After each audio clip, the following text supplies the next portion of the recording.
O te whaatala whātu i le malei mai o le atunu o le nei tai au fau. Vi ia le lofa maleanga le lei o le atua. Wa mawhai o na tātou toi mafuta le nei aso. Ia meisi o le nei tai au. E ala le tautua le si fonga le laumua. Ia le fo toi amatalia o le nei aso. O le aso lulu le nei. Le aso valu o le masina o iuni lua afe lua se fulma le lua. Tā lofa lava. Ai alo maia o le tātou sauninga lotu o le nei tai au. Teite ia le sunga i le whawhengainga Reverend Utumau Pupulu. O le matanga aluenga Samoa i Wesile Wellingtone. O le kalesia me totisi i New Zealand. Usi maia le whawhonga.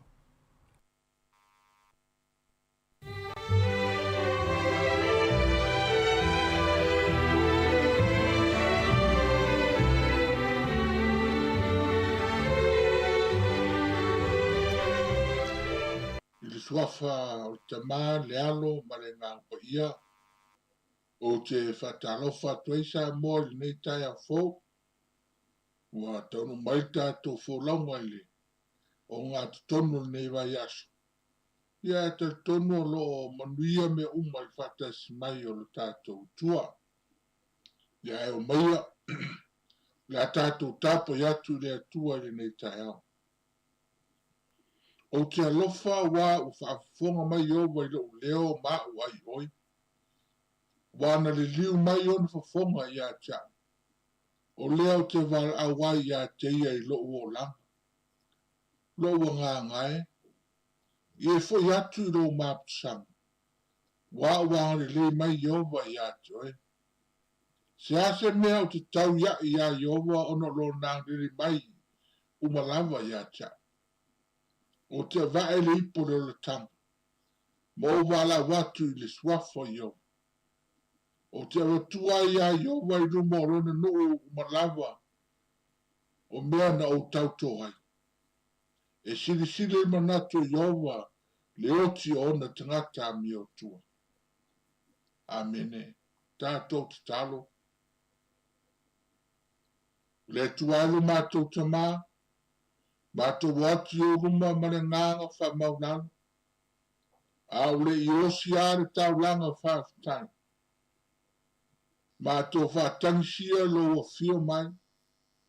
Wa o lawo le atua le anga tono tāpo inga.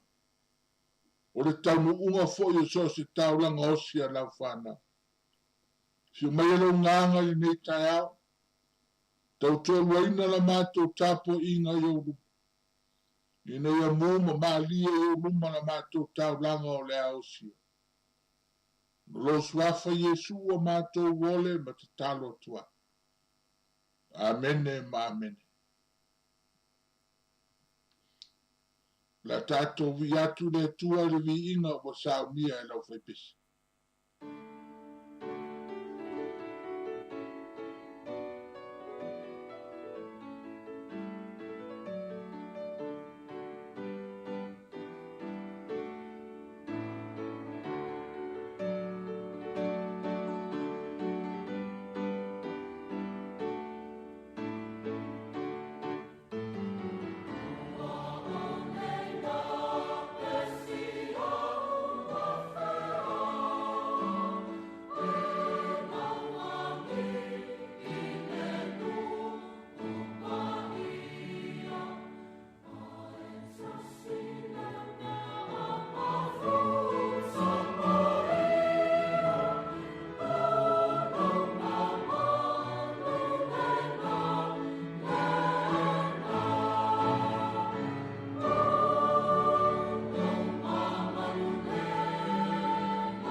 fonga mai e whetawina o le fionga pa ia le atua mo i tātou le ni tai au.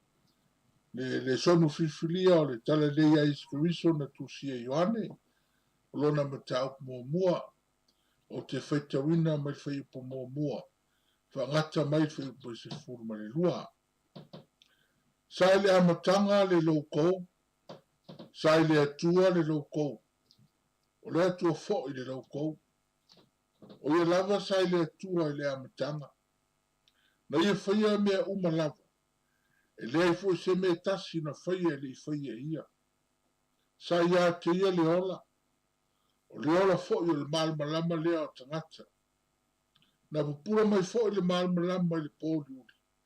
Ai le italia e le pōli uli. Na wina mai tangata mai le atua Ioane lona ingoa. Sau o ia le malmalama. Ni ia mōni mau le malmalama. Ni tal tonu iai o tangata umalava ia te ia. E lea o le malmalama ia. Au sau o ia ni ia mōni mau lea lava malmalama. O le malmalama moni na te wha malmalama ina tangata umalava i lona mariu mai le laulangi. Sa le laulangi o ia. Na ia whaia fo i le laulangi. Ai le i loa lava ia e le laulangi. Na mariu mai o ia e lona lava nu. Ai le talia o ia e ona lava tangata. Ai lato uma o e talia o ia. Whatua tua lona suafa. Na ia vatu iai o le manuia. Ia vea i lato ma whanau o le tua. Ka manuia mai le tua e whetawina o la na fiong pa ia. Mo i tātou le ni tai au. O se upu se whaitau e tau whai ai se whi au wha malosi le ni tai au. Mai le soni sa whaitawina. Sa moa ia a noa lau whiwhilinga. Sa moa ia a noa lau whiwhilinga. O le soni sa whaitawina o lo whaatua e Ioane ni lui tau malo losi lava se lua. Ina ia whai ai le whiwhilinga al tangata o le a whaitau i lana evangelia. O le lui tau mua o le whaiupa se fulu ma se fulu matasi. Sa le lalo langi o ia. Na ia whaia fo le lalo langi. Ai le i loa lava o ia e le lalo langi. Ua maliu mai o ia e lona nuu. Ai le talia o ia e ona lava tangata. O le lui tau e lua. Lo maua lea e whaiupa se fulu ma le lua. Ai lato uma o talia o ia. Na whātua tua i lona suafa. Na ia vatu iai o le manuia. Ia vea i lātou ma whanau o le atu. Pe ia na vatu se au tua ma whauwhonga i le nei tai au. Samoa, ia noa lau whiwhilinga. O le lui tau mua whaiupa se furu man sumatasi. O lo atangi ai le atua wa te ena. Sa li lau langi o ia, na ia whaia fo li lau langi. E li loa lava ia e li lau langi. Na maliu mai o ia lona lava nuu. E li talia o ia ona lau tangata. Lu tau lea o lo atangi ai le whanau no te le Ioane. Ona le o se mea le lei, ma se wa aina mātango fie. Le te ena le tangata e nisi tangata. E leo se wa ainga le lei, le te ena o se tangata, e sona ainga. O maliu mai o ia ilona nuu, ona tangata, ai o te ena o ia, o whaasi o tua o ia, o le wa aia Ioane, tusa o te ena Yesu e lona ainga, o turi fafo e lona ainga, ona mātua o ana uo. O whanau no telo Ioane. E whio lolo pe ana te ena Yesu e ni tangata mai turo ma sai tonu. Po papiro nia foi. Ua tangata lo soifua maona i tū maanga whapopau. Ai le ai. O tangata lava o lona nu. o ona tangata o lona ainga. Tangata sa ai, ma wa ai ma whalongo, mata mata ma tango tango I wavenga, whalongo ia o onga, fe aua whalutanga, aina te ena. Le tangata lo soifua, maola I le lalolangi, na whaia, ma fua I le alofa tu noa, o le atua, ina ia soifua fia, ma soifua saunga le moai. A lea wa, le loa o ia le lalolangi. Le lalolangi na ia whaia. Le tangata na ia whaia I ona whatusa pai. A re tu sili ona whainata I le langona o Ioane. O le tele o tangata nei na lato te ena o Yesu. O tangata na suru whai a Yesu I le fiaola. Tangata na suru whai a Yesu I le fia ai. Tangata na suru whai a Yesu I le mana o mia o se fisoswani ma se wha malo ronga. A lea ua fo yatu Yesu lona ainga. Le lalo langi na ia fofo. A ua te ena.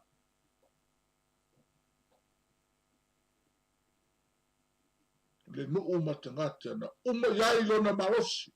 Sa saa yai lona manuia. E talof. Lea na modi mawina ni ngā rue ngā Yesu. E ui lau fo ina nau nu ese I le fia maua o ia manuia. E tasi lama le tale Yesu fatali. Se ia ai mua ia maa ona maa moe le ainga o Israelu. A tu ese mea o tou nā nu wha pau. O tou nā nu ese. E se I whauta le tali ale ai. E se I whauta le tali le nu. Se I whauta le tali le larolangi. Sa foa ma whawhai lele ma whawhanga. O foa Ioane le sanga le malmalama. Ma sanga le talitono le larolangi. Ena vai tino ma tango I waven. Ena longo ia o onga. Whaidonga e ma wavenga e lewa whai e tangata ola on whai. Ao leo maliu mai. Ai wa te ena tangata. Wa te ena oia. Ao lea wa maliu mai lona nuu. Ai le itali e ina oia e ona lava tangata. Talofa. Le tangata wa whiwhidi e la fua I ala o leri. E u whaasanga I ona lava ala. Le tangata o whiwhidi e la fua I le whina ngalo o le atua.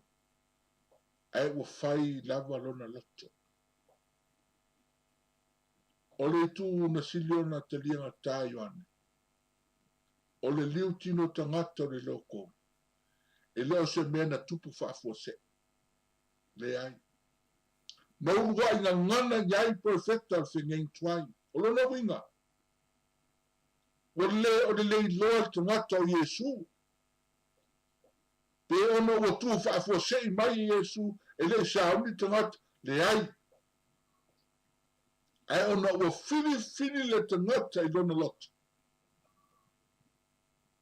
Ai ona o fai le filinga tangata. E te ena leri.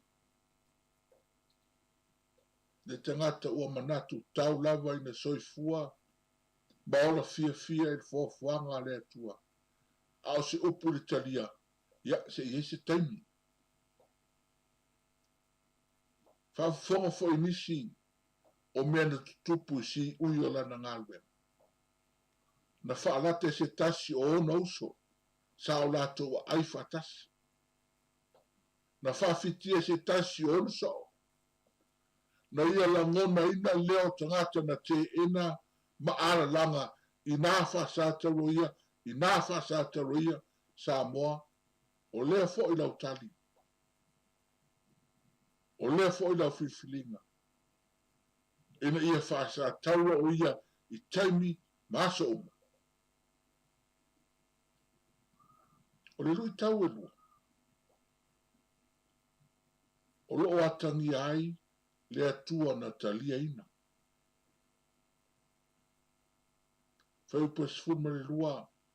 Au la ato uma en talia o ia mwhātua tue lon tuafa na ia vatu iai o le manuia. Ia vea i la ato ma whanau o le atua. E ui lawa i se langona mawhitio Ioane. Nā tangia i le atua na te ena. Ana whai u lawa o na langona i le whaatawa ina le tangata na te talia ma whaau fale Yesu i lona loto. Mai wane, a i lato uma lava. O ai al tangata na talia ma whaatua tua ia te ia. O ai lava tangata na ia whaau fale o ia i lona fale. O ai lava tangata na ia whaau fale o ia i lona loto. Na ia vatu iai o le manuia. Ma a vea ma whanau o le atua. Tau whai ane le soni na whaitawina. E whaatutu whaatasi. Le ese senga o tangata e te ena Yesu. Ma le tangata na talia ina o ia. Ina ia a noa ai le filfilinga al tangata. Ina ia totoa ai le filfilinga al tangata. Ioane nei tau whai auna ina al tangata. E alere nei whaamanatu. Ina ia filifili le tangata ma le totoa. O wa ale filifili le te ena. E lo fia ai pua ngā. E afe ai maseina. E uru fale ai le toilana. Ai pe ta ai le filifili le talia ina. O ona manuia. E le o le fifuri tuai. A o le alofa. E le o le whaavesi. A o le file mo. E le o le maurunga. A o le maulalo. E le o le mata whasisia. A o le mata alofa. E le o le whanua noa. A o le fia. E le o le ita. A o le ono sai. E le o le tau masui. A o le loto maulalo. E le ngata ai nā. Ai le tu e vea ai tātou. Ma whanau al pongsa. A o whanau al marmara. E le tu e so ai o le laulangi tātou. A o le whanau al etu. Tau whai o ane wha marmalama. Ma wha matala I lana le tusi. A matanga o lana le tusi ma lana evangelia. O le temi lewa e ta tala ai whai te toa. O le loto te ngata I le atua. O le temi fole nā e la ai. Lona ola I wha manuianga. Po ngaile nā o te upo Ioane. A o la tō uma na talia ma whatua tua ia te ia. Na ia vatu iai o le manuia. Ma a vea ma whanau o le atua. Sa moaile ni taia. E tasi lawa le wha moe na liu tino tangata ai le loko. E pe na wha mawhaina Ioane. Ile Ioane se fulu o lona whai upa se fulu. Ina ia maua le tangata whatua tua le ola. Ma ia maua atiri ai lawa. Wao tātou whaiwa matiute. O la whea ngai mai tātou le nei asu. O le tua lalo. Ia talia Yesu. Talia Yesu yo tātou loto. Ona ia whātou folau lea. Ia tātou fuafuanga umu. Ona e manuia foi lea. O whaiwa matiute o le nei asu. Amen. O le a tātou te talo. Le tuailo mātou te mapa ia. Le tua o le langi a toa ma le laro langi. O le lavo le tua o le alofa fua ma le alofa muti wale. Le alofa ma lo wang le leilea wa le whai ai sa moa le soi fua mātango fia. Lo wang le leilea o ta ape ai lo nu I fi au ma ngā ruenga. Ma so se fuanga o le nei tai au. Whaftaile tua lo tausi ma leo mai. Wa o lo lofa ma lo wang le lei. soifua manui ai Samoa e paumaiona tuao i le aso ma le aso ma le aso. Via e o mātou loto i ati o e nei tai au. No me si sili ma le mātou ngō fiu e whaia mo i mātou. E ulawe na mātou iai le whainga tāru whaamai. Mai se foi le lui te wina le soifua ma lo mātou wola. I whainga tā ma pōpō ngāo le nei o lang. Ai mātou te whaafitai o alo e tausi pēr ma leo leo mai. Whaafitai lo wang le tu tonu o mātou a inga. Ta māma tina mātou tua. Mai se o Samoa i le tū ma le tū o le leo lang. Whaafitai te le alo mātou tu. Le nei foi tafo Wellingtone.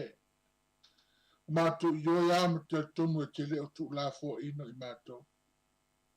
Mātou whaafitai lo wang le i aso ma le aso. Taimi taunga lemu waima taimi le taunga lemu wa. Alo mātou la ngona le mawhanwhana lo o lofa ia te mātou. Mawhanga leo le fi whaafitai iae. O mātou loto i nei tai au. Whafo iatu lui inga man whaafitai tele iatu e. O no me si sini mal mātou ngō fiu e whaia mo i mātou. Whaafitai fo i nei ama no taua. Lunga wala o penga te whailangi. Whawang pēa le mori mawina ma le wholwhora ina. Le whamanatu le mātou atunu o lawa lofa tū noa. Mafua iun soi fua manuia. Samoa i le aso ma le aso. Whaafitai le atua i lo wāni le. Whaafitai le ola ma le malosi. Whaafitai le tō whao loto le poto ma le atamai. Ai sidi au nei whaafitai, o mātou whaafitai. O le soifua whaale nganga ma le soifua whaatua tua o tangata. Whaafitai umanuia Samoa e pau mai ona tua oi. Ngā ruenga tā lai fo i a lefat whaitaulanga ma lefat whaitaulanga. Whaafitai tele lava lo mātou tua. Silo na mātou whaafitai le taulanga tūtasi. Na saunia lo wala pele o Yesu Kiriso. Ma liu ma whalava au dungo le sātau. Ma māma ma ngalo ai mātou lau whanau. Mātou watu ai mele nganga whamaulana. Le tuale mātou ta mā. Se sidalo whamaian whasifolo nu ule nei tai au. Raso mātou se se o luma. Raso mātou whale ton. Te mālo whai wha mole mole. Whamangalo Samoa le nei tai au. Tele mea o mātou whale ton wai. Tele mea o mātou se sea. Mātou le sā vale tusa o lo whingala. Mātou le wha longo longo me te toa. I le tumu muso le ngāmpa ia. Ia o whai lavo o mātou loto. Mātou atu wha mole mole. Whamangalo i mātou lo mātou tua. Whamangalo le ngangana. Whamangalo le tautua wapa o. Whamangalo lo mātou wola whi momo wai. Ia te oe ma lo whinangalo. Mātou te ole atu wha mole mole. Le aso mātou te se o luma. Whai whawale ato o toa na whaatino whaiva matiuti. Ua e wala wina ai mātou. O te talo i e whamangalo mai. A ongo mātou loto le tuae. Whamanuia Samoa le nei tai au. Whea lava alo iai Samoa le tū ma le tū o le larolangi. O lo mātou watu nui Samoa o ni sila fo i ale tafa o Wellington. Iai au whamanuianga ia te mātou. Tofu atu ngata malana ia tia. A o ia me umma mātou te whamoe moe. Whaalango lango ia te oelo mātou tua. Wa o lawa mātou te mawhai ai mea umalawa. Te talo whamanuia ta māma tina mātou tua. Whai whai wale tāpua i mauta malawa. Ha sale lau lau nuu mauta ngata. I whi au ma fuafuanga re nei aso. Whamanuia alo ma whanau. Whengai mā onga mga ruenga. te talo le tua ia o whamanianga i tupulanga lalo mahoa o Samoa. Whamanuia e tāle sia te tasi, lau whainga lunga so se whata whaita ulanga. O lo fola ma manu ai le talo ar whaorata. Ia mana la lato ngā lunga I lo whatasi mai lo mātou tua. Mātou te talo le ia fe so ni mai ni nei aso. Ai o mana o mia lau fe soan. Ia o atu iai lo lavaanga le lei. Ai fo yo lo fe ngai mali, lo mata malingi, ono malanga al maliu maleoti. A pepeleina le soifua fale ngā.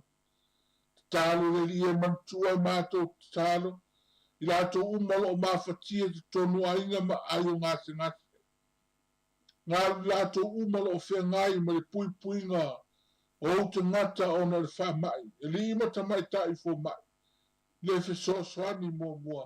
Mana tua pea I mātou le mātou te tāna.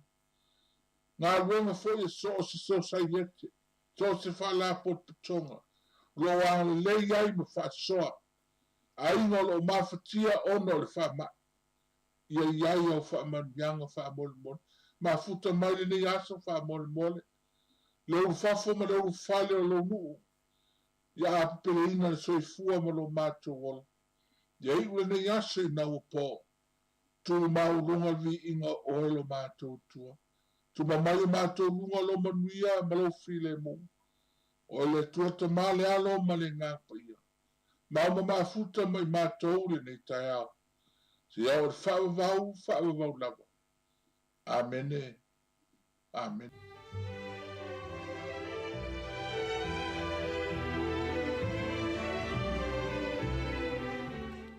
Ua whaafonga le tātou atinu ui le sauninga loto le nei tai ao na taita iai tātou e le sunga I le whaafengainga Reverend Utumau Pupulu mtanga albenga Samoa I Wesley Wellingtone o le kalesia me totisi New Zealand ia mātou mole atoe le nganga whaafetaitele lau sunga le whaafengainga tasai o le tāpina ino le tātou sauninga loto le nei tai ao ia mesi le upu fola ia mai le fionga le tua whaamuni atu le tua le nei aso ia I fuafuanga la whianga iai, ia manuia ati fōi lau sunga le whawhianga inga, whatua mano whaalo, ia whapia fōi le tāpua inga le kalesia, whaaftai tele lava.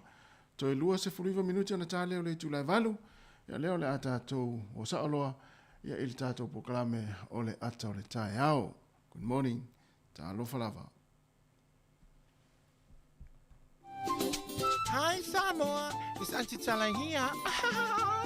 Instead of Fifi Falo, ile ata o le tai ao. Laugh of the morning. Ama te mai le apple feed to the van veal, su fonga lo mua, ata o le tai ao.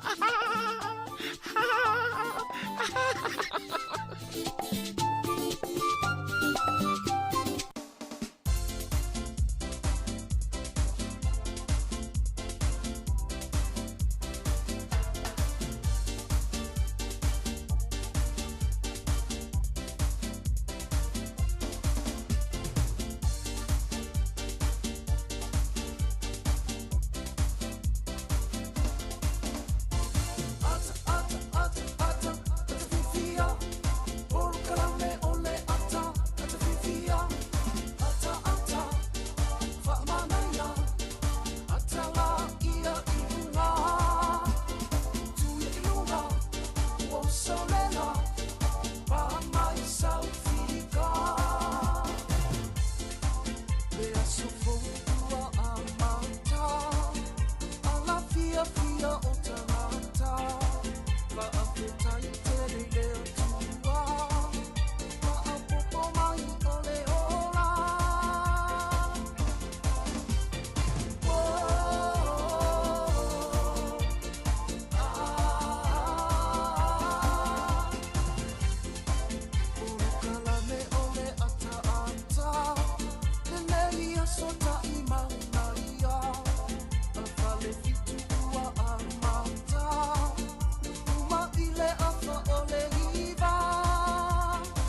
Fatala fatu le tai au fau le malifo mai fo le atunu ya me se foi la tau wanga ya tinga wenga le tai au le tau tua le si fonga le mua le tasi ono tesi mal tasi fa mo ya me se yo le tatu klame amata le ata le tai au good morning tal falava ya ngalu fo malifo atu fu le tai au ya wala fu tatu maftanga ya mal tatu ngal wenga tala fatu foi malo usu ya malo lava e foi le wo le uso al fenga wenga ya malo fa malo si le tai ma ya o mai udua yo o man mi va tai yo peu mana ia vai ale mafana fana o le moenga se tolo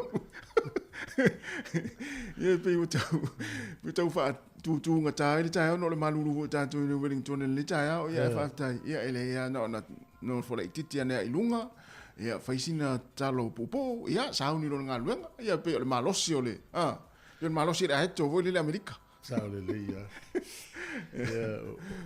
pe por malo si foi la eto vole pang le va voler pang la eto o ia le masina mo ja mo e na pe vol malo si ne te ya malo lo sa le ya mena e fa tai ile ia tato ne mo e ta tonu fa tu tu fa ke usiano ya tato te talo ile tu me malo si tai le sfo ya o stanga tele tel tonu ya lo fa lango il malo si mal poto ya le tu pua on ma ya le ase me ma fai ya le futa ya to tono lo fa pena to tele le tono le wala fa mai e ma tu e tono ainga me se va ngale uso fa ngalu o ele stanga te wo le limas futa usanga fa ngalu sa ole fast futa usanga uso fa ngalu tu sala fa pe wa ule u tele fa ngalu ngel o la ngato fa ta no fa malo si tu ya o e se fa malo si fa ngalu ma fo le tele to fo mo lo fa ngalu no lo fa ngalu sa ole bela le fa malo la va la to lo uso fa ngalu ma lo la va lon sai ya te ton la fo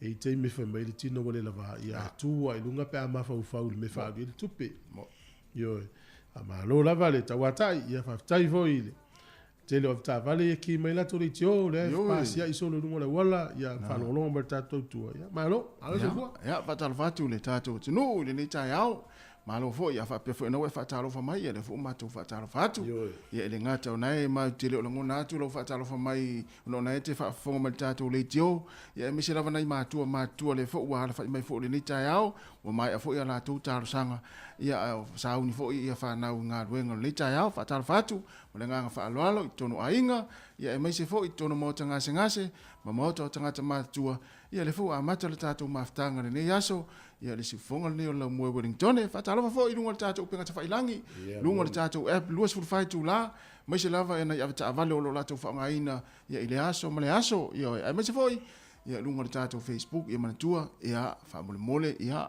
share tato Facebook ya mai se foi tato YouTube tano te subscribe ane ya ona vea foi le o e mapa anga sifonga la mo fa talo fa tu ya el manatu ro to fa e tu sa foi tato le ala fia male ta ya ya awa fo ile fanga inga ruenga amata ya o le nei fo ya so fera fo se vai nga langi na ete mai mo mai ai mai futa mai ai e fa tal fatu ya ese la fo ya so ya ma to ni le so lulu America na wa so lua la to Hawaii ma America Samoa ya ai tu sa ta to le lo fo le tua o vale pure fa so le tua lo to so fo ma so ma to ola ya le ta to o mai fo le ya fo ya amata ta to maftanga ta to mafuta fia fai una foi mal fia nane ya fa pe anu ne ya so wa yese me wa la tu o fulele siaki le kada to ina o molon tongi ne ya so e a to ya na tu ala fenga wenga ya na ava pe tele fia ki ya ne lo le ti o ta to tu ya pe ki me lo Facebook te mai mo mai ma to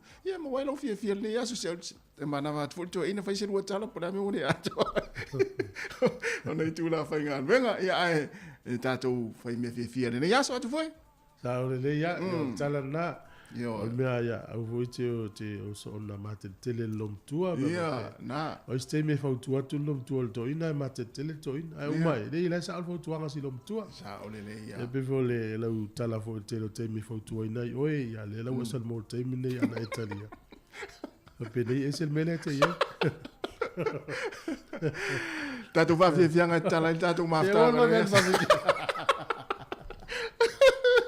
ai ya fai sa tala fia la lo uso na te lo fai nga no fatasi yo ava ya tu ole te mua ne yo na va tu o le tau tala mai te ya na ilo le ile me na fa le tonu ya le tala no yai a mata fia le yo nga luenga si uso na i te pe fo ma ua Ya tala mo fai toa se o se tu foi vai tu tai mo mo o fia ata te malo. Ne jo fia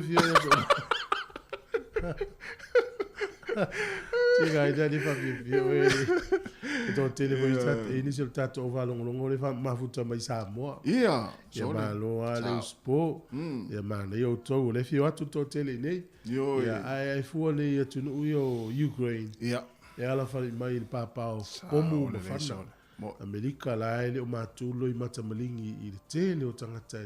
Ia. Whanga ina ti Apollo o whale anga ista. Olele. Ia o tātou New Zealand. Ia whaftai e le tua le maole. O lo fia ma le saonga le mu. Ia o te lo le rase e tu i whawhia o le tae. Au toi luas fultasi minuti o na tāle le valu tālo hani tātou utu tokalau. Ma lo so i fua le manu le tātou o whalongo nongo ma le whawhong. Ia le tau tua le ne si ufonga le lau moi Wellington. Manu.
Ia whataru whatu si melfa whonga le tala o le tau mo le nei tai au. Ma mele ofisi o le vai tau, ia iei nai timo na mata leo na langi le leima wa ia le mata le la. O le aso a tai au e wha malu malu, ia iei nai timo wha pefo ile aso whareili asto na ima le asa. O mana ua tu ma whanganui e langi le lei le tau le so, tau po Hawke's Bay, Wairarapa, Taranaki ma Kapiti, ia e nai timu le tai au na amatelo na kilia steimi o le awauli. O Marlborough, ia e nai timu ngai le aso le nei. O le maulano le fuo le maluru whamawina, e valu le no le tau po e mawhanwhana e lus furu whamawina lea i Hawke's Bay. Au ki lani matua langi le lei ari tau le so. Langi le lei fori tau i Hamilton. O le motu i saute fori mai e wha malu le pito i lunga o le motu i saute. Ia na va ia le mato le lai luna o le o kala i estete. To luna i timu va ia le mato le lai nisi o taimi ina vekakol wha pia fo i Dunedin. O le maulano le fua le malu lua wha mawina i Queenstown. E mawhanwhana le maulunga se fun marfitu wha mawina i Blenheim wha pia fo i kala i estete. O le au te rengo le tunu ni yaso ma tele na va ia le mato le lai le tele o vaenga o le motu i matu nei. Ia o le motu i saute tai wha pia na foi. E nai timu e va ia le mato le lai tele o vaenga o le motu i saute. Se i vanga nā le pito i lunga o le motu i saute. Ia le ia nai timu o mai tawina. O pia e langi le lei le tau luas furu iwa fo le vela luas furu lima le mawhanwhana. O le angoto i fo le lai le so Wellington le tasi minute te ele lima nane le fiafi. E oso ele la tai au le toi luas furu tasi minute le valu i le tai au a tai au. Ia e oso e ile la. Ia e ngoto i fo nane le fiafi le tasi minute te ele lima. Luna winga ta lima a matafon pong sata tau. Fuole malulu lo i lima fa solo lungar sfuru tolu. Lima fa solo lungar sfuru tolu le malulu e mawhanwhana lo i sfuru lima sfuru ono male sfuru male fitu. O le fuole ea malulu namo le mawhanwhana o le tala o le tai Wellington e sua le tai. Te o le sfuru tasi le tai o le ipe le tai le afo lima i le fiafi. To e sua le tai le to e sfuru vali minute le sfuru lua i le awa le nei. A i pōna nei lea. O polilua pe le tai la tai le sefulu le tai au nei sua le tai le whae le fiafi. To i pe le tai le te o le sefulu na nei. Tala nao le tau ma le tala o le tai. A i le tatu tala o le tupe mo la to e lafo tupe i le aso le nei. Tupe sa moa le ua. Ta la ono sefulu ma le lua sene i le aso le nei. Tupe Australia e valu sefulu valu sene. Tupe fiti ta la tolu sefulu ma le ono sene. Ia male tupe Amerika i ono se furu tolu sene. Tasi ta la New Zealand, mawala tupe Samoa, e ta la ono se fulu male lua sene i le asole nei. Ia malore alofa malore anga lei. Ia lofa tu proklame.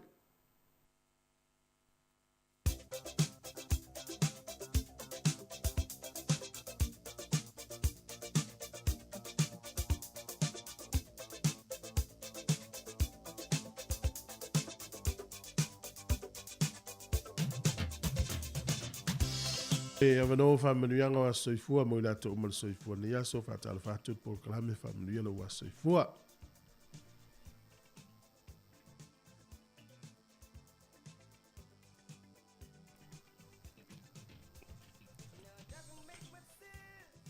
Ya il tato asfa naule il tato fisa. Ole aso fa nau ya mo Alicia Ropatio polilua. Ola le faisalamo ua tala mai le langi le mamalu le tua ua wha alia fo i le vāna monimo ngā luenga au na ao lo ngā ngai whamanu atu i le lii. O mea mo fo i tutonu ia te au i whamanu lo na suafa pa ia o fwoni ngalo se me tasi o na mea lofa. O le vi inga mo le whaftai o le whamanu mo le whanetanga i le tua i le whaititia lea i le nei tae au. I na mo whai o e la fine peleina o na iau lia mai le atoanga o lo lua sfutasi tausanga i le aso nei le aso valua iuni lua afe lus furulua. Aftaila na tausinga pui puinga atoa i mulana wha malolonga. Ai mai se ita leni o ia fo ina mo oe. E te au na i mo ia malona fina ngalo. Maua pe oe le usta i ma wha alongo i o matua. Ai silisili i le atua. Aftai mo a ngā ruenga le lei uma. Sa e whai e tutono le tātou a inga. Tō anga i le lotu au talavou au whai pese. Male a o ngā safa pe ala wa onga. Whamanuia te lele atua mo oe le awhawhine, maori stau sanga stele a wale a inga whapea le atua mo lona whina ngalo. Lo whaanga le mawai mai lo grandma ia wha uma, o ma tua pele ia silia ma, ia sila, maluisa, sila maluisa. O uso, ma tua ngane, ai maisi ai aunties, ma uncles, cousins, ma ua inga umalawa ni usila, whapea tunu ue mamao, maluia te lele as whanau, Alicia Ropati, polilua. Yolo was whanau. O le tus fai tau, ia mo i tātou le nei tai amu mele Yeremia se fulu mare fitu, pai upo se fulu mare whā. Ia o vai, ia e whamalolo mai ia te au. Ona malolo ai lea o au. Ia e whaola mai ia te au. Ona whaola ina ai lea o au. O wā, o oe, o te vivi iai. Ia o vai, ia e whamalolo mai ia te au. Ona malolo lea o au. Ia e whaola mai ia te au. Ona whaola ina ai lea o au. O wā, o oe, o te vivi iai. Manu ia tele lava o tau aso i fua le nei aso. Ia, pese atu, ia lau fai pese lea. Ia, mo o tau le nei tae au. Manuia toa sovana, manuia toa sovana, manuia toa sovana, manuia lea toa.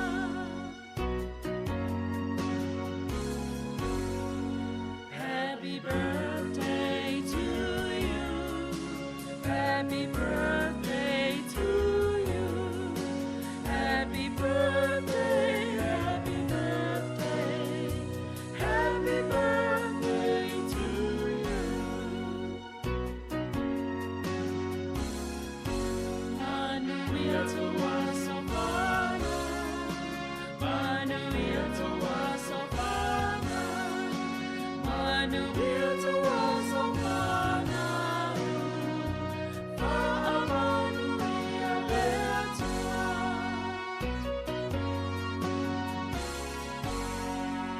Mai le se ufafonga le lau mua, hip hip!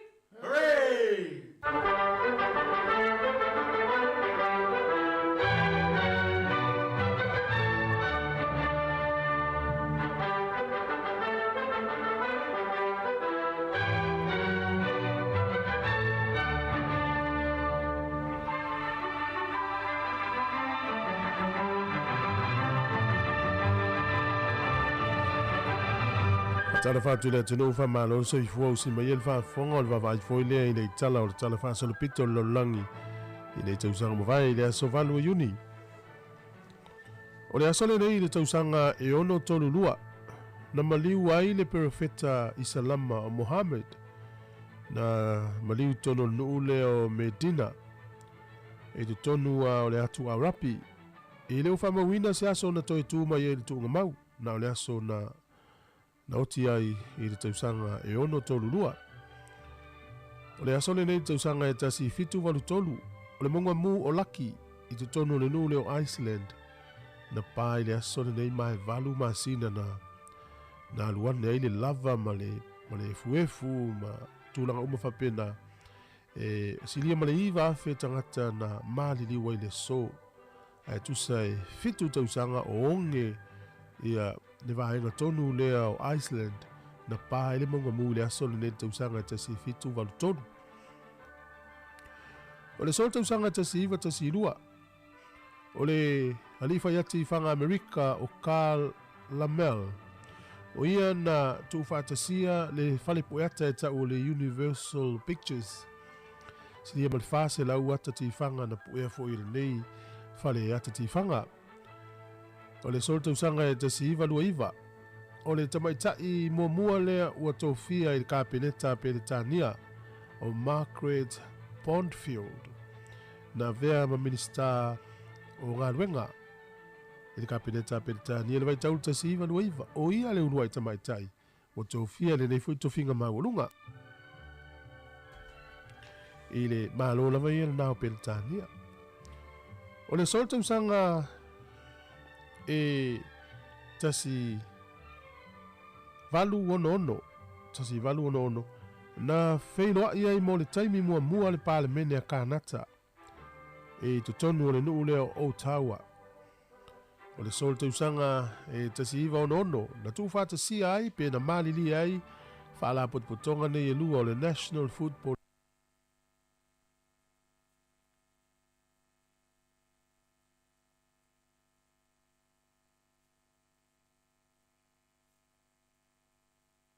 Talo flap.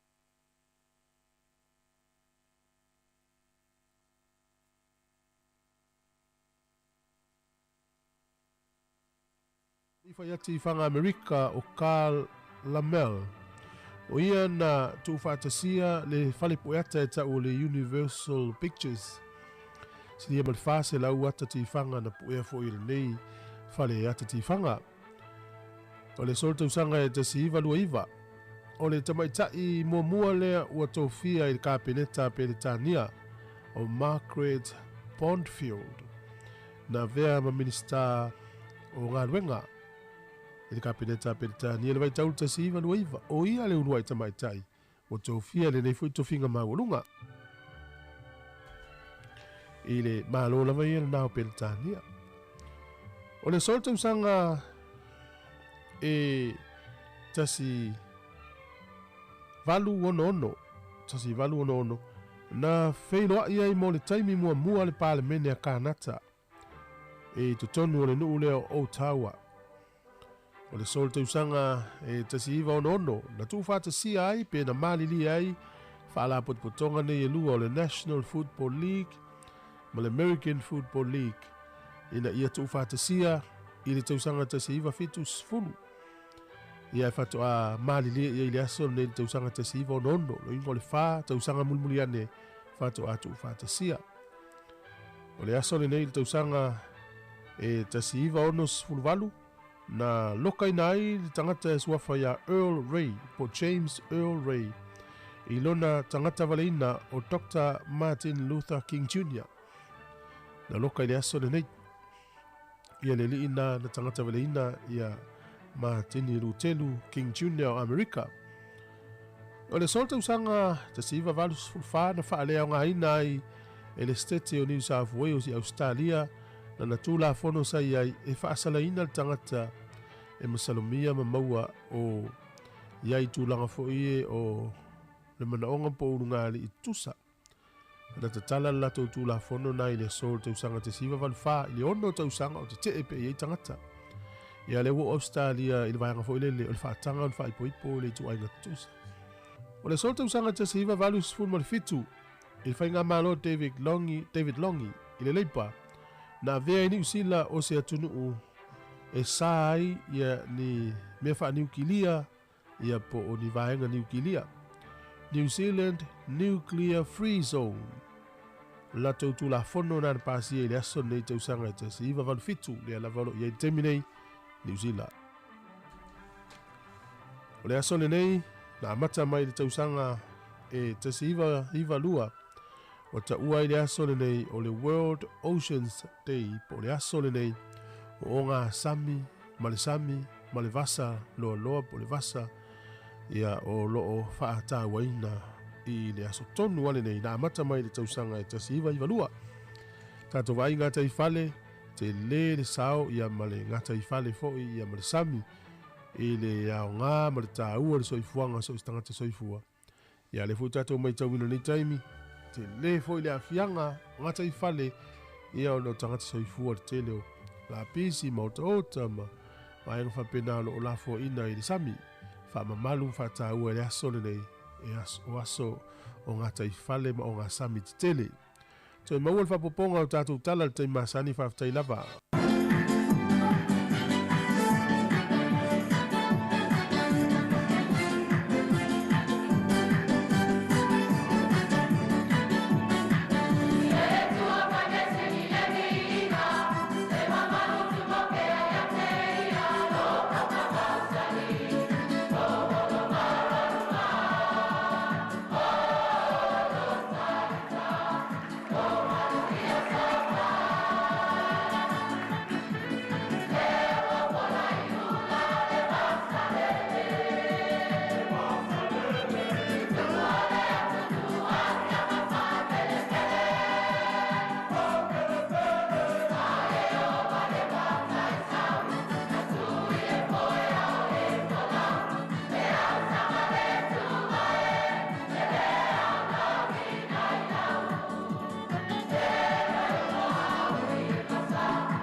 toi whaatala whātu le tātua tunu leo ngā tutonu le neiva yaso, ai o se whao poponga e tātu tala whau mai Samoa o se maia le whaafonga.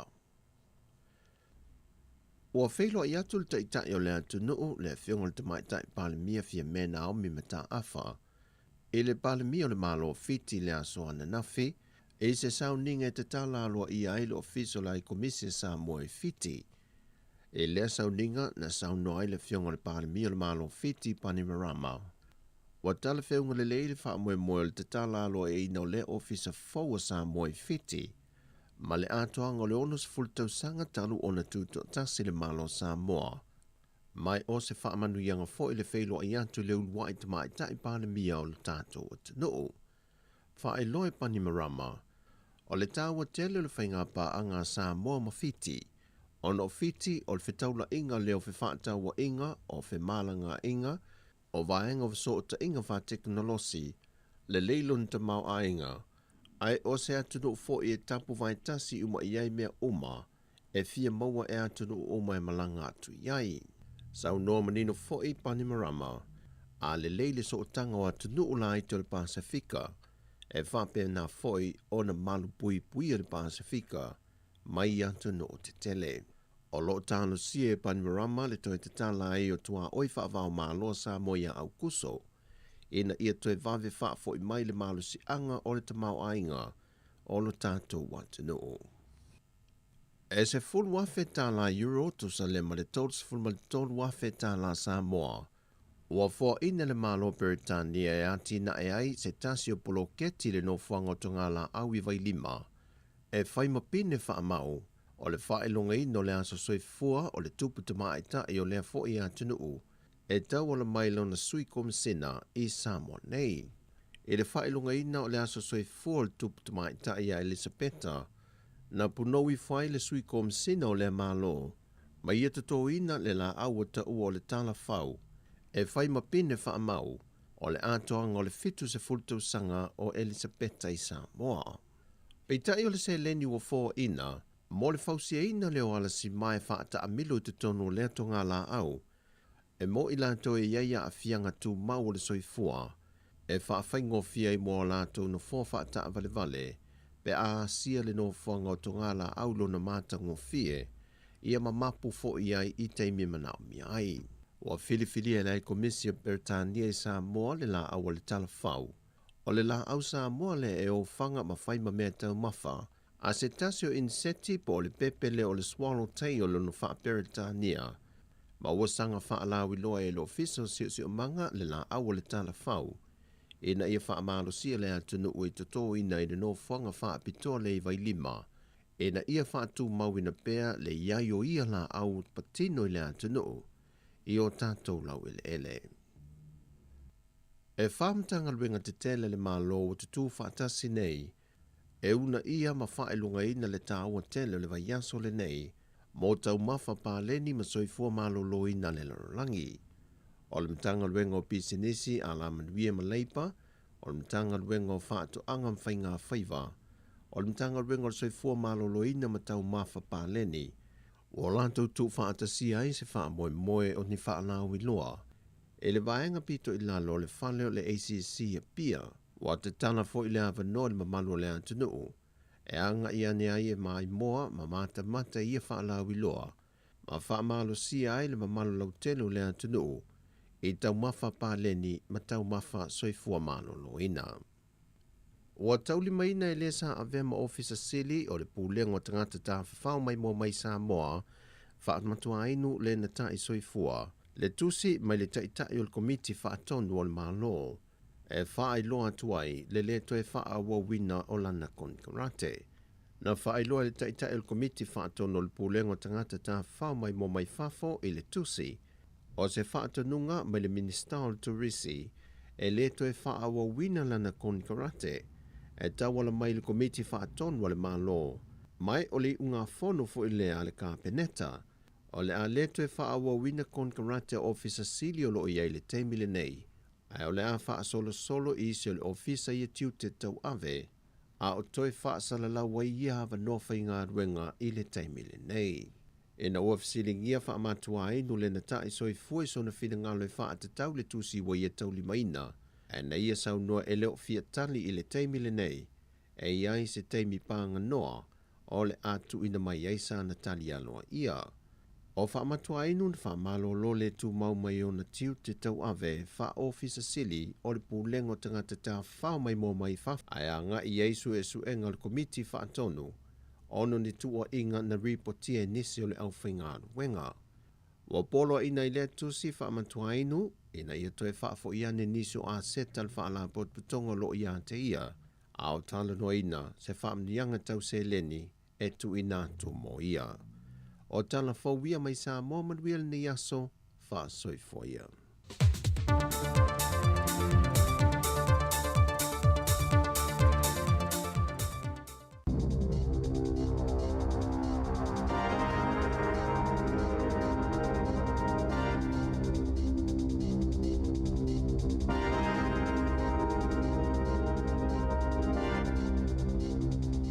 Talo flava o talafou mai le si ufonga le lau momo le nei tae o le aso vale o iuni lua a whelua lua. O le Monkey Box o se wha mai au na wha iloi nei te tono New Zealand, mai te tau o na lipo TF4 mai, pe a whai e iei ni tangata ea a fia ai. Sa wha sirsila le pale mia Jacinda Ardern lea mata upu le aso ana nafi. Ina ua mai alfono tanga le kapeneta, maana ia sauno ai e le iei nisi wa fia i le wha mai. Po nisi fo i ua masalumia i le Monkey Box i te tono New Zealand. Na sauno le minista langolango le soifua maloloina Aisha Vero. O le wha atulangango le Monkey Box pe ona iei nei le atuna o lona winga o le vaenga lo fia wha mauti noa le matanga luenga ia lava tāpena ina ne ia lia e mai lea wha mai i le atuna o. E mawhai ona wha atinoina vaenga e tau fiele pepesi o le wha mai e au fiele sa ile o tangata na la talata i ea a fia po o ni wha atununga foi e wha anonofo e se ai pe ona saunoa Dr. Verrill. O le masina o me lea nādia e momo le Monkey Box i Peretania. Talo mai lea solua iuni lua whelua lua ua silia mali to ofitse lau valus ful tangata wa a fia le wha mai i atunu e luas ful fitu. O le Monkey Box e amata iaunga e pei o le fiva pu e le maalili ti ngā maso le tino ti ngā le tua ma le la vā. Ona amata lo leo na vaai o ni mangeso e pei o ni wha pepe i fōlinga maso solo atua isi vaenga le tino e taipei o le Chicken Box po o le tane susu. O la whelo i atu le tamaitai Balimia Jacinda Ardern ma le sui Balimia Grant Robertson i le Balimia Australia Anthony Albanese na sauno Ardern wa tala whea ngaile a vea o ia mataitai mua mai fafo e malanga atu i Australia e whea iloa i ma le Balimia ona o le sootanga i le vao malo e lua e peo se ainga. O lea whono tango lea whaataunu uina i se teimi tāua, ona o polo kalame o lo toi whaafsota i e malo e lua o au se tālia e mawaiala ngā oa New Zealand i tūlanga tau i ngā luenga, tangata tā whao mai fafo, o le whaafotungo ni mae fōu, whaasai nisi, ma le mala malama. O se awanoa fo i moni whaatala noa ngā fōu i mata upo sa whainga taile so o tanga malo e lua.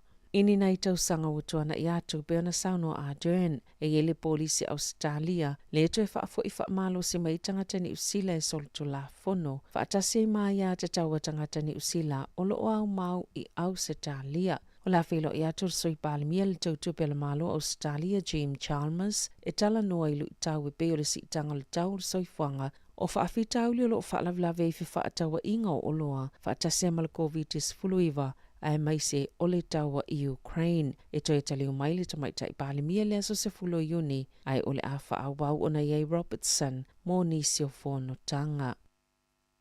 Na whaalia le Balimia o New Zealand Jacinda Ardern lo na nganga fia. Ona o le malanga whaale malo mua le Balimia o Samoa mō atunu ui fafo. Ua mua i New Zealand. O la whaafeloa i aloa ia le fionga fia me Naomi Mataafa. I le aso sful malwha iuni, le aso lua le vai aso fōu. Whailonga i nai leono sful tau sanga le sootanga wha op whai o malo i le vani o sila ma Samoa.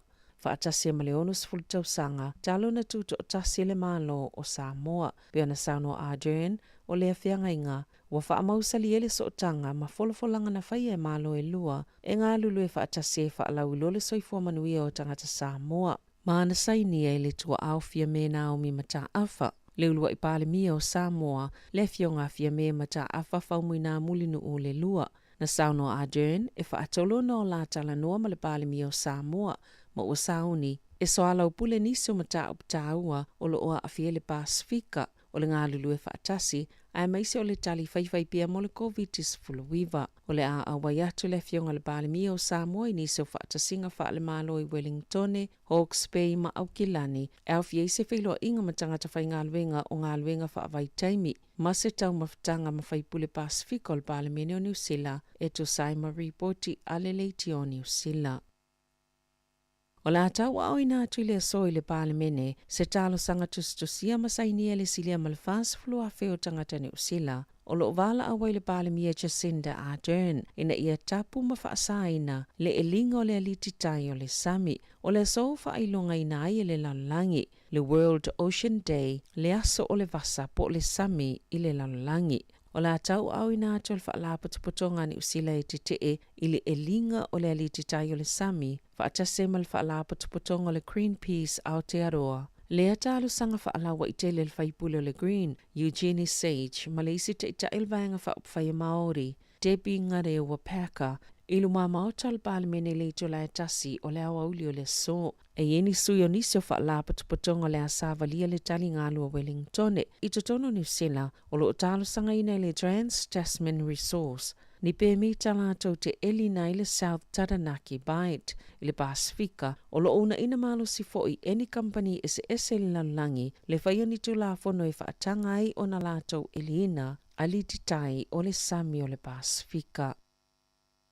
Na ta wele leo le poa na po, sa I se wala au mo se fsosoani mo mia, I se whaalavlave na tupu I Newlands I le awaulia na nafi. Na taunu uatu leo ma tau mawhai wha asufi se tau le lea. Le na tau mawhai pui o iei tutono se fale, au ia tau fia I se tamaitai. Pei tai, na ia whaia ni ngai o inga tau wha amatau, ma ta whana I leo ma manu ati ngai nai.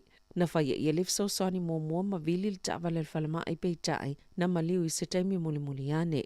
Na mawala tamaitai mai le ito ngani o na manuanga ma sa whaia ia I tonga fitinga, ele ia a fia fo I se talavou sa ia I le whale e to sai. Ma se pepa o whaamatala ngā leo. O la whaapopo ina alfa I numero leo I Newlands ina ia solo manai, a o wha ngā solo a ia lātou su enga.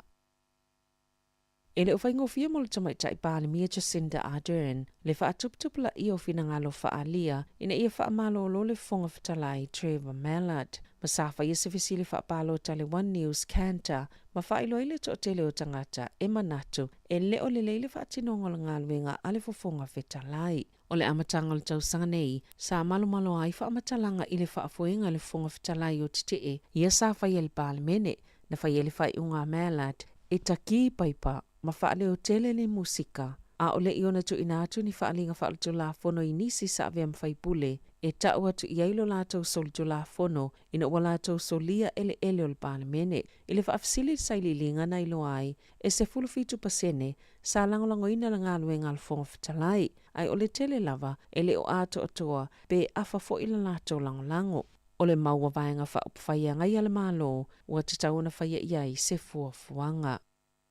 O ana nafina te tala ina i le pule ngānu ale Heart City, se awanoa mo le whaalingo fina ngalo tangata lau tele whaatitau, ini fuafuanga mo se awala fau e uiei wila vili vai. E fiso o ta i ele no whanga whaatali no whaafi Waterloo, a ngā i ele a ai, o lo whea ngailo wa Heart malu I tau. E au fiaia a fianga mai kasa o ona o ta avale, o a fianga o oile o la lauli leo tangata, ona uia whaafi tauli, whaatasiai malile saonga le mua se o se o manga. E mafua ona o le tele o ta avale te tele. 5% o kasa o ona ia mawele aiolo wa Heart, e mai feo inga, mai mo miai ni suinga te tele, ina ia mawhaia na au sia matatia, ina ia o atul tau sanga e lua fetol se fulu, wa afale kasa o ona mai ona tulanga maasani, a ia o atul tau sanga lua felima se fulu, wa leto iei se kapone, o lo ngā luluel pule ngānu ina ia whaise fuafuanga ielu I tau, e ala ile whaia ni fsota inga saonga le mu I awala, e tosina iei tangata e whao ngā,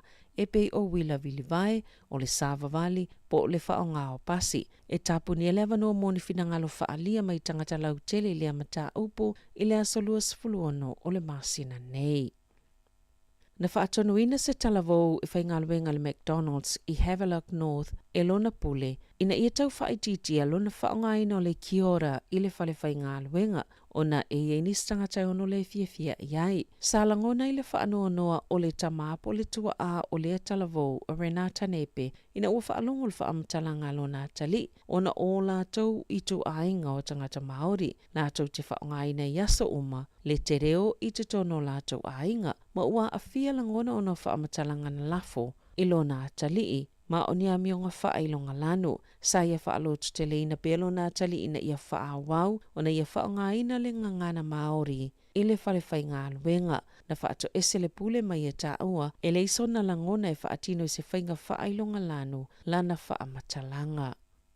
I tālonga, wa whalawa I tele se whaato e senga le uni la kapia New Zealand, I le sa avea manumera lua po le huka le au la kapita I to asfululi mata maitai New Zealand, o te kura ngata airenga mate, pe o na whaiaiana tustusinga I lunga upenga of so ta inga e whaitio I na litu langa sātu puile au, ma whaiai loa se so enga whaatu ma otil se o si omanga, ma tū maa ngā le au, o le unga o le sa ililinga na whaamawa ele sa avea mwhaia onga ulu, Clan Moore, na tū sia lea ta maita I tau sanga talwai. Le tele o na afianga le taimi na whaanga solo ai, le malanga ta amilo le Black Ferns, ma ia toa I nai le whaia onga, ona o ana whaamatalanga so ona lafo I a te ia, na afiei le ola malolo I na olona mafau fau.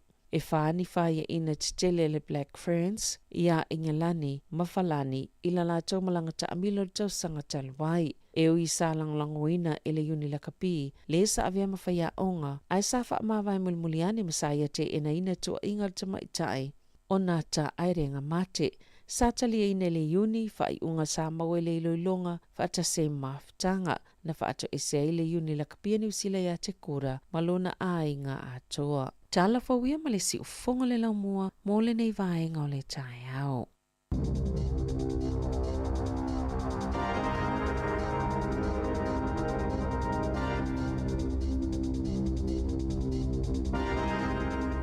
Wala whaftai na ua whaafonga mai lea tino I le whaponga mua tātou talafau o le nei tai au, pe ona tāpenei na Sabrina Kasiano, ia me se fo I le tautua sunga tā Sasalem Sam mai Samoa. Tu whaafonga I le tulai iwa I le tau nei, lea ua sauri vale atu le tātou taimi, se fulu malvalu minute ua te nei le tulai valu, ia, nei whana wa onga, ilma natu na ua tāpena fo I o tau e o ia onga, ia e maise ai nei mātua, tāpenei na fo I ia lātou tau maftanga, po lunch. Ia staimi ona tātou whaasoa le I le mtaupu le pe ona yeiseta si o tama ea na avesana ona fom failana na tusi se pepa fuli le tu tono le lunch box alana alona fine.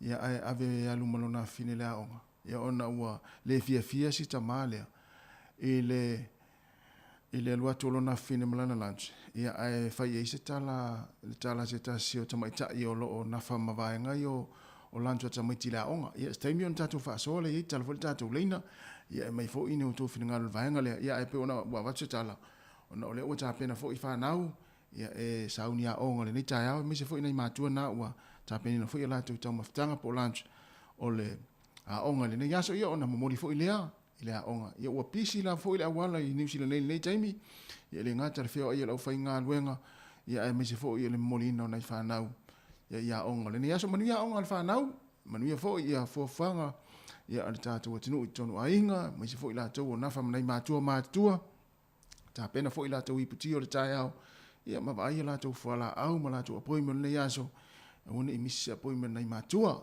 ioe e misi lava appointment fo I le leva lava ona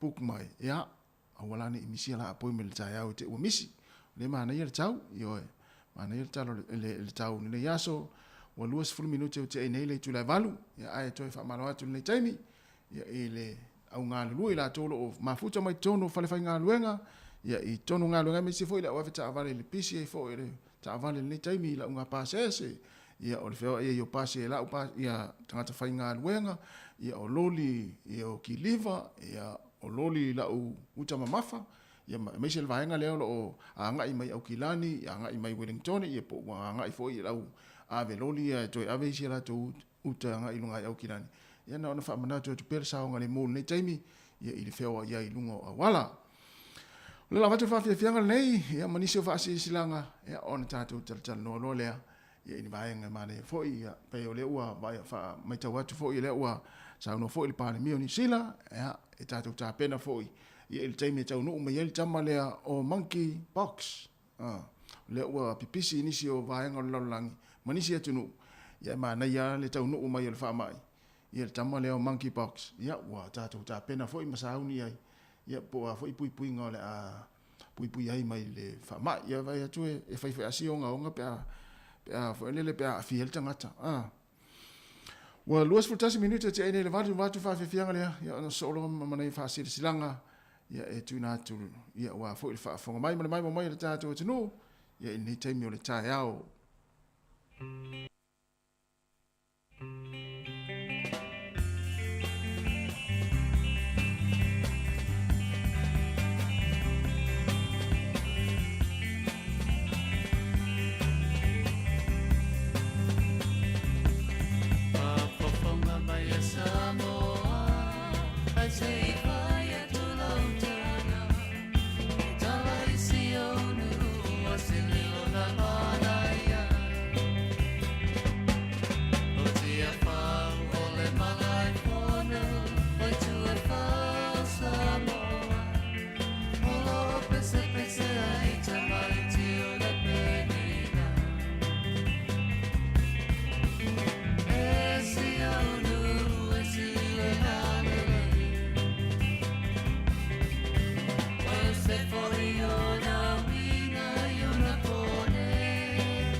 O le whaasisilanga tāua, e whaamanatu atu i le mamalo le tātou au whaafonga, e iaila wa ia te tau i lalo le tulafono o le Broadcasting Act tasi iwa valuiva, e whai e sau whaasea po o se whai tionga i mata upu, tau i whaasalalau i lunga le Samoa Capital Radio. O lo o au ili lalo le upenga o sota inga le pūlenga o whaasalaunga, po le Broadcasting Standards Authority, bsa.gov.nz. A ia inga mo le whai o sau whaasea i se polkala me whaamanu alia i lau whaafonga anga. O lo o au fia i vaenga nei, o le ale teime mawhaiuna whai se whaasea, O ai tu ai ngā polo kalame mawhai ona o whaasea ai, o ai e whao o iai la o whaasea mō le taimi mua whaftai. Malo va tai e le tato fa silanga le fia tu na tu le taimi ya wala fo ile no official field tato tu no mesi tato i Wellington fa silanga le Samoan Assemblies of God Bible College in New Zealand ile ava ma le fa alo e fa tu lo tu ai le pa ia o le au fa fonga a o le nei fa silanga e fa tau tonu lava mo lato uma e fia ul fa le mai ile a onga fa le tu pa ia o le Samoan Assemblies of God in New Zealand ilona la ilo hati Wellington. Wa mataina nei ona faia le stala mo le tausanga mua, tausanga lua, ma le tausanga tolu. Ia ona faia loa lea o le sauni ngā lotu, i le sa, aso se fulu ma le lua iuni, i le se fulu i le tai au. Ona soa i lea ma le wha mamla maina, o nisi o vaenga mo le nei tausanga wha lea onga. A mataina vasenga i le asonga fua, le aso se fulu ma le tolu iuni, ma i le afa le ono i le afiafi, e o atu le afa le iwa i le po.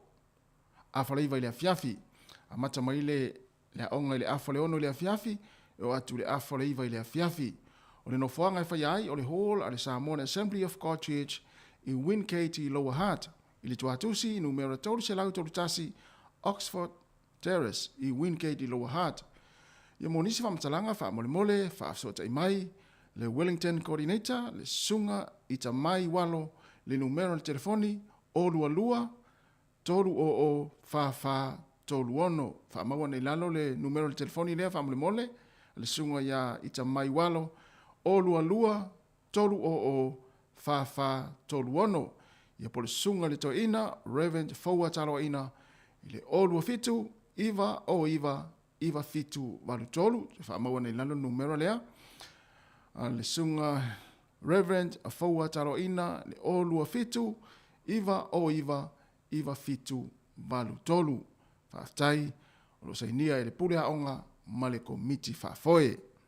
Ia na, o le whasilanga na, ia mai le aonga le Assembly of God Church, College of Samoan Assembly of God Bible College in New Zealand. E le aonga tuspa ia, ia pia e fia aonga ai.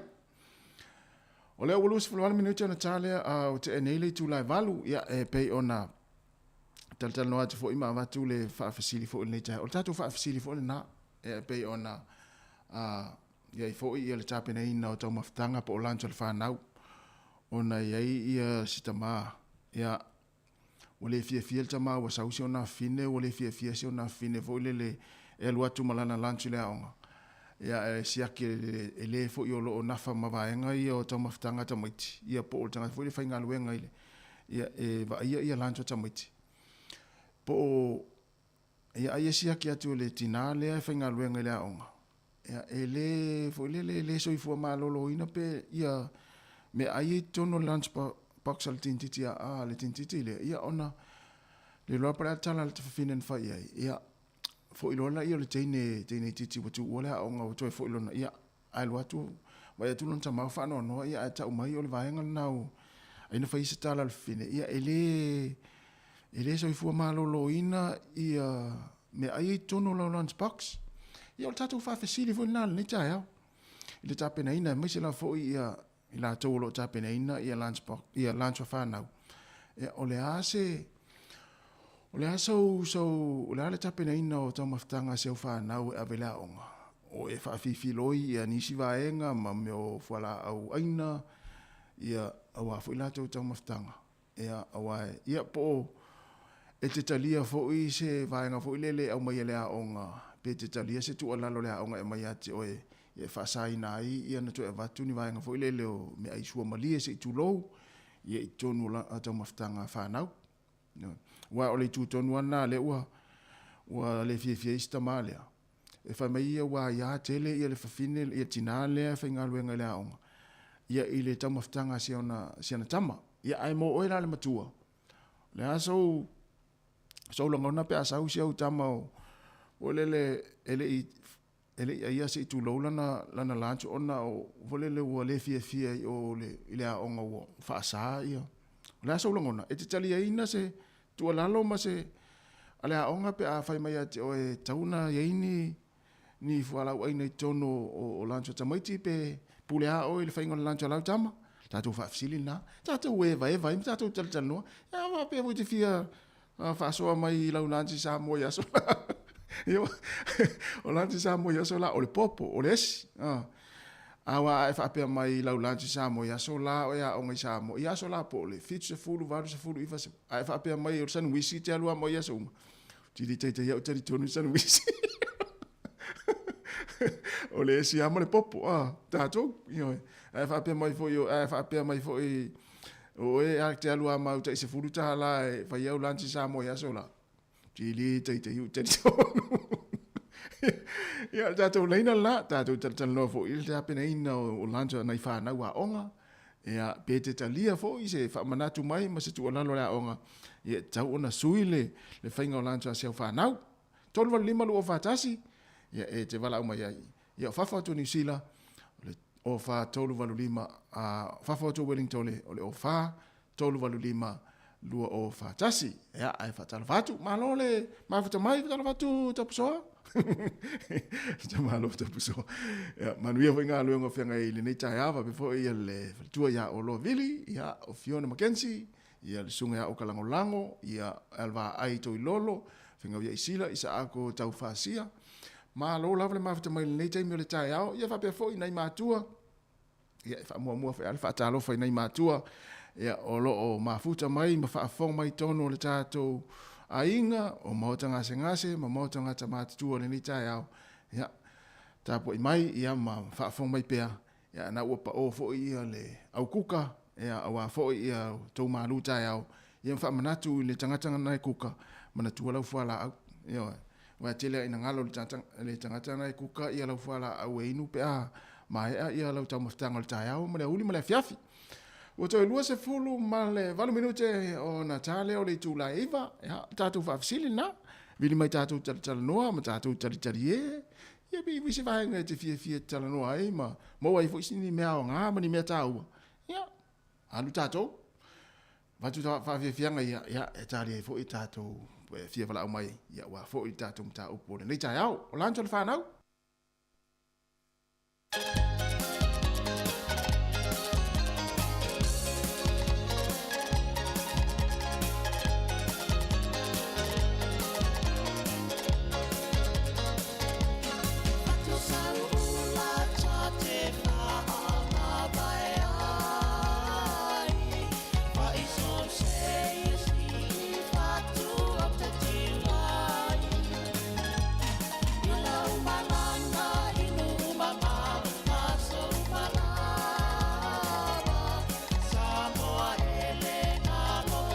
Toi wha watu tātou pesena ia ona le watau whai mai ia i la tau sa oma sanuisi a solai ia o ngai Samoa whatala watu e sa wa pete ele lava ia te o tau fo i oro ngā lulu e fo i le fonga laua mon tau pumatanga o fie whaftai ia whalongolongo fo i sitama nā lena fo i atu lea fine o le tūlanga mua e po le ani mata upule le e fai na so ai e le to e papie fie ina le mafaufaunga le tāna o le tamaititi maali o le menta to uma ia o le fai a o ngalava ia lofa ma po le ale tūlanga e manao ina ia ngā lulu e whaatasi malwhanau papie fia maali awa a faila wa mataulia o le na fai atu e tina whaingo fia le mata upu e tango ia lili mai le tina e whaasotai mai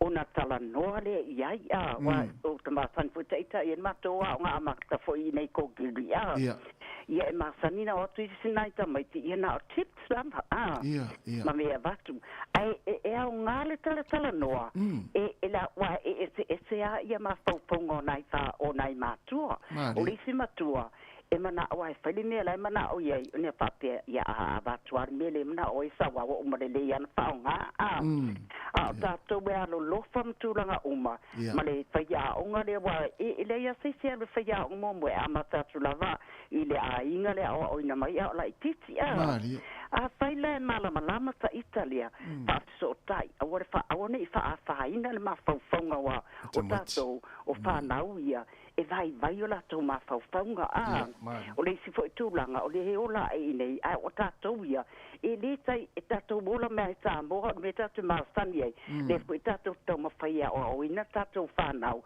e a oa au mare nganga lofa mare file mu mare ai a wane i whapea langa wa tau go le fai whaluaku le oke la kou ele ai o lo solongo na ia ele o se alofa le na a fai e mafuta le lei mal whanau ma o ina po o fea lava e aru ia i po le afina ngalo le atu e maua ngā luenga ele ngalo ane ia matua wa fai le whapea o kalau fai mai lo tina a walu i fea o te whalongo wa le ona le mafutanga wa mafana fana o so la ngona ia mo te taule le afu le pastai fo nata ma o ia va vela nga ina ma se sili po le anime o fa pe ai wa a fa ia la tu le fa le fa no fa pe na o le ale le lei po ata mo stanga e te va ai la va o ia me fa de tonu wa fo i la fa na ta fa pe na mali o te sili ia o lo la ngona ia a fa ia tu file mul mata upu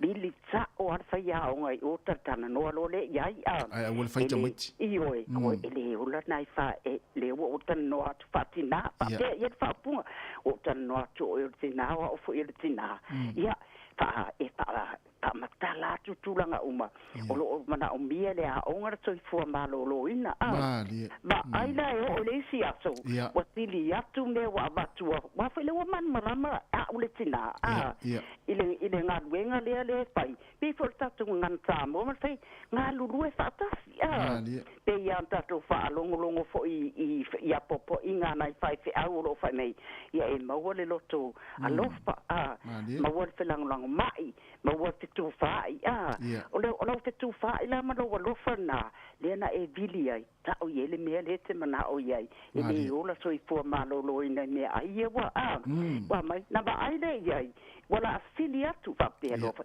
ta wan me mai ta i tele vila te fe ya onga fa stai tele lava wa nga fo lo vili mai ia le fo la o ta sa uni atuai fai ma le fia fo tu na uma ai em pa manuia le la bai la ai fa manuia le atua nga luenga le afia nga ye o to le ne ya tu file mua le ala wa tele ne o la fia le la tama le te ia le ai na si fa tu anga fa anta no ale uta no fa matua o fo irtina ia fa funga mai fo ia fa tai tele lava mo le ava no ia fa manuia fo le tu mo to lo atu nga luenga le ne ya ia manuia fo fa funga a Samoa o lo fa fonga man ta o pumatanga o fie fa tai lava ya te o tolanga langa I mea le lumana I wade ta te nei nei atu no fa tai tina ma nei tele le lava mo le ava no ia mania fo le yaso fa tai tina fo ia fa se fo ma nei tele fa soa nei matua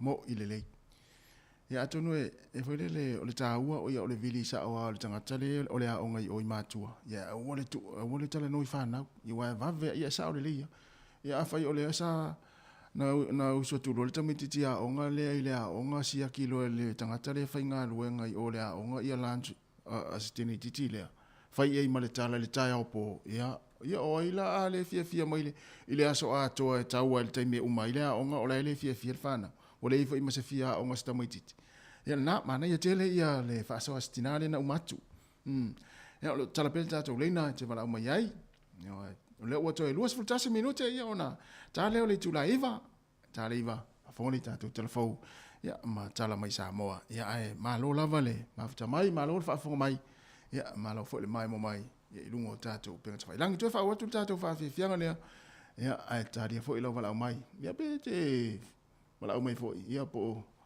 sa anu mau sanuisi na te se furuta la iland ia wale ia ma se stato na anu mani sanuisi mani ta I furuta la ia sola ia o ngai samo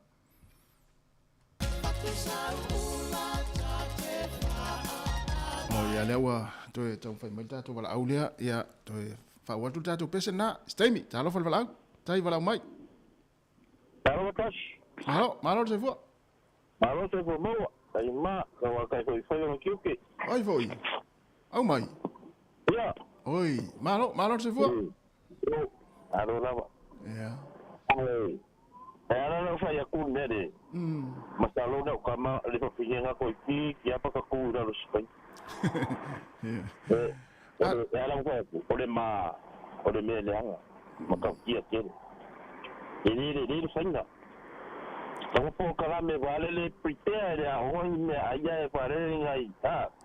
Asu upula ore ala ku paulanga le me sa ka wul fa palu ki di po kala me nga ore me aia ka mai me ka nga pai bo kai ni uma de ai ka nga wa ku mai mai ai vai la lo wa fi ko man maku o nga ma ore ma ne me ko kia e de sai ni de nga wo tanga ka o ka ko no wa de ma wo ka wo ku wa no ko ma la lo wa tu la no nga a tonu e le tu le fo yo le manato si tangata le fenga lu ngele aonga ai se le tangata le avana ilana mta ubusa tauna tu o ma tu pe yo le fina ngalo sinare na umatu tauna uni tala no le teni titi ai tala no o ma tu le tu langa o fenga o landa fa na ta ora no mai fa tasi menga ale upula le yo ingam ko le nga ko le ma ki e hor kala le pa ya le fa mo lo wisha mai Neti ko sili nga lang. Ito may telefon niya lang kinga po lang kama. Ya, hindi no lang nga na po kami. Ya uka ko nga po ya. May kamya. Isi war to for maroro nga sa kuso yere aya. Tako. Ele ko la kama fai vale le ale makwa makaukia ole ai de kerenga. Kere da mai makere ku per maro ka fix.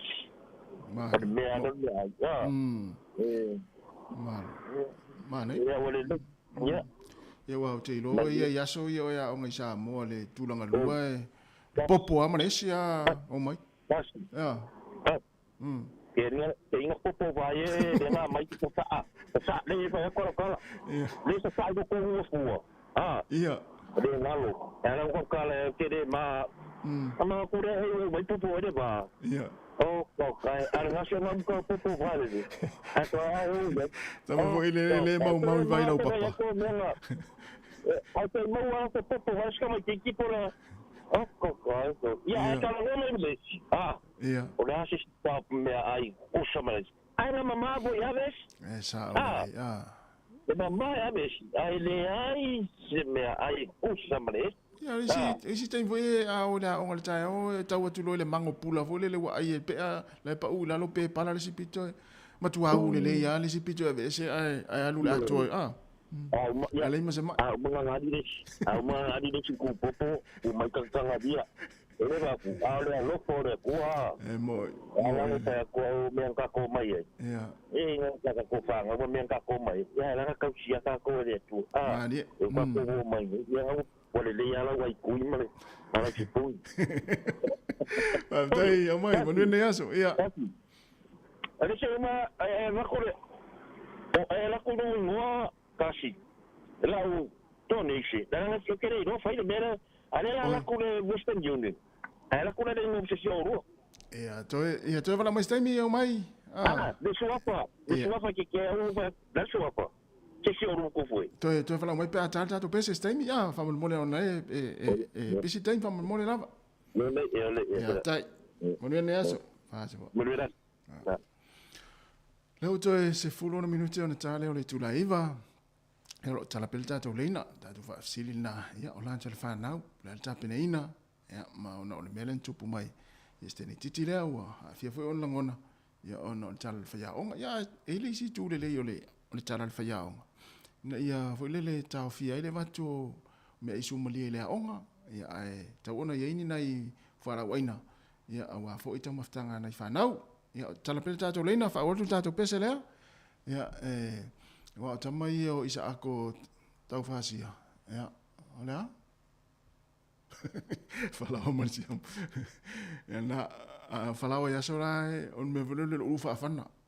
Le ufa la le fa na le umo nafi. Ja tamana na o tamai o isa ako.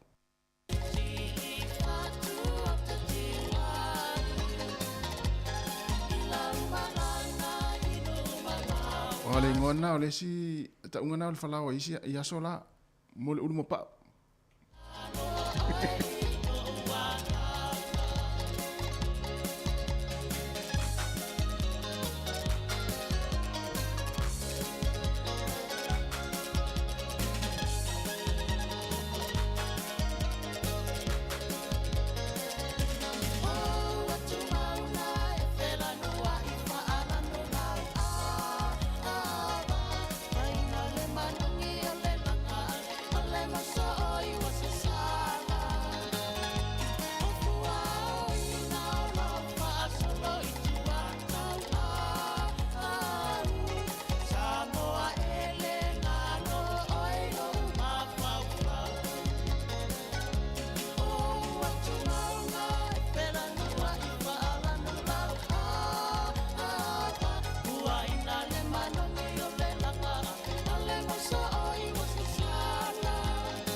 Toi fa o tu tatu fa fianga na ya el tatu wala au leo tong fai mai talo fa wala au. Ma lo se fu. Tai wala mai. Talo fa tasi. Ma lo se fu tina. Wa mai tai au. Yo manuia fa tai. Ma lo la va tau na la ngai me le. Fa tai. Fa tai mo mta upu. Salafa. Ia. Oi. Ma tango fia fa longo tu tai au. Tai. E sa o le lava na tu langa o iai. Fa tai fo le tinare na mo lona. Sao tum tau ma na ia la na fa so e sao le la va ia tato wa ma tua tato te so ani fo inai fa na mo la to me ai to no le onga a wa fo o le fa mai fa ia onga e au mai a me fa sa na va tu le onga ia tato pui fo la fo ia mai la to me so fo ma lo no tamai e le mana o mia ni me su mali o tana no tu bai e ia foi la uta mai fa pena e fia fai me nao e fa ka mai me nga su mari ave i lan se ata mai o fa kle ia vai oi e le a nga me ia tino ta mai a tu sa le fa sa mai e fa ia uma no ia pui fa ta mo la to o lo va tu foi ta ia ia ma le soi fo malo lo ina tamai a vere me e se ngai mai ma welo na malo vai o le ma wala ma no a mana a se lance tamai ia fai sanga sa ngisi nya fruit yo pa nga mema ne ave a se upu fa ka ni me fo ia me sumali ave ia ele a nga molato le a batula ai fa mai fai mai fa ia o ngai me sai tamai ia na ta wilenta to sta ile me la mana o fa ia na ia mau e tamai ti le o la malo lo ina to no le a onga a wana ia ni ma ia fai nai ia ai sa le fo ile tina ai se me fa le to nu fa na usi wa sila se lance tamai ti o vato ele ofito ia tana no sa o mai tina e ma tu o le tamai ti le ia ma la malama fo me fai ngo fia ele mata up e le aia se vive si stato tau si file mu ma wa se al fan ia mar tau si ai me sili nan ta ua e fa mo pe a o ngata maiti tato ave fa mo ya la to tato te fai fo nga luenga so an fo ina fai a o ngalo fia ngai ma fa na ia o nga na ia mo pe de ma lo si o la to tino ia fa tai mo na tau se le fa so a tu tasi ma ele la de ropo kalame fa tai mo de ava no ya malo fo le tapua i talonga si lualo ia we manuia malo fo ia fa tele lava lo fatu ia fatu fo ya salafa ya la lo le tuma tai o Asia i inga le ta lo le au le Black Fence New Zealand ya au tuma tai le man malo ya Australia yo le fa ngi ya iso lo ile Australia ile vasol nei talonga tuma tai ya ya o to val minuto na tale o le tula e iva ya tala pelta to mana ya tele fa so ma ya nai matua ya malta to tunu ya awa te masalo le tunu ni si ta sine ya tunu lo fa ta uai mo fa malo sia mo le tong fa ya ave SM fa sa ina mo vai su mali ona ave ira onga me se o vai volele o tau ma fa su mali fo ye o ma fa na ya pe ta sine ya tunu e lo tu ma lo si vai ngana ma fa malo sia le tau fia ya o le ave ina o vai su mali fa na pe o ya onga yo ya lo tala pelta to lena ya wa fo ila va la mai ya ma fai mali le ta ya yo wa fa yo na fai se ko pai le ta ya ya ma nei fa tau le ko pai koko ya wa uma up yo ta fa la puka tangata ya ele nga fo inso na tele ni puka pa tele suwa vai ya fa la iti puka ko pai yo ya fu ya te ol na te kuka ai la va fa la poto puka ko pai ya i fa pe fa i nai se si pa pe ta ulianga inai o na te kukare na fa ila ko pa ja pe fa la umi yo non fa la umi a vela ya i o mai fafo e vole le tip e tu tonu 5 minuti ona tale o le tulaiva ma lo lava le mafuta mai fa tala fatu ya Erika ma le mafuta mai ya i san supoesi ya i Samoa ma lo lava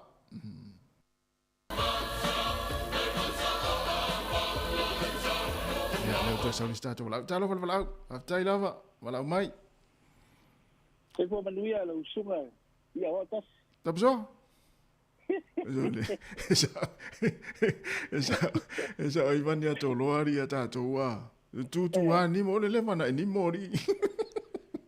E fa mai lu atilo, yo atilo ala na Facebook to ni. Malo. E no mata ki la volta tu. Oi. Tapi po kalave. Le tu la po ia pela sunga ma la fenga venga. Ale mele ufa pia isi ufa pia sole. Oh, leva tele le to vai atu ina I wo ia mana I pa anga ia. Ufa pia lo ma va. E penangi se fa fu le lo. Ya pero casi vale le sau no ngal saya. Ia. Se tende te sau il fatte te uso mangal venga te te vai no yo po dica que vai pe vai malu togi vai. Malo. Vai tai ona finga venga te pso? Oi. Tau sai dia po si de manera wale ainga. Malo ngalue. Ya. Tidak ni mesin dia walta tu pokalam beta ya. Tai. Dia pun palu belum waktu pokalam ya. Esa oleh au puta au si. Au tele no pola wali au rupu bakasila ma au maile pa ya bio ya. Iya. Ai esa oleh.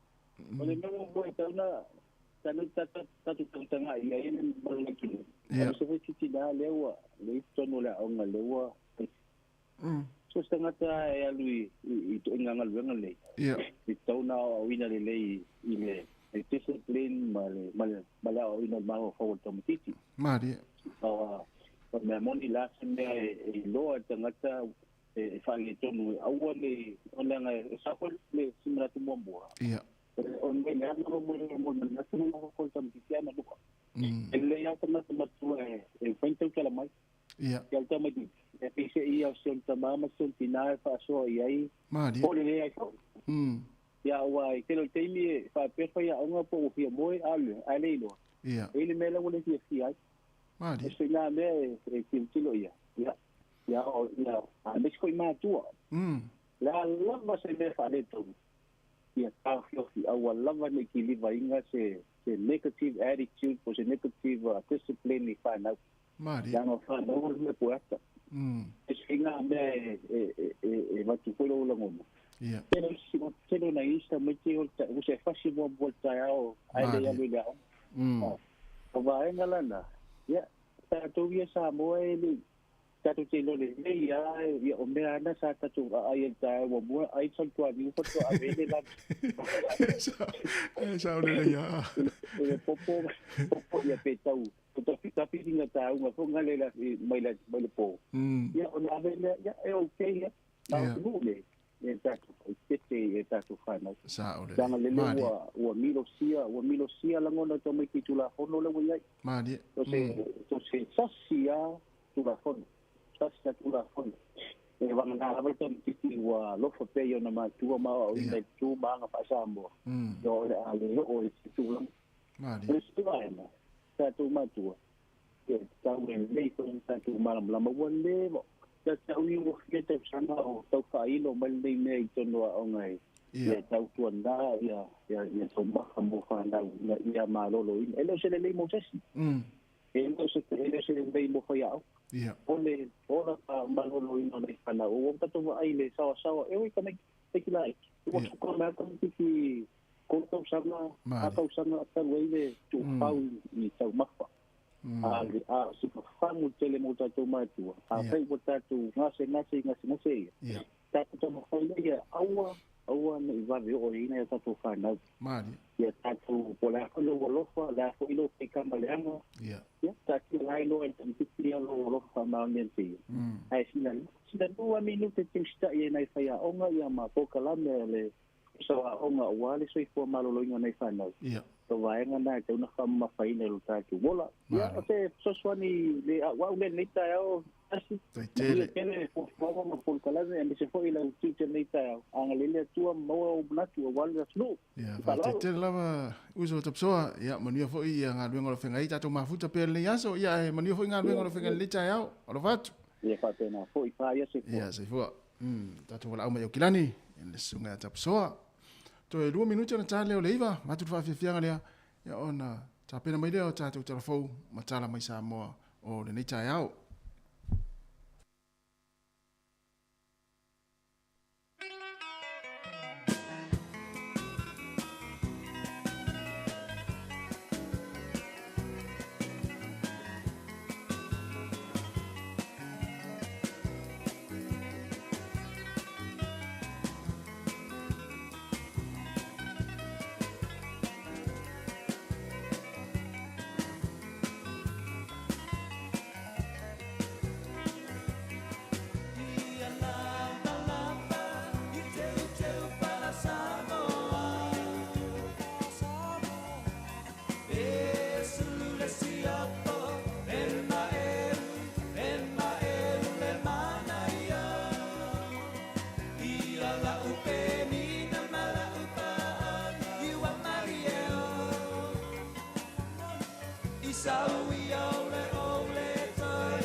Toi whaatana whātul tātua tunu reo ngā tutonu le neiva yaso, ai o se whao poponga e tātu tala whau mai Samoa o se maia le whaafonga. Ua whailo i atu le taitai o le atunu le whionga le tamaitai pāle mia fia mena o mi mata awha, e le pāle mia o le malo fiti le aso ana nafi, e se sau ninga te tala aloa i aile ofiso lai komisia Samoa e fiti, e lea sauninga na saunoa i le whionga le pāle mia le malo fiti Panimarama. Wa tala whionga le leile wha moe moe le te tala aloa e ina o le ofisa faua Samoa fiti, ma le atoanga o le onos fultausanga talu ona tuto tasi le malo Samoa. Mai o se wha amanu ianga fo i le whailo i atu le ulua i tamai tai pāle mia o le tātou at no. Wha e loe Panimarama, o le tāua tele le whainga pa anga Samoa ma fiti, ono fiti o le whetaula inga leo whewhata wa inga o whemalanga inga o vaenga o so inga wha teknolosi le leilon ta mau a inga. Ai o se atunu fo i e tapu vai tasi uma iai mea uma e fia maua e atunu uma e malanga atu iai. Sau noa manino fo i Panimarama a le leile so tanga o atunu ula i te le Pasifika e whape na fo i o na malu pui pui le Pasifika mai atunu o te tele. O lo tāno sie e Panimarama le toi te tala e o tua oi whaavao māloa sa moia au kuso. Ina ia toi vave whaafo i mai le malu si anga o le tamau ainga o lo tātou watanu. E se full wafe tala euro to sa le male tols full male tol wafe tala Samoa. Ua fo ina le malo Peritania e ati na e ai se tasi o polo keti le no fuanga o tonga la au i vai lima. E whai mapine wha amau. O le whaelonga i no le aso soi fua o le tupu te maita i o lea fo i atunu e tau o le mailo na sui komisina i Samoa nei. E le whaelonga i na o le aso soi fua o le tupu te maita i a Elisabeta na punou i whai le sui komisina o le malo ma ia te tō ina le la aua ta ua o le tala whau e whai mapine wha amau o le atoanga o le fitu se fultu sanga o Elisabeta i Samoa. Peitai o le se leni ua fo ina mo le fausia ina leo ala si mai whaata a milo te tono lea tonga la au, e mo i lato e iaia a fianga tu mau le soifua, e whaafengo fia i mo lato no fo whaata a vale vale, pe a sia le no fuanga o tonga la au lo na matango fie, ia mamapu fo i ai i teimi manao mi ai. Wa filifili e lai Komisi o Peretania i Samoa le la awa le talafau. O le la au Samoa le e o fanga mawhai ma mea tau mafa, a se tasio inseti po le pepe le o le swallowtail o no wha Peretania.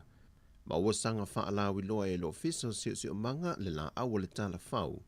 E na ia wha amalo sia le atunu ui toto ina i le no whanga wha apitoa le i vai lima.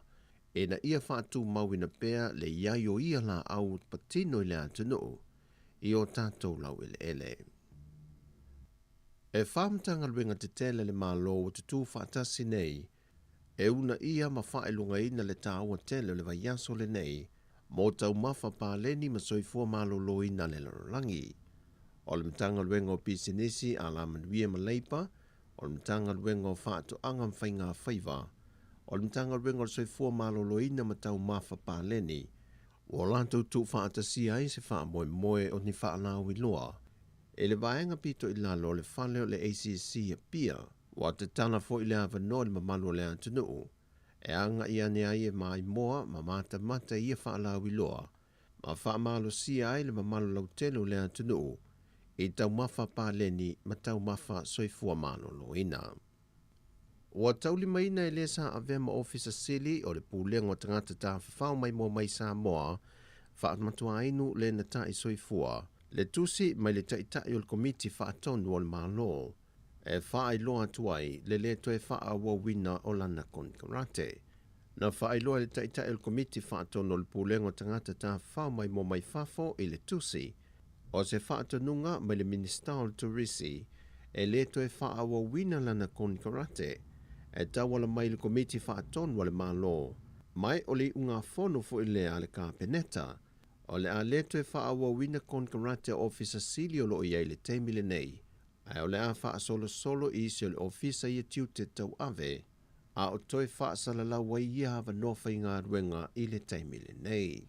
E na ua fisilingia wha amatua inu le na tai soi fue so na whina ngalo e wha ata tau le tusi wa ia tau limaina, e na ia sau noa e leo fia tali i le teimile nei, e iai se teimi pānga noa, o le atu ina mai aisa na tali aloa ia.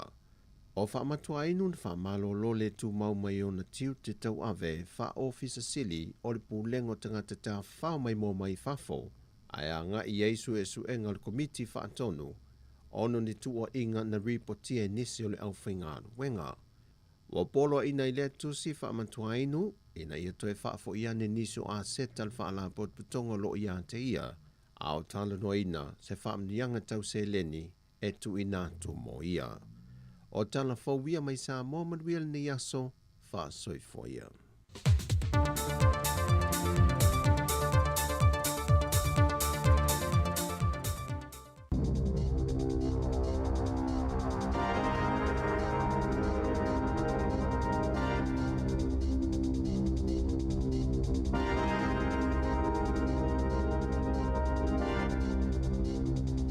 Talo flava o talafou mai le si ufonga le lau momo le nei tae o le aso vale o iuni lua a whelua lua.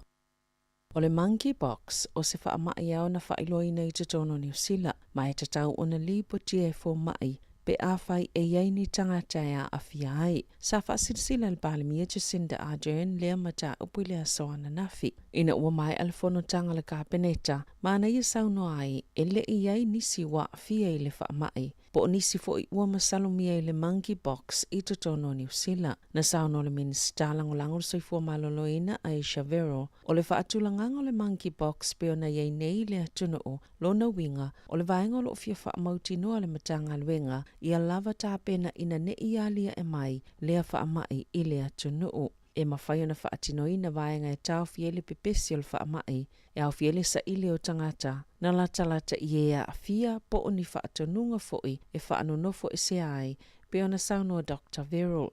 O le masino o me lea na alia e momoe le Monkey Box i Peretania. Talo mai lea solua iuni lua whelua lua, ua silia mali to ofitse lau valus ful tangata wa a fia le wha amai, i atunu e luas fulfitu. O le Monkey Box e amata iau ngai pei o le fiva, pu e le maalili, ti ngā masa o le tino, ti ngā le tua, ma le la vā. O na amata lo leo na vaai o ni mangeso i pe o ni wha pepe, i fōlinga, maso solo atua isi vaenga o le tino, e taipei o le Chicken Box po o le tane susu.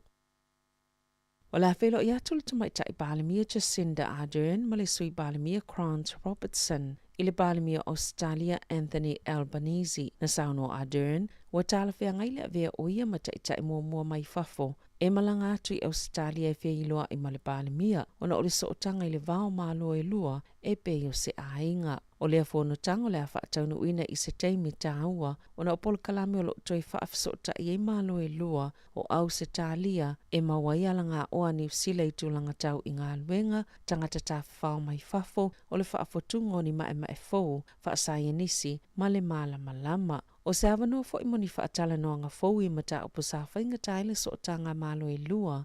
Ini nei tau sanga utuana i atu pe ona sauno Ardern e yele polisi Australia le to e whaafo i whaamalo si mai tangata ni usila e soltu la fono. Whaatasi e mai a te tau tangata ni usila o lo au mau i Australia. O la whilo i atu soi Balimia le tau tupe le malo Australia Jim Chalmers e tala noa i lu i tau e peo le si tanga le tau soi fuanga o whaafi tau li o lo whaalavlave i whaatawa inga o loa whaatasi e malakovitis fuluiva ai mai se ole taua i Ukraine e toi tali o maile to mai tai Balimia le aso se fulo iuni ai ole a whaawau ona iei Robertson mō nisi o whono tanga. Na whaaliele Balimia o New Zealand Jacinda Ardern lo na nganga fia ona ol malanga whaale malo mua le Balimia o Samoa mō atunu ui fafo ua mua i New Zealand o la whaafeloa i aloa ia le fionga fia me Naomi Mataafa. I le aso sfulmal whaaioni, le aso lua le vai aso fōu. Whaailonga i nai leono sful tau sanga le so o tanga wha op whai o malo i le vani o sila ma Samoa.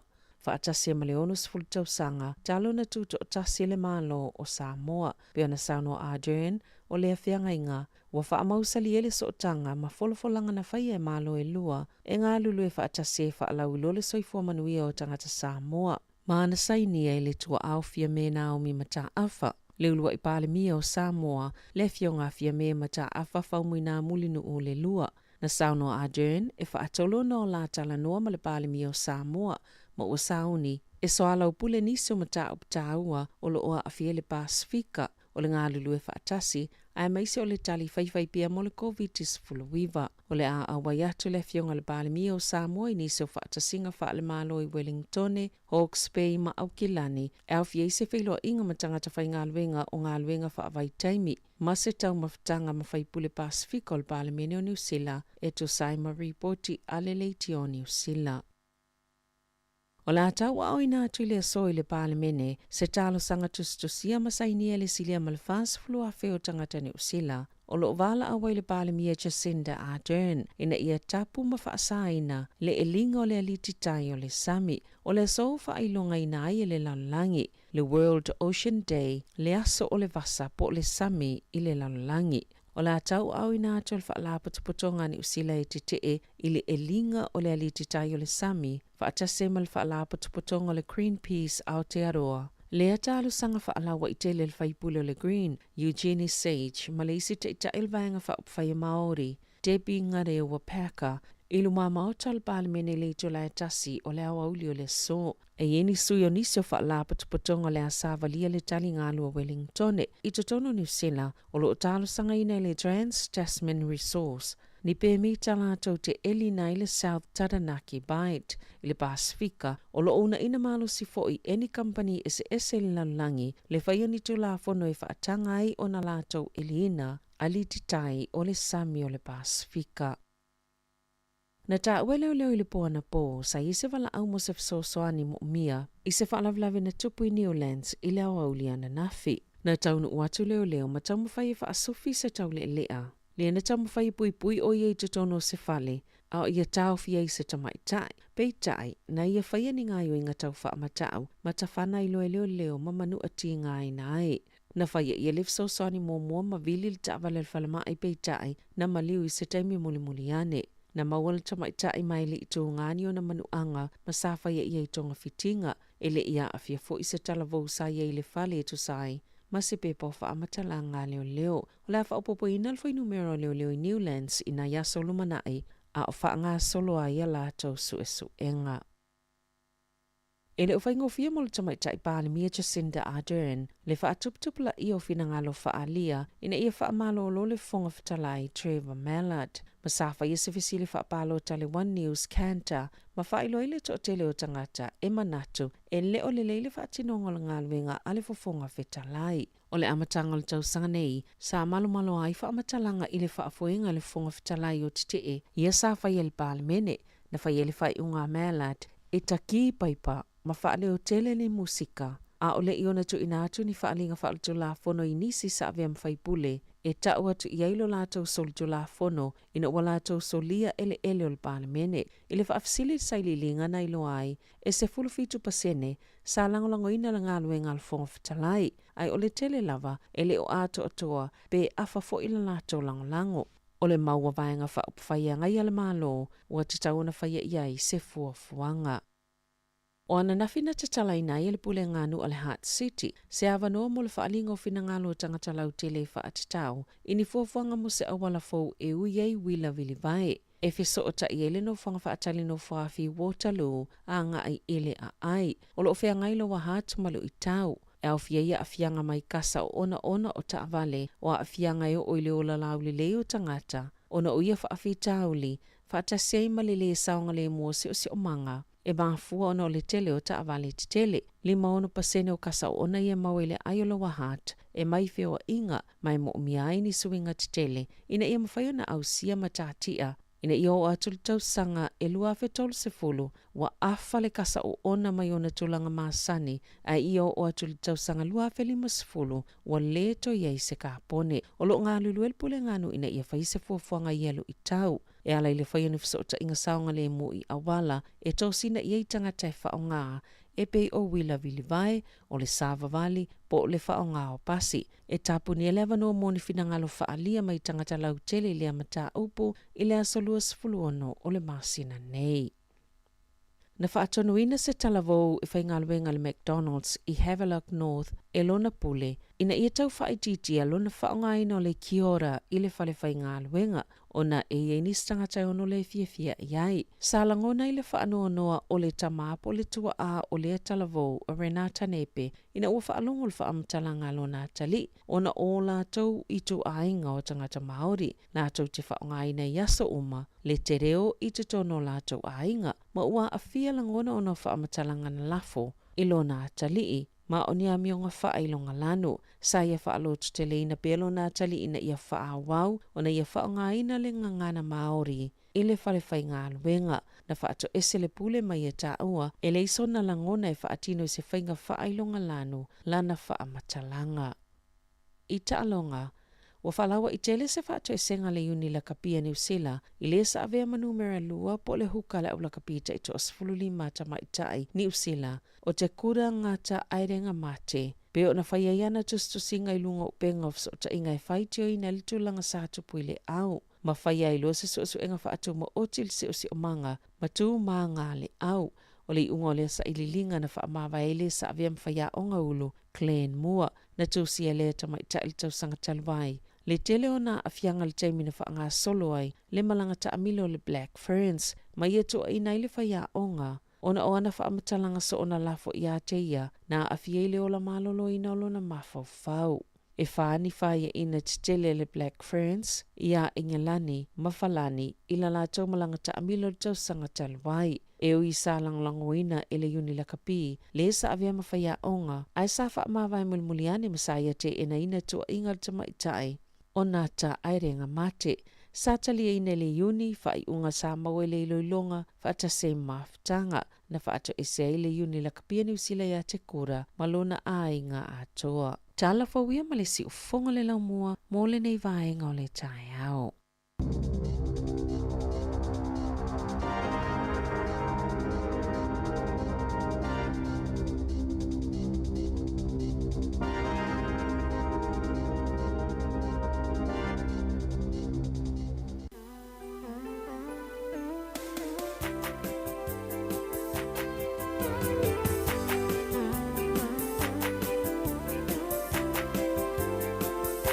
Wasila de malu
Whawhianga, ia awe pese ni teimi o le tai au ina awe pese le karisia whaputonga kerisiano sa moa sa maunga, ia vi inga le whianga sa maunga. Ia toa tere rau sa maunga ia whio isore ne Wellingtone, maanala ne Wellingtone. Lua sura minuto te nei leiva, na whafonga i toi na to tala mai sa moa, matala fōma si fonga lau moa Wellingtone, toi whafonga i le whaponga ni tula si funma le lua i le awauni ana nei. Ia lea ua fia la fo i lea ua whaatasi me fo i toa whina ana wha solo. Ia ma te whai whangongo atu nei tai au. Ia ma tal no atu. Ia awa fo i tātou poklame. Ia ma le tautua si fonga la mua nei. Aso tala whana, malo reusu. Malo soi fuatasi. Ia whatalo whatu fo i le tātou au whafonga le nei tai au fo. Ia. Malo lama soi fua, malo fo leusu tasi. O le asau wa ai li tūlanga i le tau i whafo. Ona ulo tere i wa ai a tere i le watua i whafotaru mai le fitu le tai au. Le asau wa ai li tūlanga o i. Wa ea o ngāsi sa whali le tai au ana. O te rola e au ngata vadi. Wai le o savili taimi nei. Ia ai leo ele o timu fu i taimi nei no sa wai. Pena ngata la timu le fa man malu. Mana ia malu le savali. Fe lo rola o savali le nam tamau mai au walan nei. Ia, na ia tele. Ia, no winga la wai loa nei tangata sa vali ma le fa manu stino le tai au. Ia e ono fulele mana ia e fa savali le tai au. Ia ele timu na nei aso ai. Ole o mo le piso le wala wale wa amata o ngani fa nau. Ioi. Ia o le tau mai. Ia o le fa so tatu tinu utu lang volele o lancho tamiti le onga. Ia pole ale fa ale onga le te ye ana o le ale tu lang lo ye le. Ia onga le te ye. Ia e tasi mana i foi fa no mai le fa so fo ia na ia wo en fa so mai tatu il topo kalami. Ia. O le tele wa onga i po rua le fa ngale kai ngaura o le por kalami foi le mawai le lunch free lunch.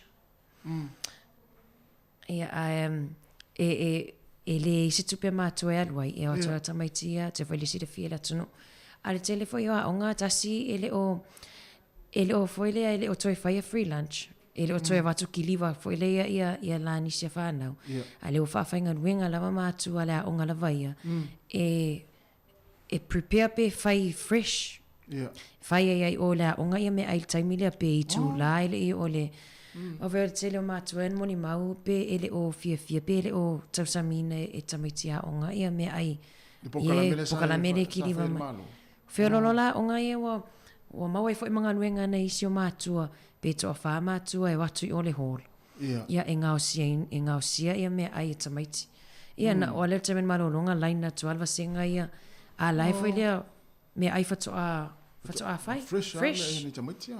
Ia mana ia telefo. Ia sa o ina ino i me ai ki liva atu le pokalame lea. O se pokalame matango fia ma le lei. So ani fo i le lima vai o matua. E a tulanga na ia fa ia o ni me ai fo le na kuka na nafi matara tu na nafi. Ia alona winga ele tu sai mo le soifo malo no tamai. Ia ele le ia le fresh on me ai. Ai le tu ai lava le mana alavan matua e fa ia tu le lanis le lancha lana tama e batu le au. Mana ia tele.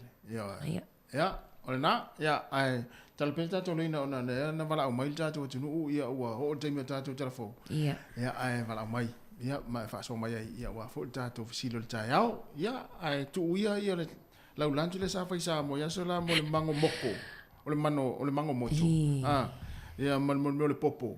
Malesi. Ia malesi. Ia malku ava. Ia tu la tamana i lo to fe. A te loa tasi na matala no atu msavelina na filtango tau fuala au tau mawhamata le wai taimi nei. Ai ama atatu mawhawhau sa mua e pala soro le mango male. E pea tate aluro le anga tu hape ai lunga ku ava. Ia pe o le susuru ku ava tau tate pea ia tau mai nei ku ava ia ia tu le awala ia le o. E tate a inga umalawa ia inga i e tate tau atua. Ana le wil tawara au. Ia fatang vanil tatu wala au.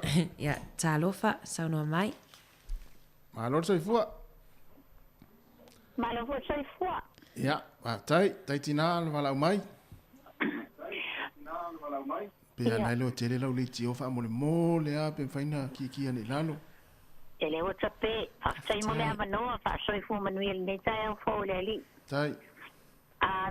Whaso atu I mea ai tamaiti o a onga. E matua o ngā matai o kilati.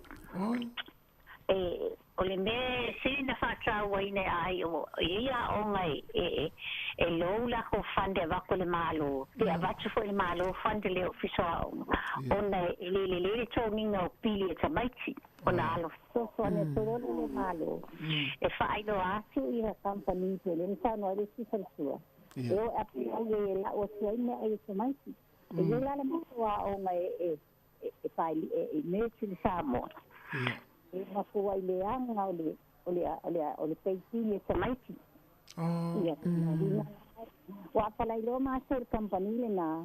Ia la ngani walu lualo matua le ia o awa so da o tini ngala ya lua o ngai le mania o nga a o.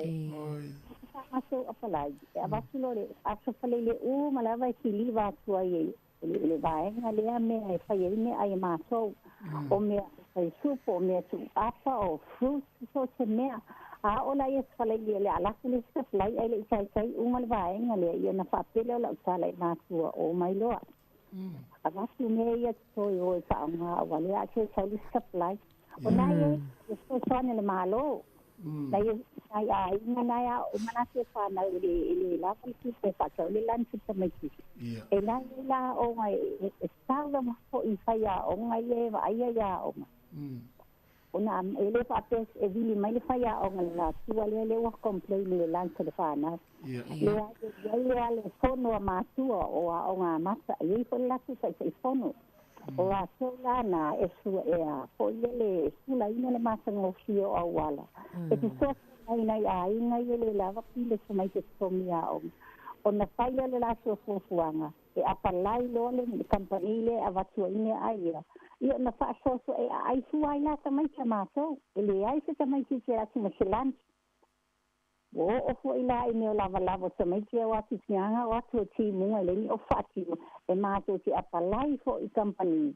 E a watu se e la ua tuai o whati o mea e free uma mea uma le malo ke a whai. E le lele o ta ingai o lo wa ai le a onga. Ia ma ai whamanianga nei a watu te atua tino ni. Tira whapitai a ui e le pale ni o ni sile. Le tilo matata a watu o whatu mātua. E tila fia le leia o e le whaia o mua i silau whanau. A o lava lau whaasoa, a whai o lava lau whaasoa i mea ai samaiti awe. Ia whai le leile lau. A wale sua le mea loso e samaiti te o na le tila fia le tamale nā whapea o a ia le whaia o nga le lau te le mātali. Te lei te gele a ia whaia o nga. Te gele a ia whaia le o ina le mātua le whanau i me taumia ai. A wari kai fua malalui. O lai a ia whaia o nga o mana o ina. Wa o fo i la fo i o fisa kai fua malalui ina. E a sias ia o nga. La te tau di mai na ngā venga whaape i so whani ia. Ai o mātua ia whaale tonu le fia i le aia o nai tinana wa ai lante samai.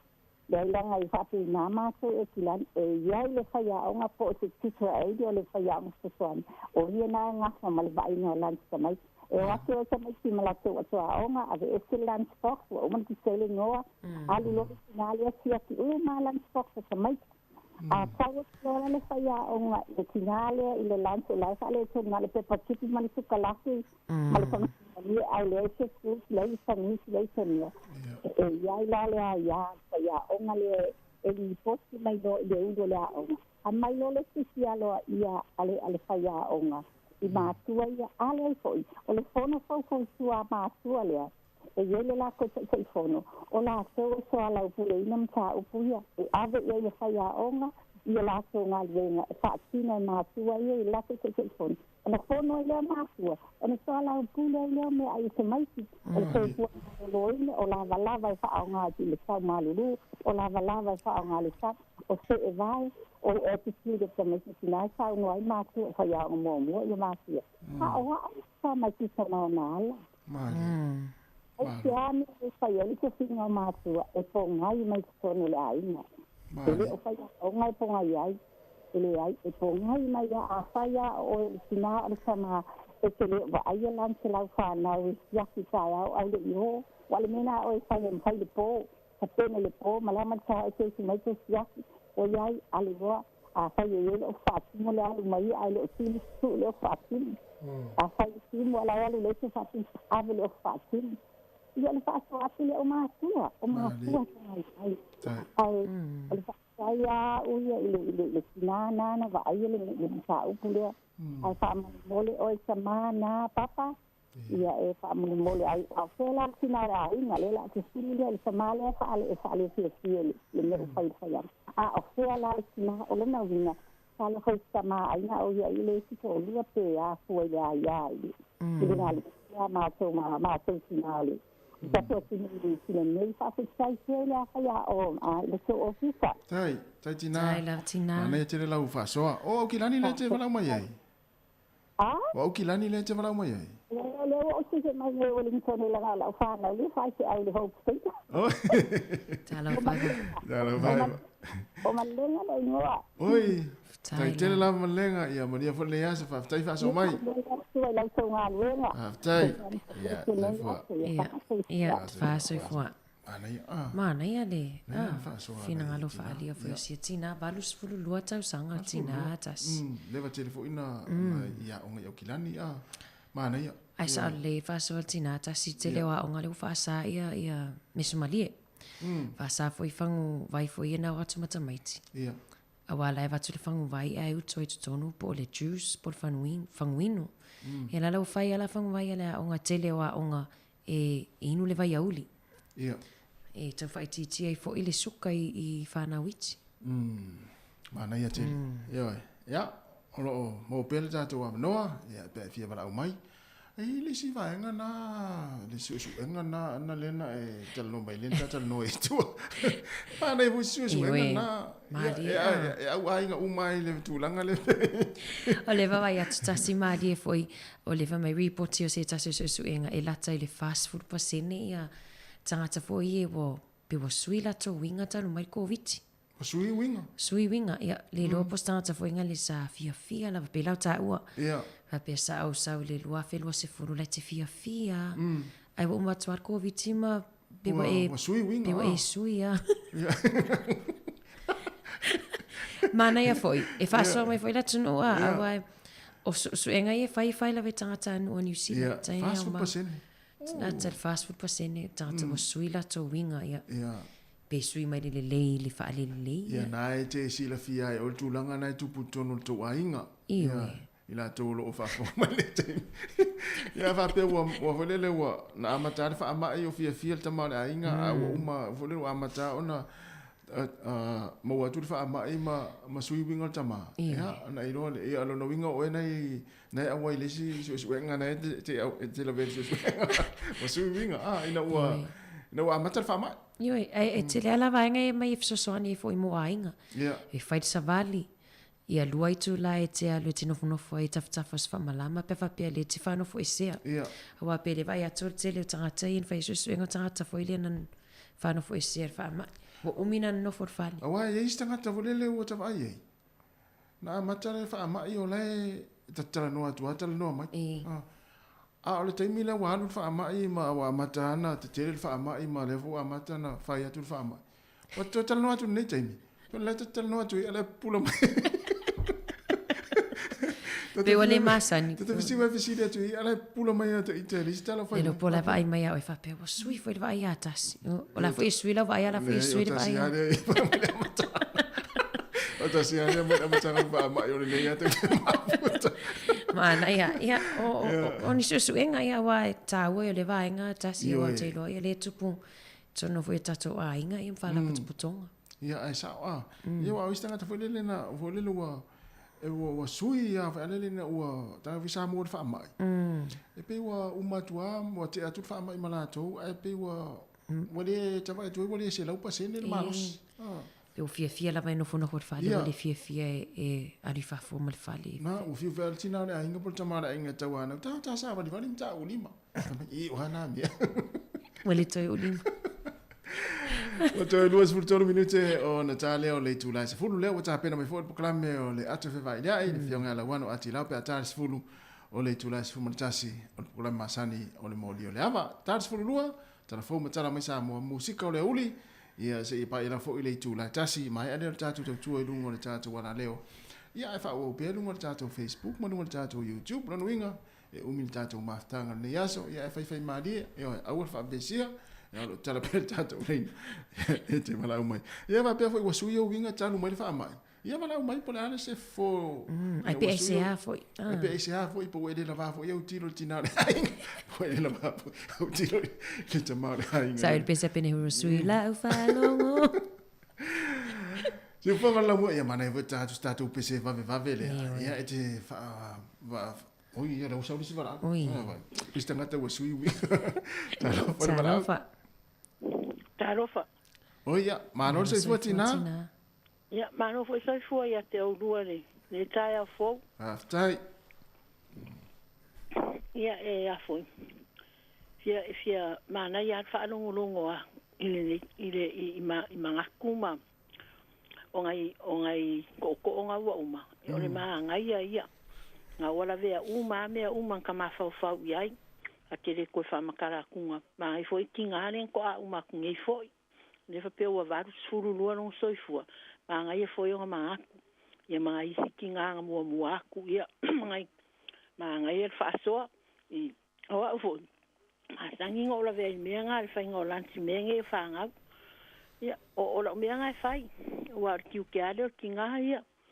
O ke kilo mua i lunch box po whaafeanga whai.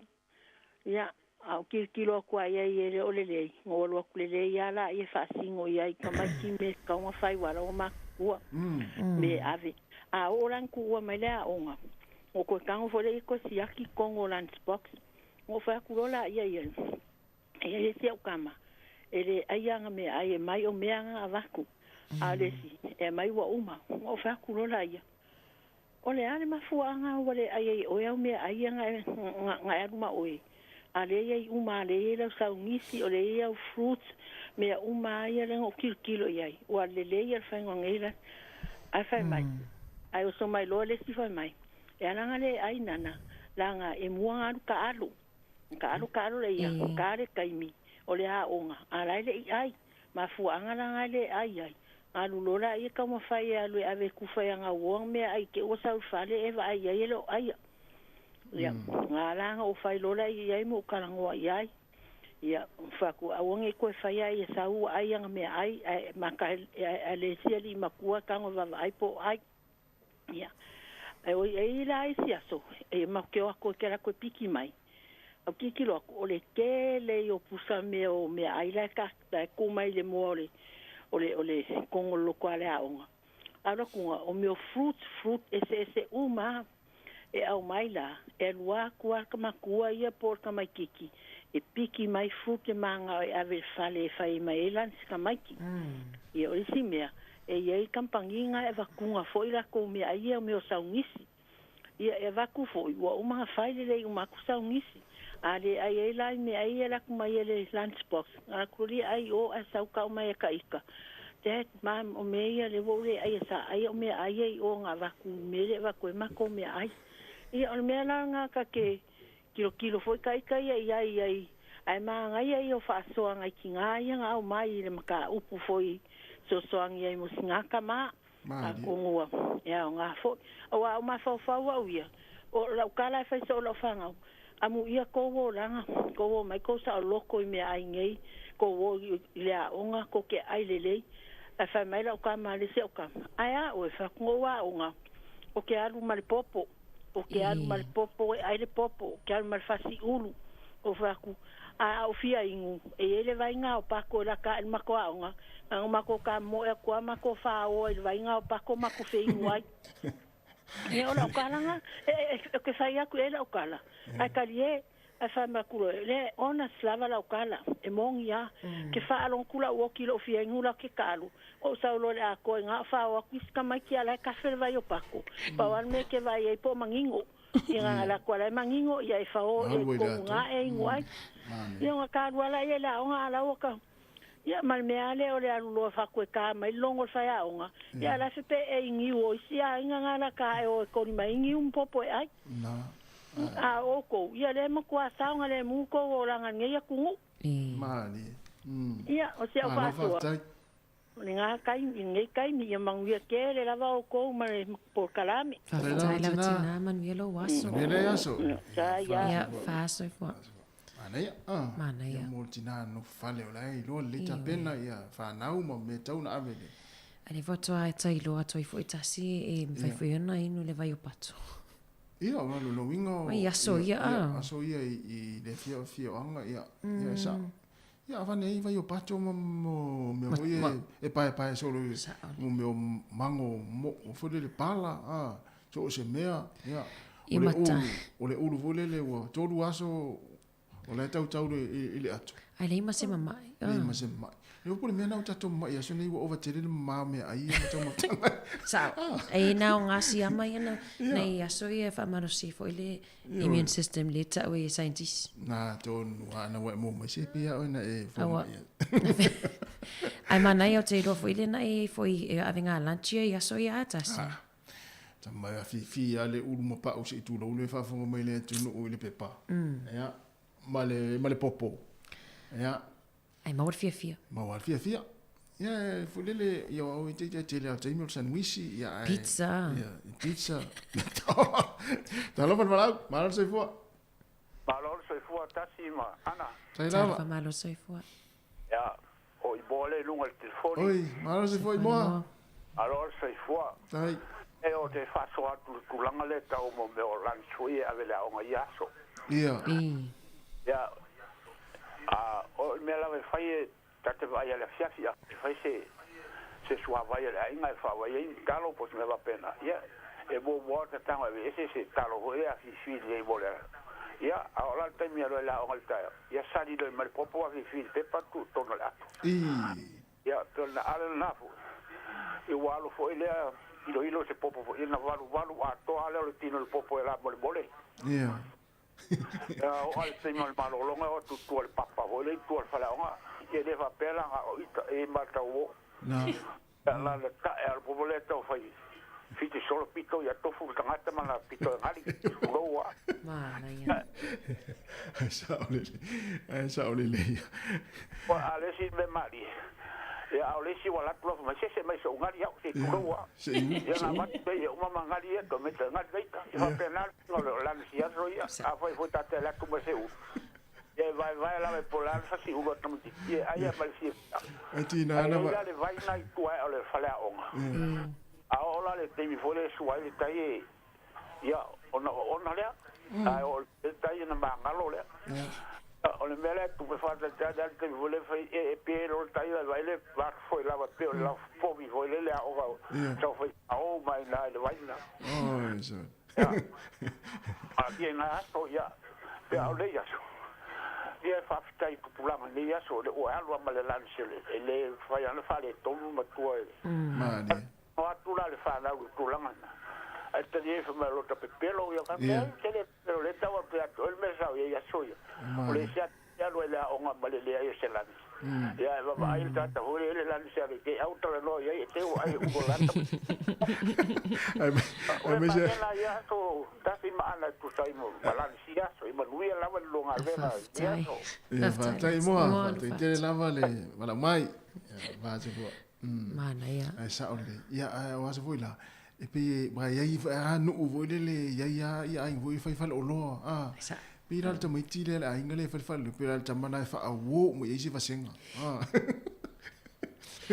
fa wo mo isi fa senga ya na muri ala ista mai titina sina ai ya ai tele ale wa nga na o ma fo le ma ulu ma pa o se tu lo o popo o esi ya o va nga o ma va pena ta oi te le mau mai la le popo malesi tas ma to na mo me fala fa pata na ya ai fa at fa to ni la grandma ile se met to for Alexander vi se fa mai ai te lo mato ya so ye ngai fi ai mod pat o te lo matu e wal fala o ya so ya ta o le mele o le ulmo pa ta lo fa wala ta I wala mai alo se fue lo suma ma se fa ta tina ia la fa so aku le fa mai ia il sui o winga il sui o winga ele sui o winga o ia na Ya na ke suyo kau winga ngaka mau sa ma ia suyo Paula me lo voy ai. Ia. Ore suyo ore suyo ngala vai pe wa o vai lo kala pu ai de suyo yo. Ya me tak mai ai mo tengah tahu. Lai fia esa. No la fia. Ah. Ya ka paro kula ma ka suyo kau winga ya kile ki o sa mo. Ya ka paro lo Ifonga mario o ka ana ba ku ma ku la e male ele la na le suia winga le tele o pe al vai po fole ata ya ole tio ana sa uva el tamane a inga taluna amata fa ma wa sui winga po na e tu mau ne ai ole a ku ma wa ko nga pa me wa sui ko inga wa ma ka ma ku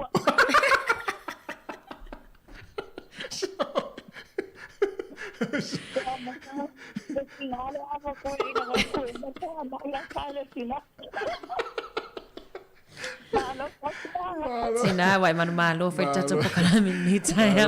Tai tele na mana mai. Ya, malia fo ne yaso. Yo ero fatta mala inga. Tai lava. Fa sai fo. Usala wo umana fai mai sina, yo wa suita mala inga uma tu alfa mata mala. La bala uma tu. Ei. Olha lá, tio. Ya, lei o tala e tali e nei matua. Ya, lei foi mo atas dinare no mala mai. Ele o suia la ia o suito ina. Suito ina. E talo sia ele o ia le mata no matua ia stoina. Talo fai fa ftai fa so mai ali ta sia o 2 minuti. O 2 minuti ia ona ta talo meta to programa ole atu vai. Ia le la tarde peselia. Ya, ma solo tu tato programa an. Tato ma futa pe ne yaso. Ya. Talo sia le ma se tato sui talo na mata fa ma. Ne pesere fa lo mai o ao ya ma ta pena ifo ia ta pena ngai tono ainga.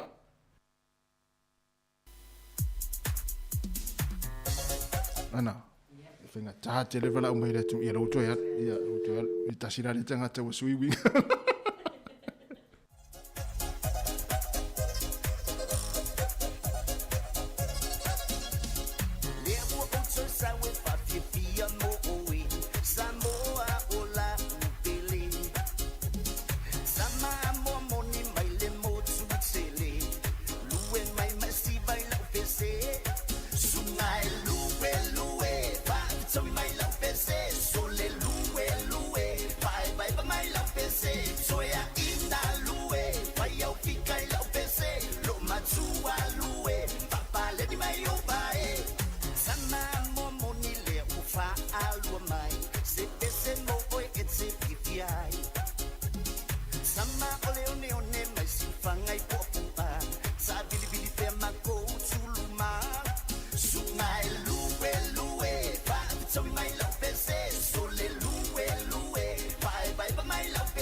Soya ina lue, vai ao fica e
Watoto tale, ono ufatu atae, talo pala utifai moana, ola uma atai mande. There's plenty of fish in the sea, there's plenty of trees in the wood, there are also birds flying in the sky. They're also pretty girls, but the only one I love, and that's the one I love and adore, is the girl from Samoa. Tele a ole sami.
Ia malo faftai ia le foi wa o mai taimi o tato por kalame o le ato fiva ili ai ia le o tapena mai la fionga ia la wano ati lawa o si mai fa fonga.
Ia i le nei vaenga o le tae ao, filo fo i toe whaatanofa ma whaafei loa i atu i le po i maurunga o le au whaafonga i le laumua nei Wellington.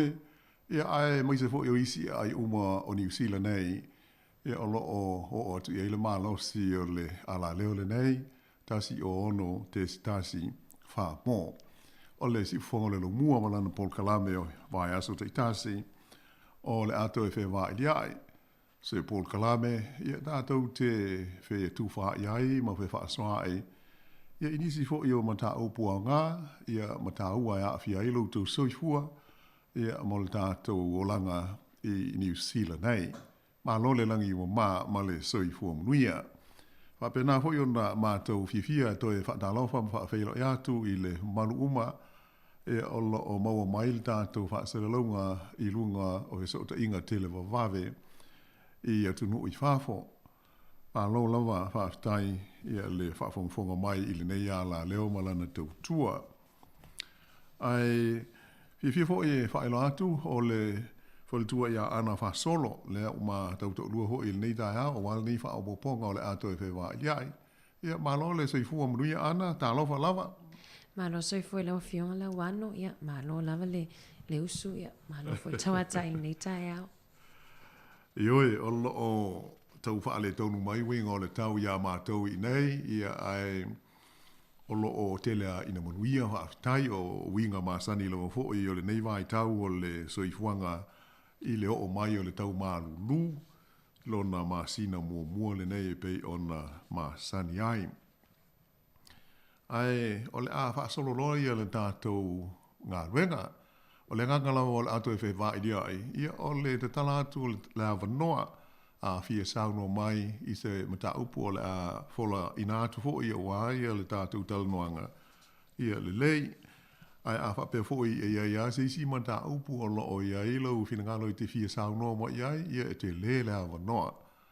Ia po se fisili fo i fia tu ina mai i tātou Paul Kalame, ia male au o nanga le si ufonga o le lumua. Ia pe o le nganga lea mo le winga o le nei Paul Kalame. Ia ai usi mai pe lava ia le whaafonga.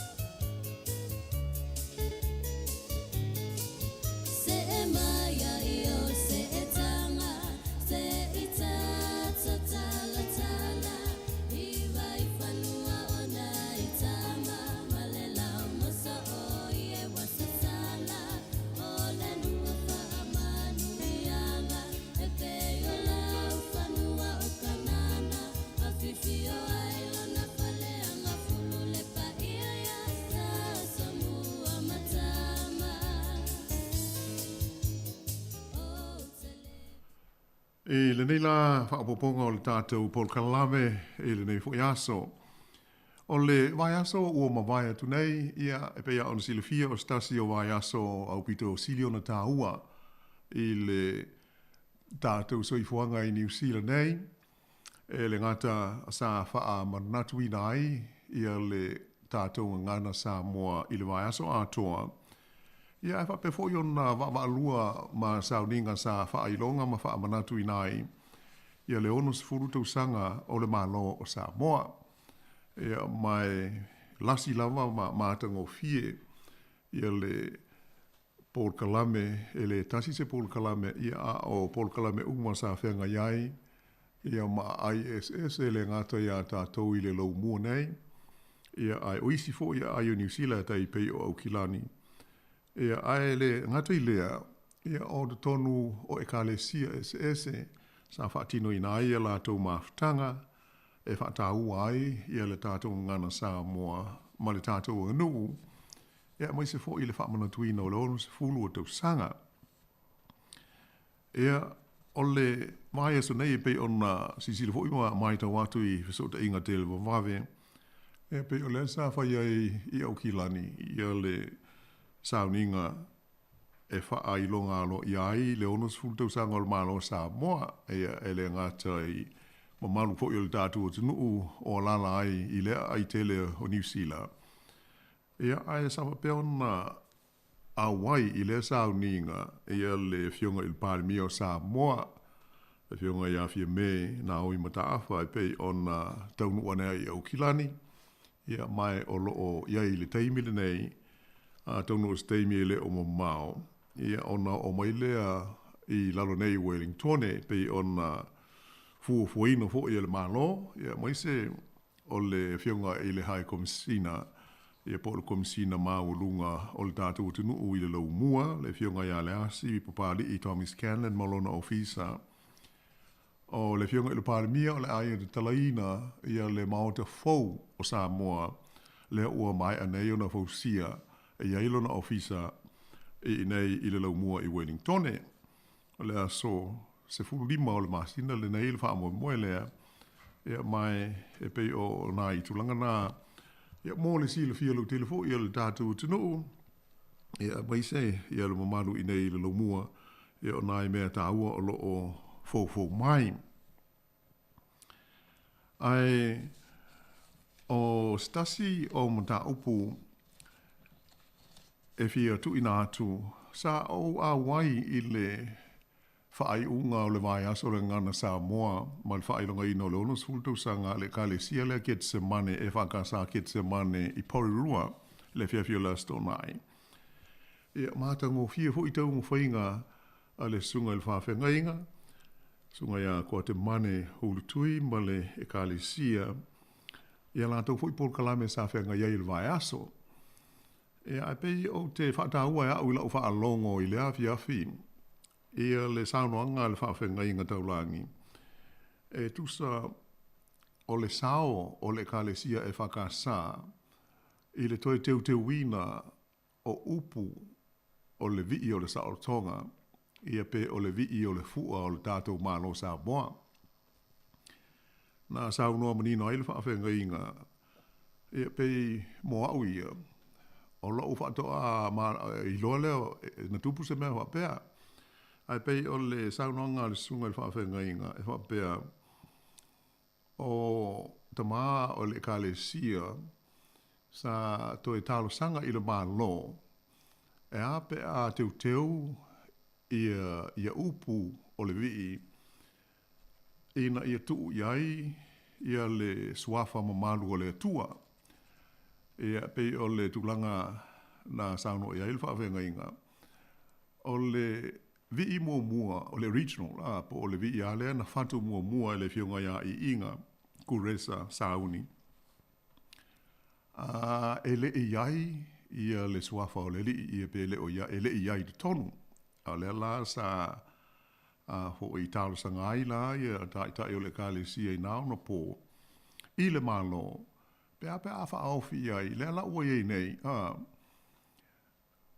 ia fa punga na po o le foi upu o lo ta wai o le tua o le fa vai o le malo Samoa ia ma tulanga uma fa pena ai pe o le ta o ia ta o sa no nga le sunga le fa fenga inga mo le sila fio le tupulanga te lo vo ia ma ta uma le sila fio mu le vaenga e pe o se sa ta o na le kalesia I le te wina o upu o le vii o le sa o tonga o le tātou te no ta o le sunga a kua te mana I le mātala noanga ma fua fo I ona I sila fia le vaenga ta ona te le tausanga o ngalue o ia I le tonu o le ofisa o le kalesia ia pia ia ma sa ilia iai ia mai o lo fa mau uma o lo mau ai swafa I la tau sa fa pongai ia matulanga uma ia tonu se vanga ta ua tele mo le sila fia o le tatu tino a foi fo I si fia sauno mai ia I le vaenga o na sila fia le lei ia le mta upule o tala noa tuai ai pe o le sauno anga le a le sunga le fa fenga inga ia ko te mane o lutui le fia la sto nai I le sauninga le na tapuni alo iai I alato le vai aso o le ngana Samoa ale e whakasa ke te se mane. O le tasi o mta upu ia le o mai a tātou le mau whawhi tāulia nei pe ona tātou moli mawina I au kilani o le whao ngāwa o penga mālosi o whana e ua mānunua ia pe ua māli liu ai tangata. Pe ona sisilo ho I talofou o le TV ona po.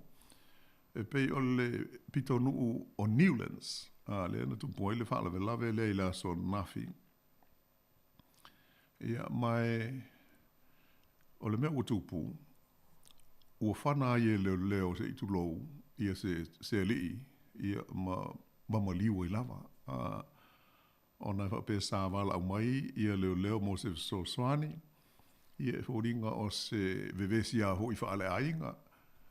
Ia e pangale taunu wane leo, e tusa o le wha punga o lo au mai, i tala wha mau, o le nei hoi aso, a mise ono po. Ia ai, e musu le li nei sa ufafo, whoringa, o ia whaieni winga ho ili nei, e ono lama tia ai, ia se tina, po se mawhine sa iai whaatasi mai ia i tonu o le whale. Ia ele o mailo ho, ia ele o tā ua mai pe whape po o lona to olua lea, se i tu lau pele ai, na o whaapunga ai, ia lau tele lo au mai. Ia peila al mafu angal na o le whao ngāwa o pe ngā leo, ia mamanu a ti ngā ina ai. Ia pangalea, e ui ina sa whai e tonga whitinga, whaafo mai, ia aina umaiane ola ho i o lea ali i lea whaalawe lave. Ia pei tā ua lea tūlanga ona e moni lava, ia ai se ao nā li mai le tu ai ngā whaalawe lave nei i tōnu o le mua. E ina me ho ina tupu ele i lewa atu nei. Ia ai o tātou wai i Wellington ia pei ele māsani ai i tu ai ngā whaalawe lave whaape nei. Ai ole me silio na whaale tonu i le whaafitauli le ananafi. O na ole whaale e tupu ai le whaalawe lave, e le mao lava ma lea o ngā Newlands. Eo le la ua whaalia mai ai e le tamaite i pule o lea o ngā. E la tau te le i sila fia, e le i loa lea o ngā, o tupu se mea whaapea, a ole whaale e talane o lea o ngā. E paule mea o lo o manuia, ona e tupu le whaalawe lave, o te lea ina ta ape maita maiti, e ho i a inga o tu uala au ngā o te ale tu lai tolu i le fiafi. Ia pei o nai popo lenga nā, pei tai o lea ua whaalia mai e lo fisa leo, lea ia se mea e ono popo le ai, ia mātua o le aonga mawhai a aonga, ia pe o le mamalu fo i o le atu nuu o lo o alala i le fo i pito nuu o le lo mua o Newlands, i le tūlanga o le saunga o le mū, o lo o ua maita wina. Ia pe e leo se whaalawe te le ho le nei a whiai ni kengi manisi tūlanga whapea. Ia pe o le mataupu le nei fōlinga o se vevesi a whaa lauta i whaale ainga. Ia a o mauma wale so i fua le nei tangata. Ia pe o se tasile nā mataupu pea e fia sau noa mo iai e le tātou polo kalame i le nei tai au. O le maita watu fō i le so i whaasa launga watu i na mai. O le astofi o tai au le malanga ai i sini i ale tamaita i pāle mia Jacinta Ardern. Ia mō se la wheloa inga mua ma le pāle mia fōu ua iei nei o le malo Australia o le li o Anthony Albanese. Ia mai sauno mai le tamaita i pāle mia tele i o whaafita auli i le nei taimi wa fiai le soifua le lei o tangata uma o le lalolangi e le nā o tātou ma Australia ia ai pei o le lalolangi a toa. Ia mai o le winga lea ma le wha moe o le asisinga ina ia wheila ai ma tala noa. Ia ma sa ili ho ini awala ngā rulue whaatasi ai New Zealand la tau ma Australia i le tele o ma ta upu ma whaafi tauli ia o loo haafi ai le soifuanga i le neiva ai tau. Ia ai atono stasi o mata upu o ngaonga lava o lo o wha moe le pālemia e la ngā ma le pālemia fōu Australia. O le tūla whono hoi le nei e New Zealand e a whiai tangata sori tūla whono i o i Australia. O le tūla whono Australia le ta ua o le vaenga 5 o tasi po o le 501. O le e tipoti e se aiso o se New Zealand lava wha maonia sana soli tula whono, ma whale pui e umarona whale pui o whae e ile waalele, ia ma wha fo i mai i a tātou i nei. O na e sue ane o le tangata na whanau i New Zealand, ia ma tūlanga whapea. Mo lewa tele o na i aile nei ma tā upu, o whiu fo i le pālemia i a Jacinta Ardern, e la ngal nei mata upu i le wā mai le pāle mia le sa i eitalua nei o Scott Morrison ma lana whai ngā mālo ia ailea i lava tū maua ia le tūla whono Australia.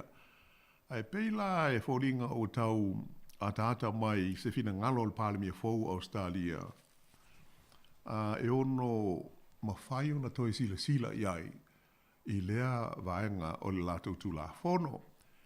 Ia ele tau whaamatala ina ia le te leo le afianga ona o le telo lātou ia o lo toi ti poti mai. E mo isa soifuane pe whana nau i nei a o leo langa atoa.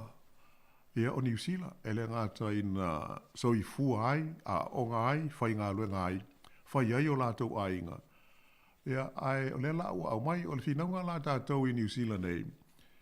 Ia o tangata nei mo i whanau i New Zealand. Ai, o tangata Ausitalia, fua i le umi ona no nofo ai o.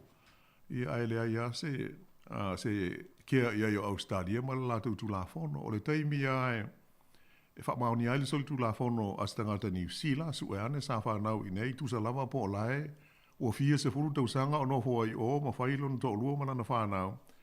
E le amana ia lava le tu la whono leo le 5 o tasi a Australia. Ia ia tātou tālu sia. Ai au te langono fo i e tō tele ia le tātou tunu o whawhaina ai i le tu la whono le nei New Zealand. Ia a whape fo i e whaafonga mai na e fo i mai ai nei o na o le mta upu lea. Ia mana e fo i lo wala o mai pe a mausa o awanoa o le tolu walu 5 lua o whantasi i le numela o le tātou telefoni. Ia e pei o le malanga le Palemia New Zealand atai ao, ia pei o le tasi al nao mta upu au tū o le a tala noi na ai ma le Palemia ma le malo o Australia.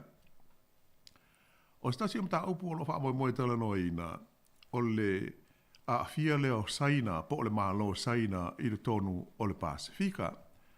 Ia e tala no so ho il tātou Polkalame, a le o le Polkalame nei, o le isi Polkalame le sfoleile ia a fianga o saina mana feso swani mo tu motu o le Pasifika. Ia le o nofo le ai New Zealand ma Australia. Pei o winga lava ia faa papalangi la tau e faa le fia i saina. Ia mai se pei e fau mai saina i le vasa Pasifika. O lo o iai ia le langona o le malo New Zealand. Ai mai se fo i le malo Australia. Pei o le Pasifika. O le rio le tulangi le nei o lo o i lalo o le lava ainga ma le la tau singa ma le la pui puinga. Ia ai a Sisila ia i le o mai saina.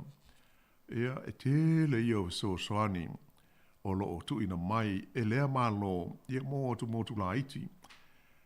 Ai mai se fo isi o tātou malo i sa mo e pei o na moli mawina le tele o ngā luenga te tele ua uma o na fausia i lalo o so soani mai i le malo saina. I le tonu o sa moa. Ia o lo tele fo ia i whai ti o ngā isi pe le se me le lei. Ia pe ona ia il tel tonu o New Zealand. Ia ma Australia e le tau ona sanga ti le se a fianga o le malo o saina i le tonu o le vasa Pasifika. Ia pe o nisi nao mo ta upu. Ia ai le tu ia ai se isi a hoi mo ta upu o lo o e fia sauno mo ia il tātou Polkalame il tātou whaasole nei il ato e whewā ili ai. Ia ai usi mai pele whaafonga.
I le toi taliu mai ai la le tātou Polkalame O le sango fua le hoi na faa I loa mai ai e le tamaitai Palemia ia Jacinda Ardern, ia le ilona fina ngalo I le tulanga o le faa upenga ina o tangata e whaifalo loa, le au whaifalo loa la iti hoi nei le ta o dairies. O mafua le saunanga le tamaitai Palemia, o le manatu faa lia o le teitai fono, a le societe la ufai pisinisi la iti o Dairy and Business Association ia le ngō le lato whaalapo tonga o se initia le li nei whapea. O le o amata o na whaia lato leo mō le saunga le mu, security guards, a whale o lo la iti nei, e le ngata ina iai lato security, ia po o mō le pui puinga o le saunga le mu, a le fo o si sila la ufai whale o lo la iti, e whaatau ni a lātou whana, ni a lātou a upenga. E a fo nei mōro lātou lava pui puinga. Talua e mafua lea, ia ona o le tele o le mau, whaalawe hui le nei bo o so whai ai e tūpulanga talavou, le tau o ram rates. Le ram o le whaau ngā le tau wale e wha e talepe ai le whala o loa. Ia ai ulu whale I te tonu. Ua matua tele na ua ia lea I tu a inga o soli tu la fono. Ia mo se ale ai tele o au kilani e pei o na tātou mōli mauina.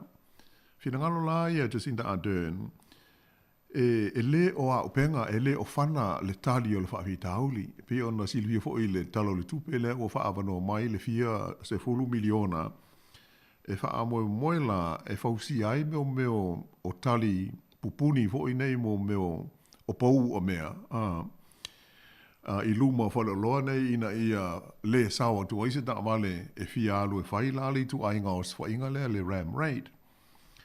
Ia pei o se fufonga na le malo, ia ai o le mau mai, o le o ta pena le au whai whale loa la tau mōla la tau saunga le mu.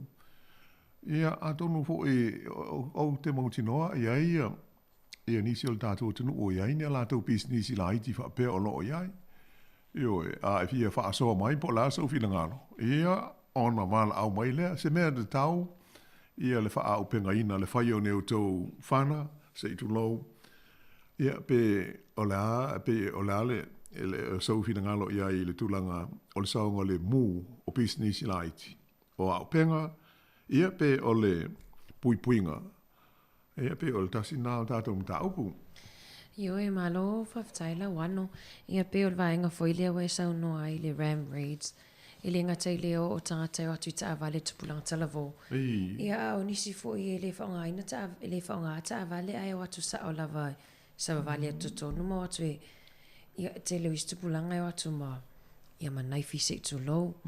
E whao o lima I nei tangata I e whaila to tamai whale o loa me se lau intia.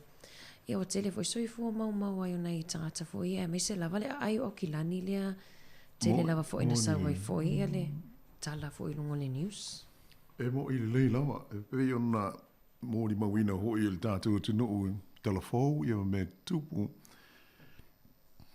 e taule asa se vai aso mali tu ai nga so li tu la fono fa pea e fo nei le mele o le ram raid ia ai e tele ai ia o so fo inga ma tu fala lave pe ona e sau no ia ana ia atonu o se polenga ho ile mo la to e fai fa lo ia la iti e o ai ho ia ele fai ngata tele ona fai se fu ia pe atonu pe sa ho ila to le ia yo sina penga ia mo le puinga ia mo se la to inga fa lo ho ile pe fai fa supermarket ia fata ho ia le lo mo ia le fata o lo e atonu e lo le camera po le me po ata lai tonu ia ai fingo fie tele le au fa le anga mea ma le au ia ona la lafi ai ma tau fai e ave fa malo sini o lo ia po ni tupe ho ia nai fa lo e pe la o le manatu le na le so si e te tau na fai ni la tau wa leo le puinga ia ma fai ni la tau penga e fu la ile taimi e tupu mo ye ni me va pea ia e ai pe ona o tau ana e fai ngata tele na fu po le ale le sao Ia ua pe whaatanga ho ila le whai whana te ua mao. Iyo e. Na mariu e ho ila o seisi pe e sa le kau ai le malo na whaatanga le mea. Ia pe o le pui puinga o se mea whaingta. Pe o loa fo e la wano le te le lava ina o sa whai ia. Whale o loa pe o sikaliti lava ma le pia. Tono fo o lika stoa po. O whale le whaatau ai le lava malos. Ia, ole tūlanga nai pe o nei ai wha maa maunga ma tātou Silvia fo. Ia, masalo pe o le taunga taha fo i o ia o loa le nei taimi. O tau le lava ia le wha asoa. Ia, maa fua ai fo i o nao se fo i e nisi. Ia, au isi fo i. Ia, lau na mana oe, e avel vaenga lea. Ina i o to e wha tau atu. Ia, sanga mau ai se isi tupe wha o popo mō lato. Ai, pe o le taunga taha. Ia, mafu ai fo i nisi taimi o nā ngā ia ele au wha leanga mea. Ai, mana ia, tala beta tau laina la mana tolu wa lima lu o whātasi ia. Pea fi whāsua mai fo i mtaapui o fola atu ele whionga ia la wano. Ia, ai se i mai foe.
Ia, e peila ona o tā ua ho i le amatanga.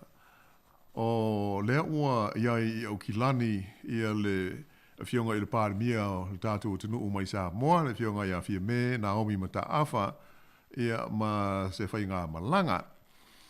Ai, o le so ho i le na whailo mo iai e le tamaita i pārimia o New Zealand, ia Jacinda Ardern, o le vai aso ia po se teimi o le masina le nei, ia ona amata lo lea o se asisinga alo ia, o se asisinga tau loa, faa le vao malo ale palemia o Samoa i le tonu o New Zealand. Ia peila ona maua mai hoi ana i le amatanga.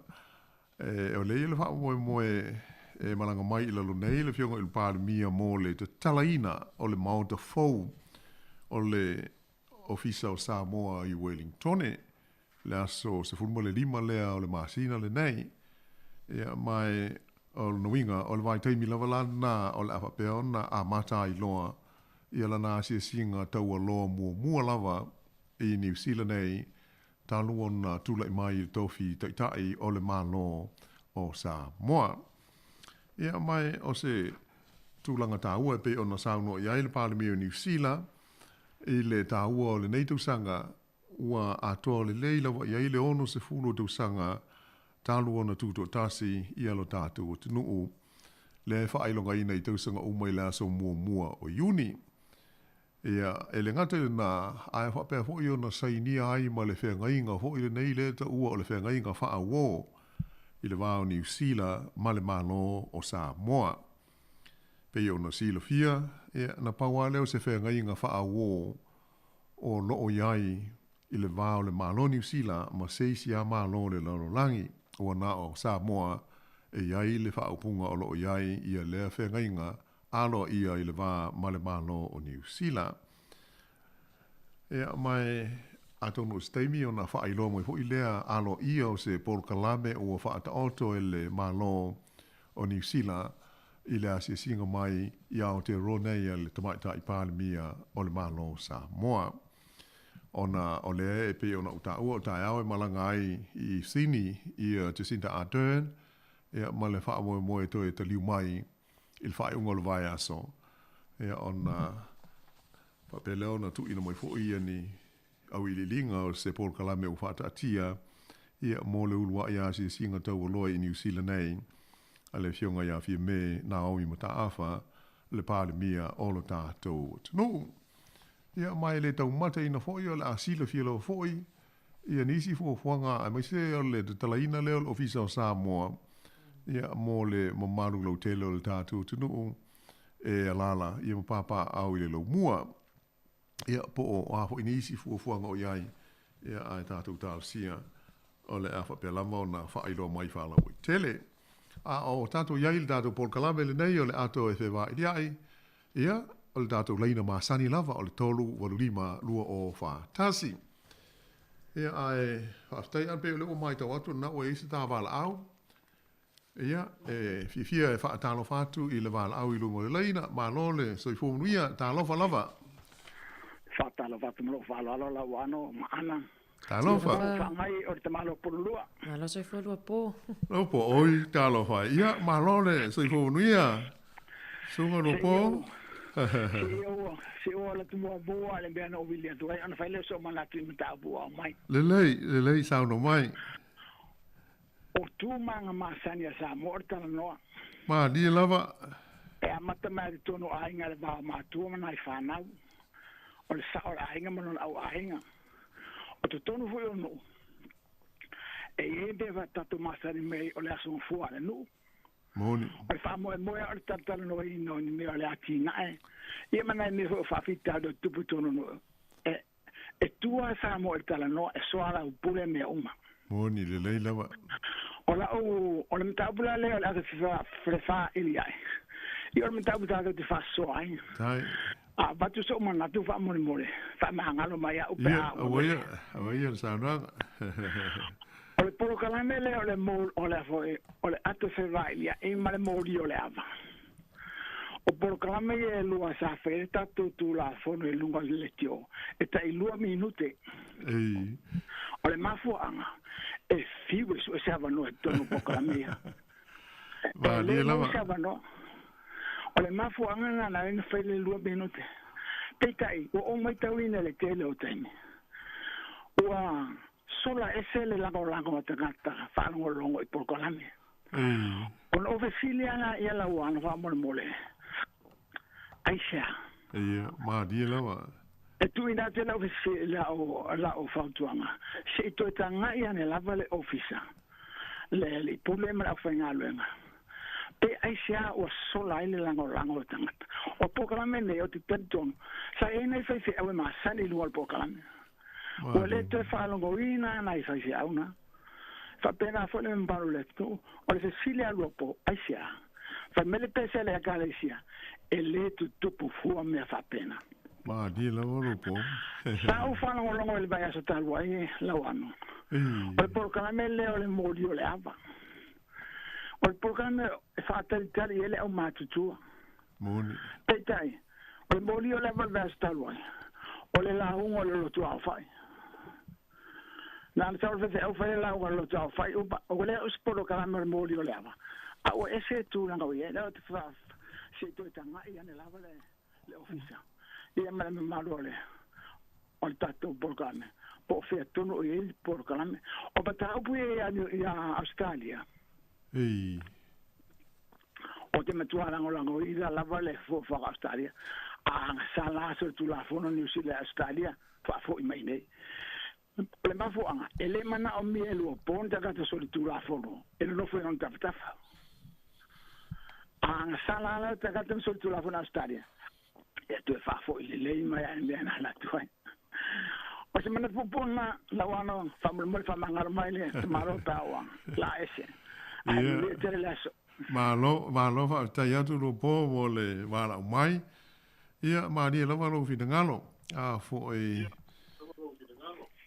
o tu langa na o lo ia il tato ngalo ngai ia a foi o lo fi ngalo le ia e le ai a fo e fa maru lu tu fo a tonu e moni le lava a tonu pe ia se ma fu anga o le fa pena ia ai ele tu ia fo ia le tau foi pe o tato wala le nei ina tu ina tu pele a vanoa a fo fa peo na tātou fe fa soa iai ma fe tu fai ia wale le tātou wala leo ma le fa moe ia pe ona iai le au onanga le si ufongo le lomua fa afteite le lava ia le ilo fina ngala o fa adia le fa fongo fo ia le manu le tātou tino ia monisi fo ia masani ona fe so te mai i le nei a vanoa le wano pe le wei le staval au ia le lei fa aftai fa talo fa tu i le mala au o tātou ia i lungo le leina malo lava le soifua fa afteite le so te mai talo fa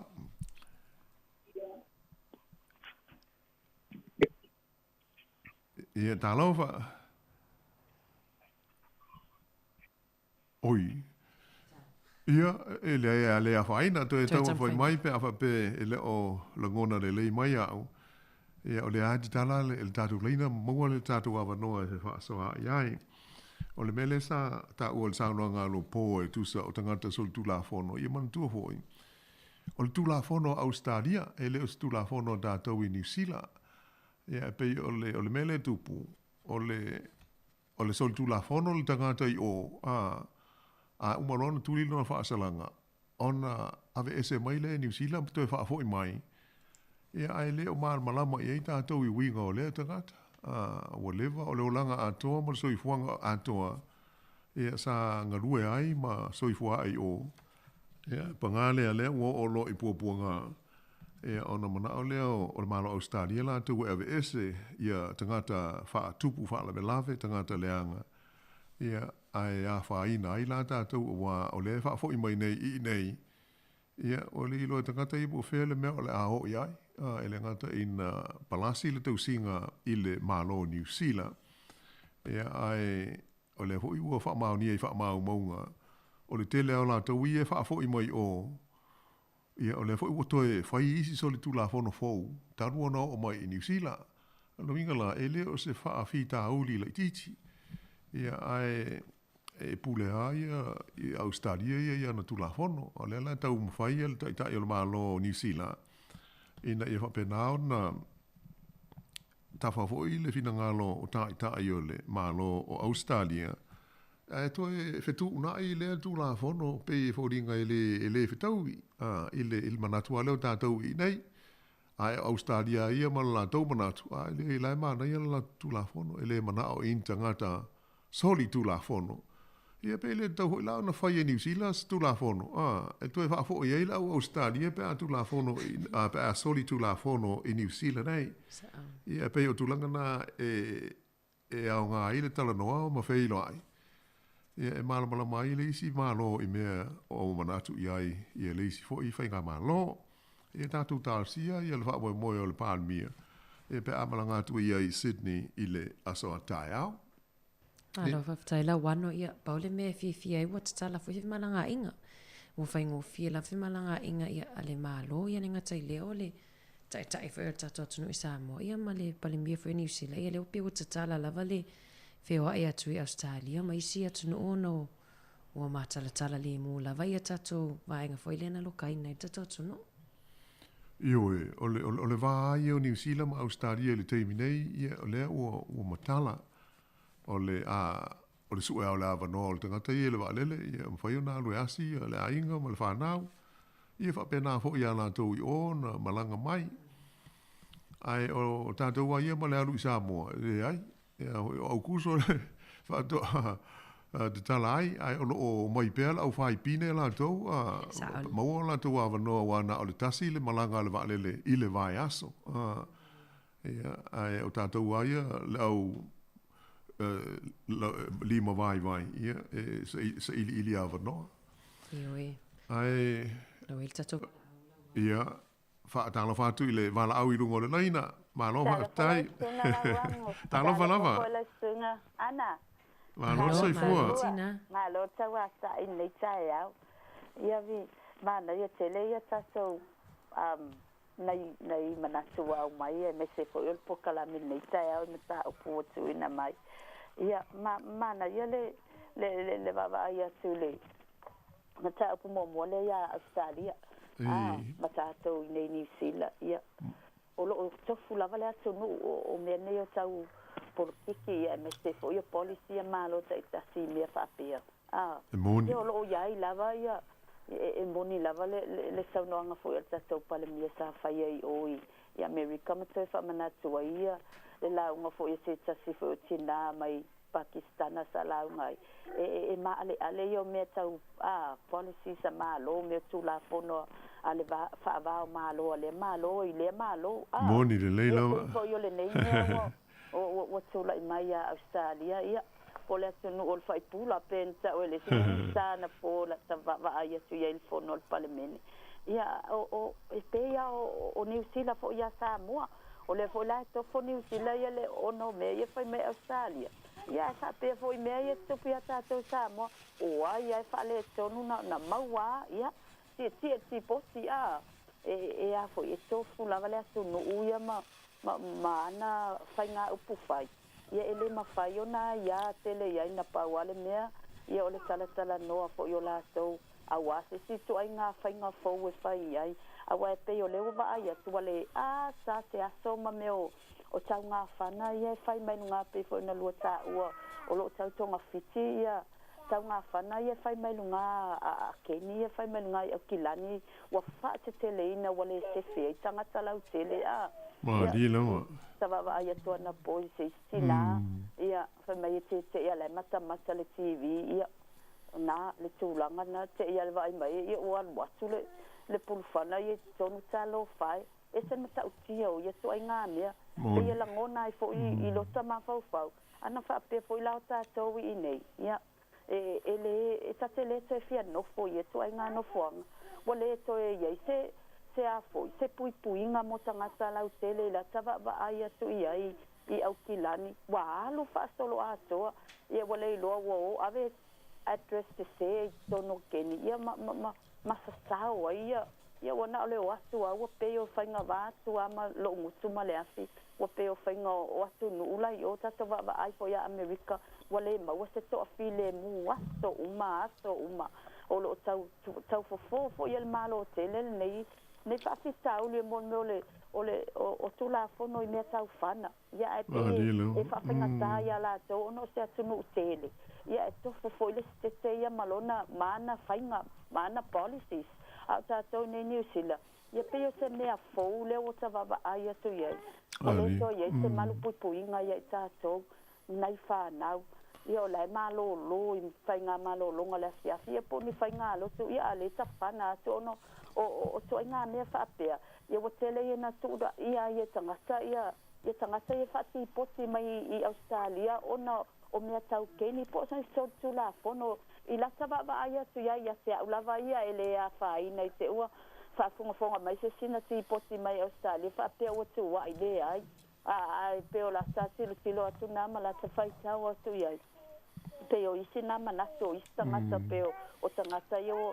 wo mai ona o fainga keni Australia o tu wa ia ona so tu la fono pe o nisina na to ele au fia o mai tangata o yo mai o te fa tu la ia mo te fa ma o popo atili nei ala to ken yo na tele ya le fa fita u te lo te fo to mana tu i me o fana ia mana o miel au fa pisinisi laiti yo si o mana tu vai pe ele fita wi e wai o solo vai ngale ia ta fa so fi fo mai se mana na o fo la to ia ni la to fana pe ele ma na ia te au ia o le apui puila na o la to wola e fa fe ta to sanga tala utele ia e ta wana va ai mo le health and safety mo la na pisinisi ia mai ia o le fai pisinisi o le fai la na pisinisi va ai ni si tu langa e tautonga fiti ai me ai o rem mo me tanga sai o atu ta vale ma fa le anga ia la to pisinisi ia mai te tu ai fo ia u le me o le sikaliti ma le pia wa tawan awana i te fa tawe fa lo lai ia ave te fa lo tele lai wa lai tele tanga lai fa ngal we ngai la to te va ia si o tele manatu ai fa ia ta ko kalame wana o te fa soa fa tau va ia fa manu ia le tu fa tai o lo wa no ia manu ia foi la so fa te tele ana ia lo finangalo ole moni le ia ho ile finangalo tina ana Iwe. I le tūlanga leo me wā penga e pe ia on tātou mōri mawina ia pe on tā ua fo i o aukilani. Ia o tau le asa fo i le aso mo vevesi la ia i wha o ngā ia o pe ngā mā losi. Ia tā ua la le sauna ngā le tamaita i pāle mia i le manatu o le au hiwhalo loa la iti. Ina ia whaiani a lātou a penga au pe ona saua fo i le sauna ngā le tina na mawai atu nei. O le taimia tātou te whaatanga ai le tūlanga lea, o lo tātou il tu ngā whaafita auri le tupu mai Amerika.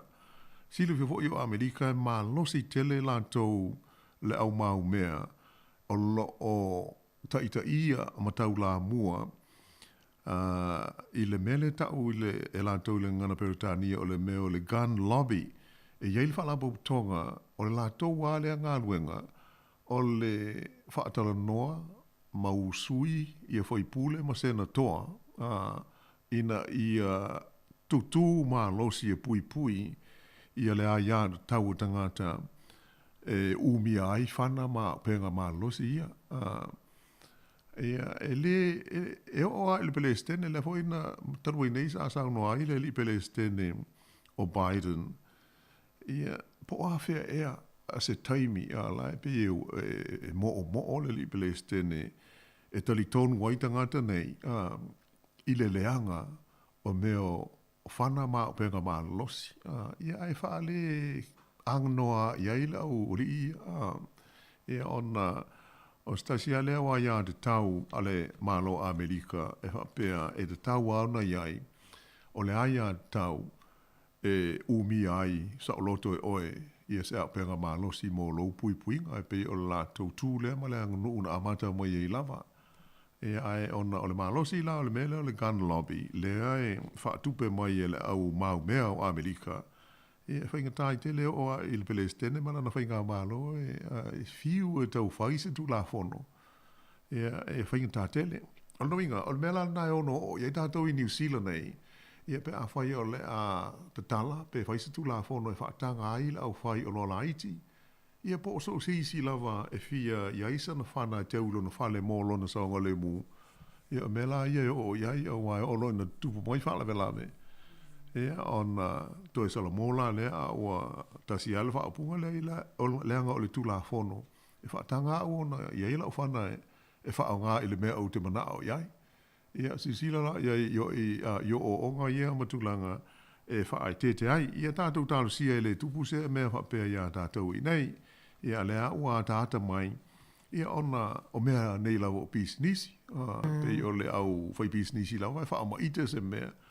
Ia ona whapena le ona tu atu iluma o lau whai tu la fono. Ia 4 miliona tu pe aluai mai ua ia ina whaisi tu la fono mo pasia. Ia ai o le tātou ia sila fia ma le tātou tu talo e aua ne i ari eri mai se mea whapesi teimila tamai. Ia wa na o whaafi tāulia ia peia on tātou mōli mawina i tunu i whafo i Amerika. Ia lea ua o mai au kilani. Ia ai e leo iaise tu la fono a New Zealand e so ona te talai ia le umia o nia upenga malosi. Ia ai o lo o mafulia i le au i kengi ia e whaia me o drugs, ma me o waila au, ma fuala au whasa ina ona umia upenga taunga nei, a upenga maa losi, ia mamatau tia. Ia pei o le tulanga o au te tele na ile mai tau o tu iai. Moni leima lola wano ia, le ngata fo ile vaenga len sau noi sitina le fatoa mai atu. Ele talafia ngai. Ia o le saunga le mu fo o alum whana wala tau ia whai tamai whale o loa. Awa te leo vaenga foi nei sa mo ia so i na iainga i whai la au malosi ia e umane o pe o tamaiti ta alo ai whape o se whana me ta alo se tulo. Ia maa fia i foi ia so i fuona i alum whana vaenga lea. Ia o mea umalawa na o tātou ai e le māsani ai ni a openga. E le mālamalama tele e ai si longa whai ho ini a onga i le whaonga ina ma le teo ina ma le saonga le mu o mea whapea. Ia ai moni le pe o li tu ainga o wha whitauli na le māsani. Ia ona whi ai ainga whanau. Ia pe a whai e ia se a openga mālosi o lo o i se whale o se ainga. La wano il tatou pa angale pa so mai lunga tatou alata. Mana ia. ia fo i whailo atu. Lele. O le sunga ia simitone, whao Sofia vaenga. Malo. Ia olo whaatalo whai mai talo siele o mawaini tangata sa moa i nā winga o le whaonga o ta avale mo so whainga. Whaamanuia mai pokala me ia o le mai moa mai i Riverside i Amerika. Malo, ia whaafteitele lava le wheso o tai mai i oe o le nganga lava le nā o New Zealand nei. Ia ele ai ele i aini tu la fono ho ele nei pe o to i Amerika o te tala ia le ia meo a penga ai o nei ia o le o lo faina na lava ia o penga ai pe o fala lave ia a fo o ram rate ia fa nga i ta vale e o so fa ia taulanga fa tau ma fo loa ia ele i fa alia mai a fala wo i tele leo ia pe o hawhiai ni alo ma ni whanau a Samoa. Ai na o ni nai māsalo salonga. E le i loa lava. Pe iai nisi o laia ua a hawhiai. Ia ai o tātou tālu sia. E le to tele. Ia ma ia awane i whaatupula ia pēa. Ia lea ho i whaawhitauli o ngaonga i New Zealand nei ua hawhiai a maisea ia nā ialo ma whanau la iti po o tupulanga tola vau. Ia pei o nai mo polenga na o iai, lala hui le tu ia ai lava, i le taimi mo le taimi, ia pei o le longo puiri, ia mwa peo na tata longo mo se whau, le ngā luenga le tata wala leo le nei, ia ina i laputa inga mana i whau tuanga, a tonu au ngā, ia mo le silfia, ia moise o le tau pui hai, o le saunga le mūsi o tātu o tunu ia mai le mau whaafita uli lava adi le mai le taimi ma le taimi le nei vai tau ia pei o i tu ainga na o sori ngā tu la fono ia mai se lava o le whaongaina o a penga malosi ia po whana ia o lama tia ai le soifua pei o na sisila hoi mo mai mo iai a tātu tālu sia ia nai fuafuanga a le malo ina ia ta hauwhia pēr awane i te talaina ia le tūlanga o tūla whono ia wā ia mea whape nei. Ia ai masalo una ua uti fo ilo tātou taimi ana a tonu o le whapau mai i a le tātou polkalame ia mō le nei fo i tūla o le tāi ao. Ai pe o nai mō le silafia o nai fo whangana o lo o iai le anga i atu i le nāwai aso ia ma le o pe ai o le whainga malanga mai Samoa, le tamai tai pāle mia, ma le au malanga ia i le wha moe pe o na sa awai, i sauninga i au kilani le sa whai i mangele le so ngofua. Ia mō le wha ai longa ino le onos fultau sanga o le tuto tasi o le tātou tunu, ia manisi fo i fuanga a o le i anga i mai i le lau mua nei, ia mō le amatalia o le nāsi singa tau loa, i le tonu o New Zealand, talu o na tula i mai i le tofi tai o le malo o le tātou tunu i Samoa. Ia ai pau mai i le nei whaapoponga o le tātou ato e whewā i diai.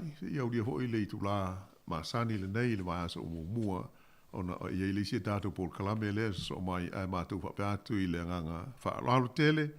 Ia whaatei tele lava le whaafonga ma le sila o moi foi, ma alo foi le whaltua ia ana le sosoni mai le tātou ngā ruenga. Mo le atu le whaaftaia i la tau sa maola wano foi e wheso tai mo iai. Ia ma tātou tala noa i le nei whaapoponga o le ato e whewā i diai. Ia ai se iau lia le vai aso o mua ai tau whaasoi fuatu i le mamalu o le tātou tunu ma le au whaafonga. Thank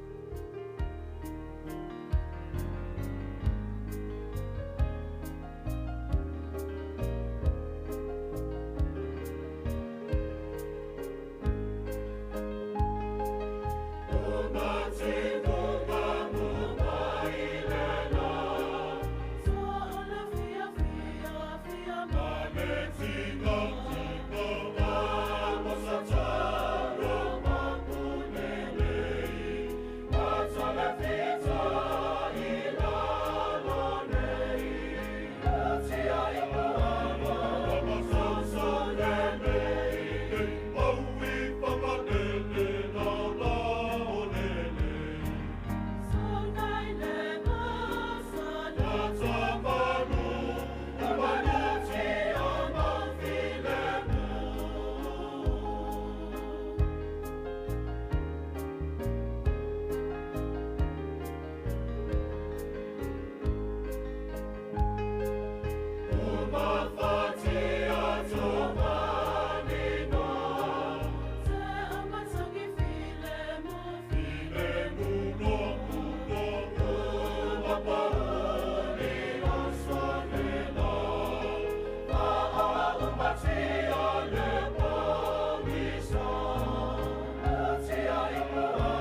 malo faftai na fe mai ale tato pokalame la tu feva elia ia sa fitai tunga ile fionga ya lawano ati lawa ia malo la valon sai malo le mafuta mai nei tato wompa anga ia le o foi wa faiona tapena mai foi ia en faionto toi fa fonga mai ile pokalame ole moli ole ava tapena ina ele tausimtanga luenga le sunga fa fenga ya Reverend Missy Faseu ia mai le kalesia metotisi sa moa i pitone usi mai al fafonga.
Te mua I whatalo whātu, sa moa I lau whaafonga tāpua I nita au. O e o loo ngā lulue I Source Company, o e o loo I Maota Malawa, ai mai se voi o e o loo tautua ina o tātou ainga. Mā lole soifua, mā lole langi mamā. Whatalo whafoi I pa ia o lau whai ngā luenga ngā lulue, I so se fata whaitau langa I to tonu o le tātou watunu. Mā lore tau atai. Mā lore whātua toa I whi au mga ruenga. A o le taimire nei, alo mai e le tātou polo kalame masani o le mō lio le awa. Se o tātou ta talu. E whaifua le nei whamoe moe pe au noa ma oe le di ie. O mātou wala au le mana o loa nganga. Fio mai e taito lua ina le nei whamoe moe. Ina ia mālia ia te oi upo o mātou ngutu, ma mawhau whaunga o mātou loto. Alo whangia le whasoa alo tunu o mai mātou umai le nei tai au. Ia I umea umai le vi inga o lo suafa. Ono Yesu ke riso o mātou te talo o tuai. Amen. O le tātou tusi whaitau I le nei tai au.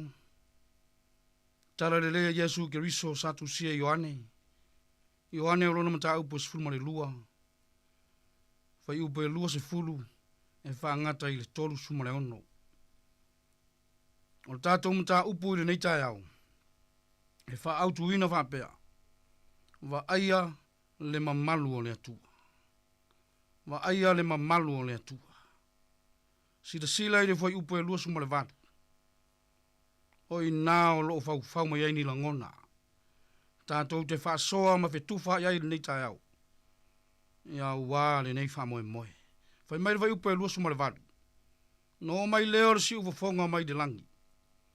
O tu ina atu le mamalu. O te toe tu ina atu fo iai le mamalu. Wa atu le fina ngalo Yesu. Pese ase mea na te whai atu ai. Ua li liu mai ta ngata e leni. Wa latou fia fia I le tala le lei. Pei tai o mauti noa le leia Yesu. E leo toi umi se taimi o le mafutanga. Wa tūla lata lona I tu aso. Ua fotu ai mai le taimi o le sa tauro. E tasi ala na whai unga, lea na wha leo, e ala I lana tatalo. Lo uta mai. Ia tuina atu le mamalu I losu afa. Bei tai o le tali mai le langi. Lea ua whai ma au o le nei tai au. Ua o tu ina atu le mamalu. O te toi tu ina atu fo i ai le mamalu.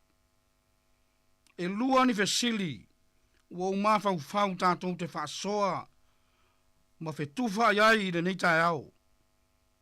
A wala tātou ma tā upu. O le fesili mua mua. O le a le mea tau o le malu. O le a le mea tau o le mamalu. O le fesili e lua. A ia mamalu e lua. Ua tuina mai de langi.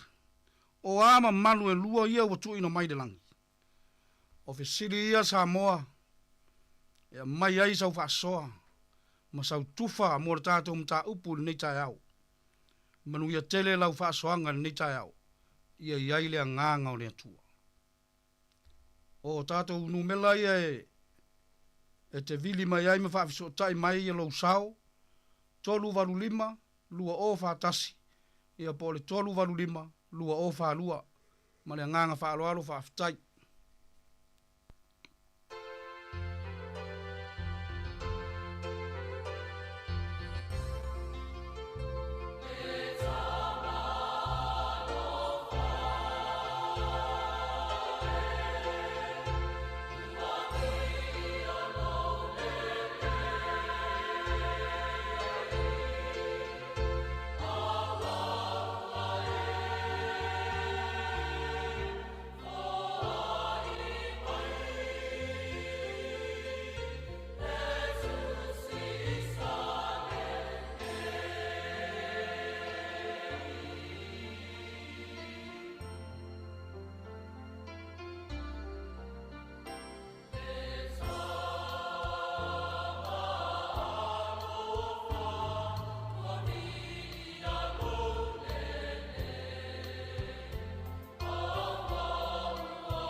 tuina atu pea le avanoa, mo le tātou mta upu le nita e au.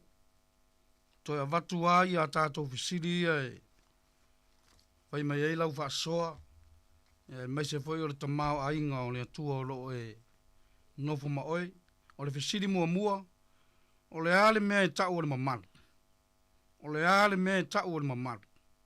Fisiri e lua. Ao aia mamalu e lua o tu ina mai le langi. O aia mamalu e lua o tu ina mai le langi. Tolu walu lima lua o whaatasi. Po le tolu walu lima lua o whaalua. E whai mai ai lau whaasoa. O le nganga whaalo alo whaafitai. Ia. Whaatalo whaatu i lau sunga iulai. Ia whaatalo whaatu i lau sunga le whawhengainga o sa nia le tato mta upu nei tai au. Ia, sauno ia, ia, lau sunga ia manuia. Le on saifo i nei tai au ma. Le tato mta upu nei tai au pe ona ufaita wat. Ia. Afi au au mai se tasi a te au. Ia. Ia muni mai o ia ia te au. O le mea ute ia au. E ei fo i lau au au na. Pea o ona mais fo i se tasi a te au. Ona vi ia le o ia le te ba. Ia. Ia ona uwa vai lo le tu sa o lou fetalai o tu sa o lou. Tau no mai fo i tu sa o le wha mawhaina o le mta upu leo. Awa ua tu ina atu le mamalu. Ia. O te toi tu ina atu fo i le mamalu. Ia. O fionga ia le tua. Tātou te mana no tu ei pe o le whai upu na ufai ta wina e lua sifuru. Ie. Ma le ono. E mana no tu ei le tangata wha atua i le tua mono tātou ali o Iesu Keriso o le wha tā waina fo i lea o le mamalu le pe o na e whawhisiringi aini whisiri se lua i le mamalu. Ie lava. O le mamalu lava ia o le tua e le eisi mamalu talatu o le tua mono tātou ali o Iesu Keriso. Ie. E pe o na o mailo tātou ali. Tātou te mau fo le mamalu pe a tātou ista ia le finangalo pa ia o lo tātou atua.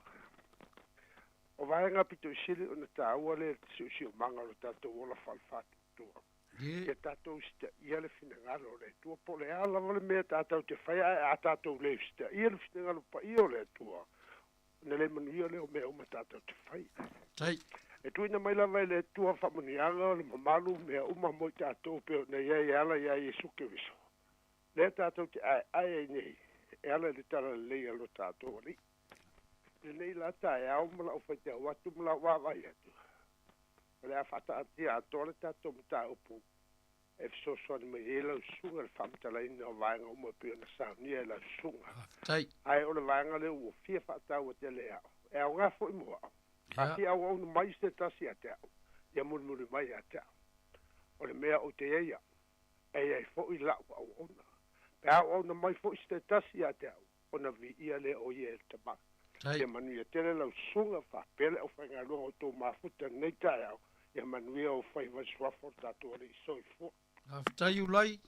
Whaftai mo le whaasoa pa ia o le nei tai au. Ia.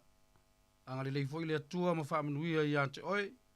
Ia manuia foi a whi amu ngā luenga lo e ngā lue ai.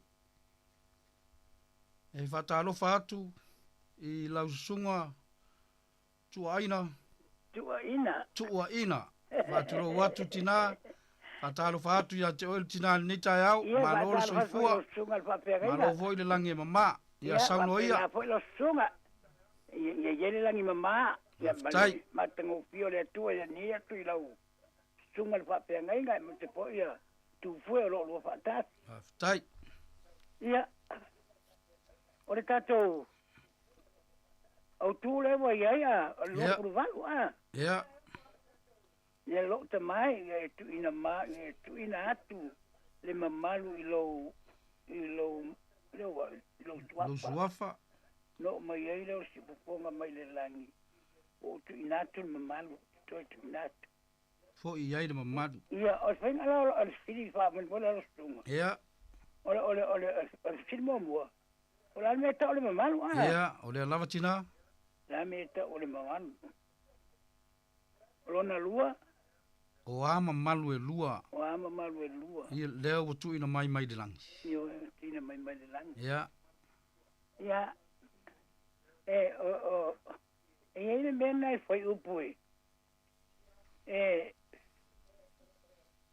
nen fa pe to Yesu no tile i la elini ia meno Yesu ia wa o lo wo ni la tele o tanga tele no manu ia na la o Yesu vale tele no le manu ia wa tato lo pe fon tato ile la langi ni e tanga tete o tanga mamalu ile la langi moni lava ile mamalu le pale la langi ia eu foi to sung pa pe ngai ave ele upule aftai ale mamalu le na tala no mai Yesu pe na mana yo mai Yesu o te tu na tu po le mamalu ia ile mele o te tu na tu le mamalu o la se la pe Yesu o le foi ia te ia le mamalu ia wa ta te motino o Yesu lava ia o le tua Maria lava. Le tua, ele fa pe o e mo ia o li tintanga ta mai le tua.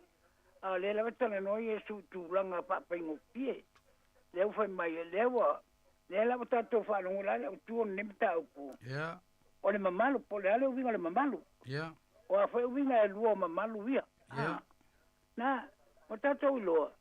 O le tu e mamalu e pa ia. Dia lava. Pe ia ona falanginga Ja. Eu foi fana o mai o Yesu. Eu na foi falanginga na. Ole. Ele no ole malo Ja. Ole tua malosi. Ja. Le li ole filemu Pe la o mela ia le te ma fo lava ia lo lava ma fo ngai lo foi te watu. Le tatu mta o pe na sauno ia. O aia mamalu Ja. Ia bota to teritonu tama. O tato tele tonu lava la sunga pasiau. Tato tele so na bese mamalises. Dia lava. Le la no o fa longo tangata. La wa fe musuai. Pe o fa tiri. O se angel o petela ya te. Ai fe mai su le ai. O bana no mai le le o no o chou. Dia lava. Na no o chou le wa no mai le mai le langi. Tato muna tua foi por papsonga Yesu pe la o sa tala papea. Ja. Na muna paptisoina o ia Ioane le vai ori tana. Ja. Ia ai te wa pa ali mai le langi sa le langi ia o lo watali pele le na. Ma dia lava. La fa sa o watali pele na. Io to fa longo ia te. Dia. Ia fa pena foi longo le mango pa linga. Ja. Fa ali ai foi ia le mamalo Yesu longo pa linga. Safa atasi ma mose ma nei ma mose ma Elia. Ja. O ina foi na fetela e foi Yesu. Io ia ilo la pe la le sapiti po la le meta o le mamalu. Ja. O tato ilo le se si e tato on ele mamalu. Na le tua e mamalu e pa ia. Le tua mamana o le tua maloti. Ma dia lava. Le tua e o le malo si umalava. Farangina i tato tu umailu le tua wa ele se tasi e to tu sama faranginga o le tua. Lango le tua e o le malo si umalava. Ma dia lava. E foi tato teilo ai na petalai foi le tua pe e tala fa presio mana pe sa lo ma pau pau. Ja. Na petalai le tua ya moste Ja. Mai tala le moste.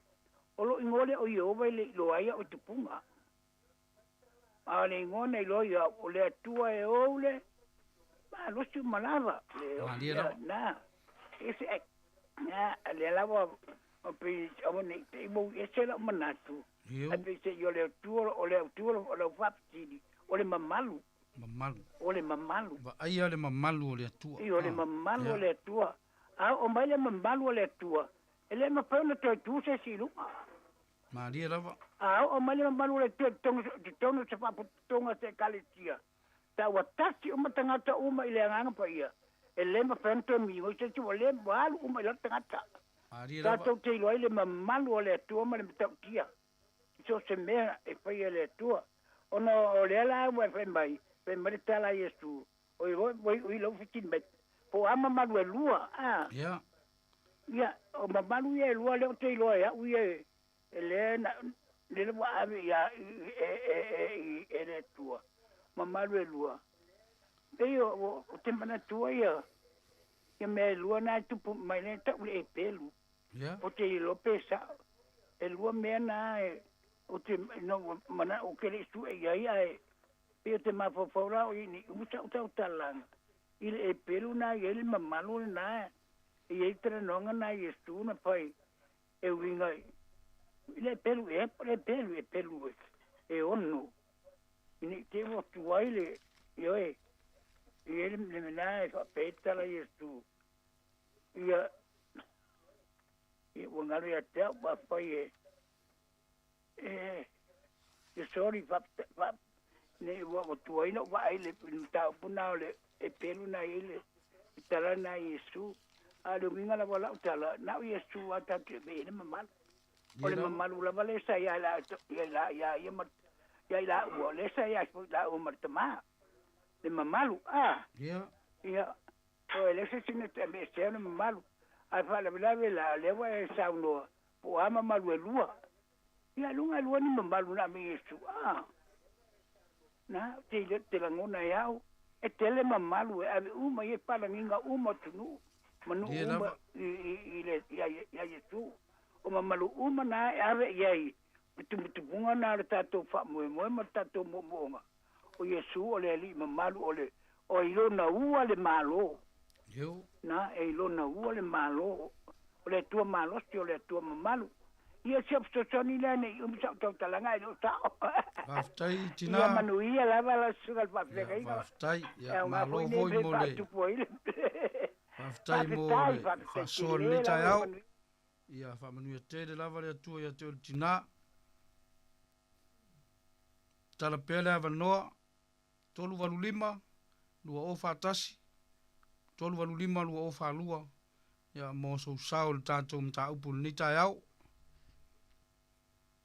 Malo le soifua la sela.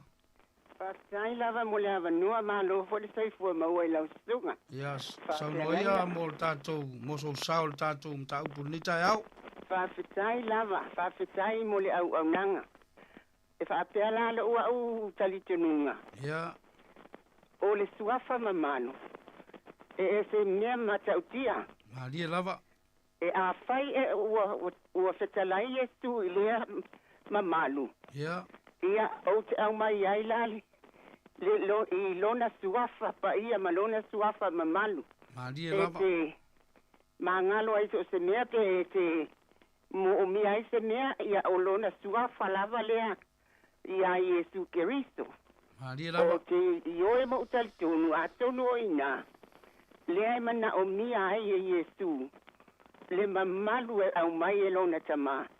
Ina ia mamalu ai le mawhaataunu ai pea le ngā luenga lona tama nda sau ai. I le wha mamalu wina lea o lona suafa i lalo nei. Ua pei o le taimina au mai ai le mamalu. O le na whaalongo ina i tangata le taalili o le whaitili. Marie. O ina i lo ai wa tei. Matilo tilo atu e ese lea mea. Ua pei wa senye lato mauri. Ona fetala Yesu. Ona o tau ia o masalo o whaatusala ia tātou talitonu le paia ma le mamalu o tau mai. Sa le whaalongo ina i lea taini. Ia lava. Ai, o se o nā talitonunga. O le mamalu mai le atua lava ia. Ma le mamalu na tuuane i le suafa o Yesu. Ia o te le iloa la pe tauane i nāse tali i o lau fasili ai tau ina o whaasoa atu. Ia mawai se ai o tātou talanoanga le nei aso pele le ia ai whai lava sa usau o tu sa malpo kalame. Ia soifua. Whaftai la sela mo le saunoanga ni tai au. Whaftai fo i ta mau a inga whare nganga wa e whaasoa mo tātou mta upu ni tai au. Ia whamanuia tele lava le atua. Ia whatalo whatu ia se ine. Whatalo whatu fo i la sunga o lo taitai ele mo li lava nei tai au. Talofa. Talofa lava malo soifua malo fulangi mama. Ia sauno ia mo tātou ta upu ni tai au. Ia waftai e o na lava tala nolwenga na o lula la tu lola sina manatu popo. Ia lava. Ia o se inele tautala ia whaatwhitai mu lava nota ma e popo lava. Ia. E popo lava le manatu o le fisili mua. Ia. O le an mamalu. Ia. Ia mantua foi o le tusine i Ioane. O se tusita ua tele ona o o malo anga uma lava ala tatu ali ile fa tino uma e Joane ilana tusi. Dia lava. Ole amatanga lava ole tusi Joane ia ole mamalu le tua na liu tina tanga taile loko. Dia lava. Na mata mai ale ina se yo o mai lava ile teimina fa loa ile mamalu tele le tua olo na lo pelo Yesu Keristo. Dia. Na au mai ile lalo langi se fa nau mai le pepe pa ia ile fale o manu. Fai loa mai e ilana fa nau le lalang. O se le mala malamo tangata. Dia lava.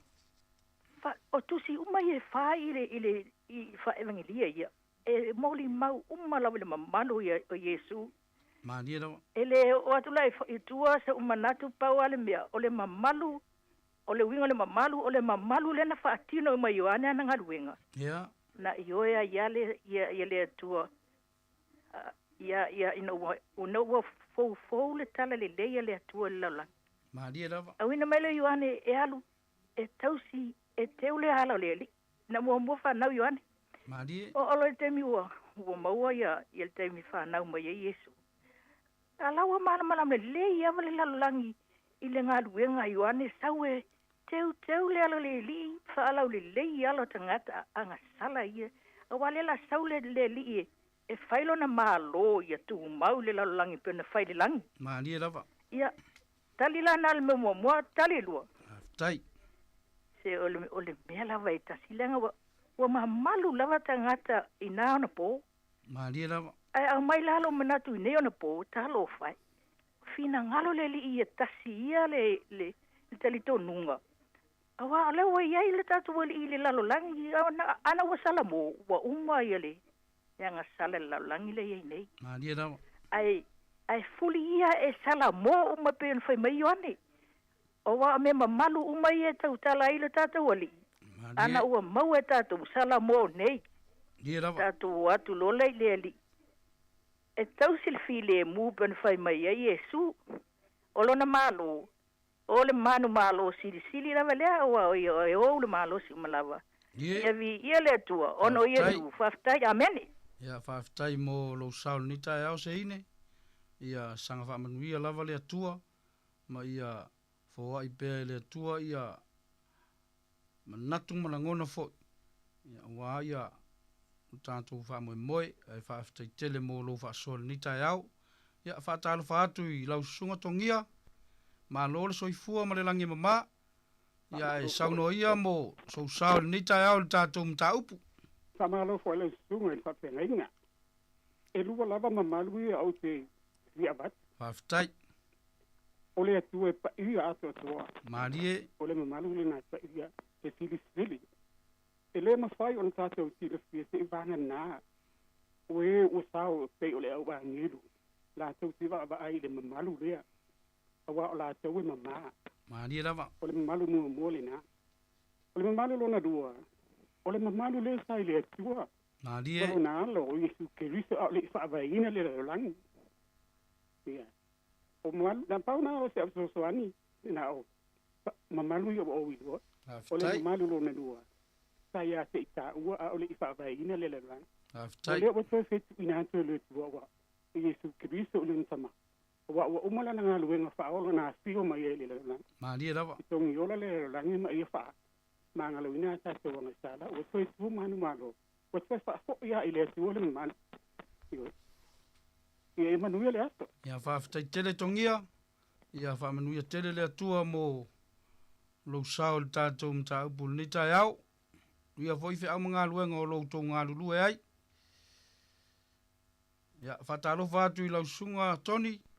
O lo wa vanole nei, wa fo i so sao mo tatou. Fela fo inga ni tai au. Ia fa tai lava mo le vanua ia. Ma ia kere ka ko por kana me te o ke fa no ko ka kana ngo me dunga le. Pe kio. Fa tai. Ia o se manga ko e fia va. Ya. Pe o ma wa ko. O le mamalu, o le ale u bingo le mamalu. Maria lava. Ia ka ko manko fo ile ka ko i fa o le menga sa wingi. Ya. Nga mangkuanga lue fayang folanga. Dia ka ko ke lo ai. kusa ia uaia ma le winga ma malu lo ki taulo inga kusa e mamanga nga fola folanga aftai kusa e mamanga nga fola folanga lenka ko va ainga ka ngu nga fola folanga ia nga fai aftai ai peila o le si fesili donga lua le ke fa ono koi po a ma malu e lua ia nga tu ina mai ia Yesu o se kali la eva kui ai kusa o le mamalu fa le atua dia lava ma le mamalu fa le langi ma die dera penga wa fio Yesu ia peila o se mangaku nga le eva kui ia ai manguia kere sa ko por krame lenge yaso aftai toni ia tai mo lo sau matango fie ia wa foile fa lau tele ina male fa ato toina tato mta upu ni tai au fa manuia le atua i lau sunga fa talo fa tu i lau sunga ta vita ia se fo muia la sunga ke kai ngias malo fa malos malo foile lange mai lau sunga ia sauno ia lau sunga mo so sao ni tai au fa kala mo ka upu ele kere so mga ku nga por o la ukari aku ile ole a vola le malu a ya ole ale me ta ole malu ole malu e kusa o se kufa anga fale nganga le mai le tua fa tai o fala i a winga i so se kanga so se au ngala o faile so fa i ole tua ma dia la maluinga foi le ku i fenga wanga se au manga luenga o se maku pala foi le o avisi kanga pe yo ngai maku pala ave ya Yohane kenyi le papa ki soye su lungo o le vai ya tai ya me sei au so o mala ko kala inga nga nga fa ke ma ku pala nga fa malo ma i kenyi nga o le o la var kusi o nga kere foi kau ala o la kai foi ma fo fa nga nga le wa tai o le mtu pala fa nga me le tu mo ka nga ka o fa ya inga ma ka nga ka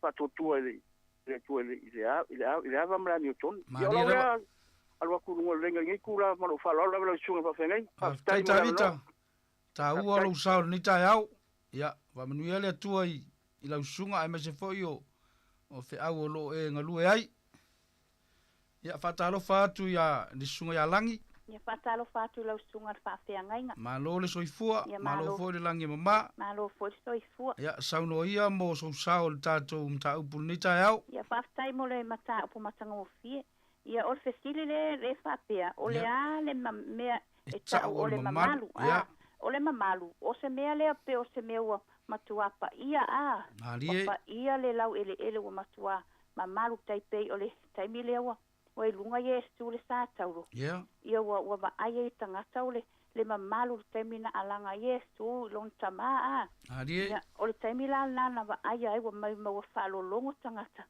i le taimi na ua matua le langona e tangata wa aia le mamalu o sa o sa o le se pisa fo na le se fa longo o le ale mele la fitala Yesu ia o le sila fesili lona lua e fa apea a wa ia mamalu e lua o tu mai langi o mamalu la ia lua ina wa umana alanga Yesu ma fa ia tu ilon tama e fa ama ngalo ia ila tu samalato la so me wa fai ia na ai ai lo le mamalu wa fa me wa fa lo longo tangata pa ai ai lo wa pa fa ti tili ma emo wila ia ma fa lo ngo tu lo wa fa me sta o lava o le alo le atua o mamalu na tu ina mai le atua ia fa ai lo ai tangata pa ia lava lo na alo ma mamalu lo na alo wa fa sa tauro no tato na ia fa pena na manga lo tato ia o sia sina tal pupu o tunai mata upu fa mangia tele lava lo sunga fa fia ngainga fa tai langi fa tai foi mo lo sao ni tai au ia ngari le pele atua ma fa manuia oe me se fo fe au mutiu tolo e ngalu ai ia fa talo fa tu ia ona tata mai stato pesele ia ona tu na tu leo la vanoa ile sunga ya lupe tau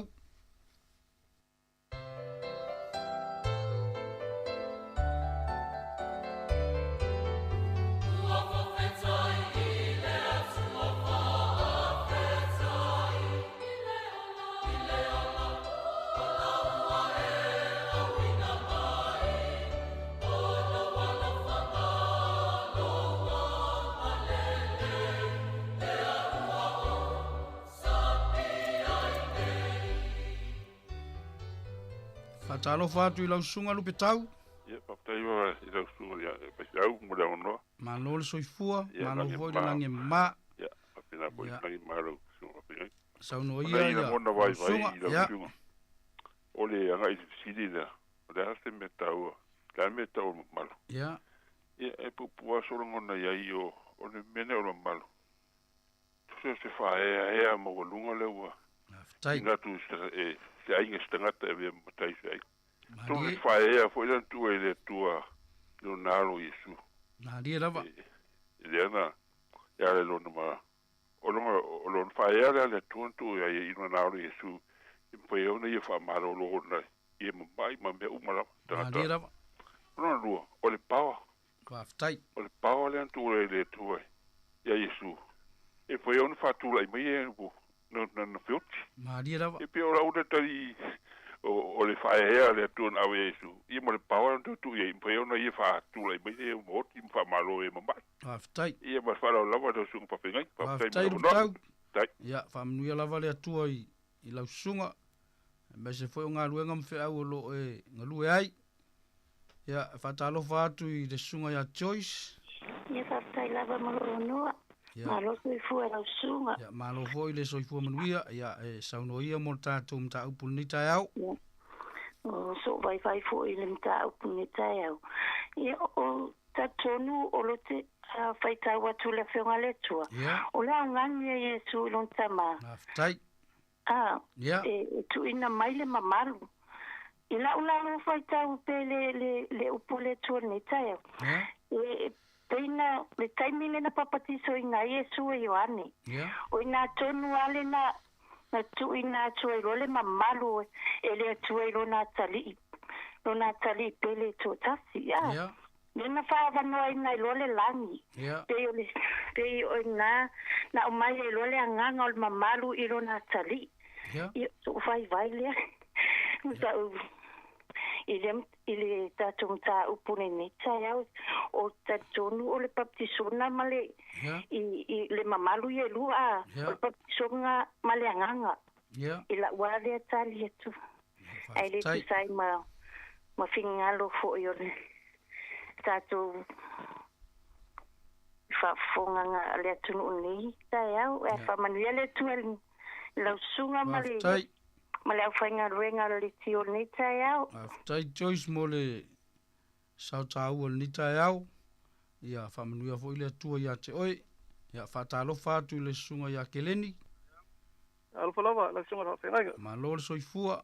Ma lo fo ile langi mama. Se fo mama langi ma le sunga whenga. Ia ma fo tala maia le atu pona wal tātou mta upu ni tai au. Ia, eva ko singa vai venga ka kum ka punika. Ia fo Mari ma ingalo la falo awa ole le upole mamalu yo ingalo venga Yesu inga fenga la langi e mamalu me mo le la makanga papisonga Yesu long fanga mo bikam ala piko sili fa ka ya inga wa afia ko ngal venga le ka qualify ya olang belang fa kupule li long sang ya kolongkai penganga aftai sila fia la langi nga folo oila yo ka nga fola la ngo ole fa ye ole se me e ba ia ole mamalu ole malang fa kupula Yesu nga ka wolunga nga venga la sawi I mali usaka ola ole yo fa se me fai so sangi nga fai ke ba ia mamalu enga ora ye ile ku fa ka si mai ka ko o so vai venga le a manguel ka ko pokalame ye mo pele ko fa la funga fa nga wa pele la fa mo nga luai ya fa ka kele mo la ngo ngira kele ni mo le sa no anga matango fie ya fa mnu ya tele le tua ile lo sa ta wa fa li el tato mta upu ni ta au tala tu pele ava noa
tātou te toi fia o lava i le au tū e o lo au ai ia mawhauwhaunga o le nitai au.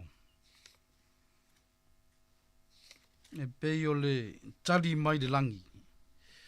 Ua au tū ina atu le mamalu. O te toi tū ina atu fōi i ai le mamalu. E pei e ona iai ia fesiri o lo au ina atu ai ia le tātou polkalame le nitai au. Pe o le fesiri luna mua o le ale me tau le mamalu. O le fesiri e lua. A o a ia mamalu e lua ua tū ina mai le langi. Ia tala atu pēle ava noa mo se ta maa foi, au se tina, au se tupulanga tala vau foi. E fia whaali so na sao le nitai au. Ile tātou mta upu e peo na tātou tala noa ai nitai au, ma le nganga whaalo alo.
Talo fatu I lau sunga mata niu ni tai au. Ia talo falava fa tai mo lo wanoa. Ia sauno ia mo tato mta upu ni tai au. O lo ngana tu le faali atu. Ia. O le foi ia o le mamalu. Ia. O le ninga o mal falo alo. Faftai. O le ninga o mal falo alo. Ia mantua foi liana sa foi ia ta fo vale ia te apolo te ma o le langi ia fa mai e tu atu mamalu te ma o le langi ia te ia. Mali lava. Ale esa fa ia tu Yesu. Tu atu ia te o ele pule ma le mana ma le mamalu. Ai o walu I lalo I tala I lo fina ngalo. Mali lava. Ia o faso atu na fastai lava moro wava noa. Faftai mta niu. Talo wa tu lata le taimi o le tātou. Fai ua le tātou polkalami. Ia wina atu le avanoa le nei se to tasi. Ia ona ou vai una le o le tātou. Ta upu ni tai au. Ia whatalofa atu I lau sunga vevesi. Mano le soifua. Malo foi le langi mamai ni tai au. Malo foi lau sunga whatea gainga. Whatai mole avanoa. Whatai fina ngalo wharia. Tusa malam ta upu matangu fian ta upu ni tai au. Mali lava. Ia. Tiap to soani tusa whaari se manatu titi tusa matatu ta upu. Mali Ile lua. Yeah. O le ale mamalu. Yeah. Le ale mamalu. Luna lua. O a fo ia mamalu ma langi. Yeah. Te o tani pupu. E lua mamalu. O le mamalu fale lalo langi. Hadie. Mamalu fale langi. O le mamalu fale lalo langi. E na fiu mai na uina mai le tua. Yeah. Tu keristo mai lalo langi. Na te fai lo na fina ngalo. Tala ina lo na fina ngalo. Nia fale li uina tangata I le tua.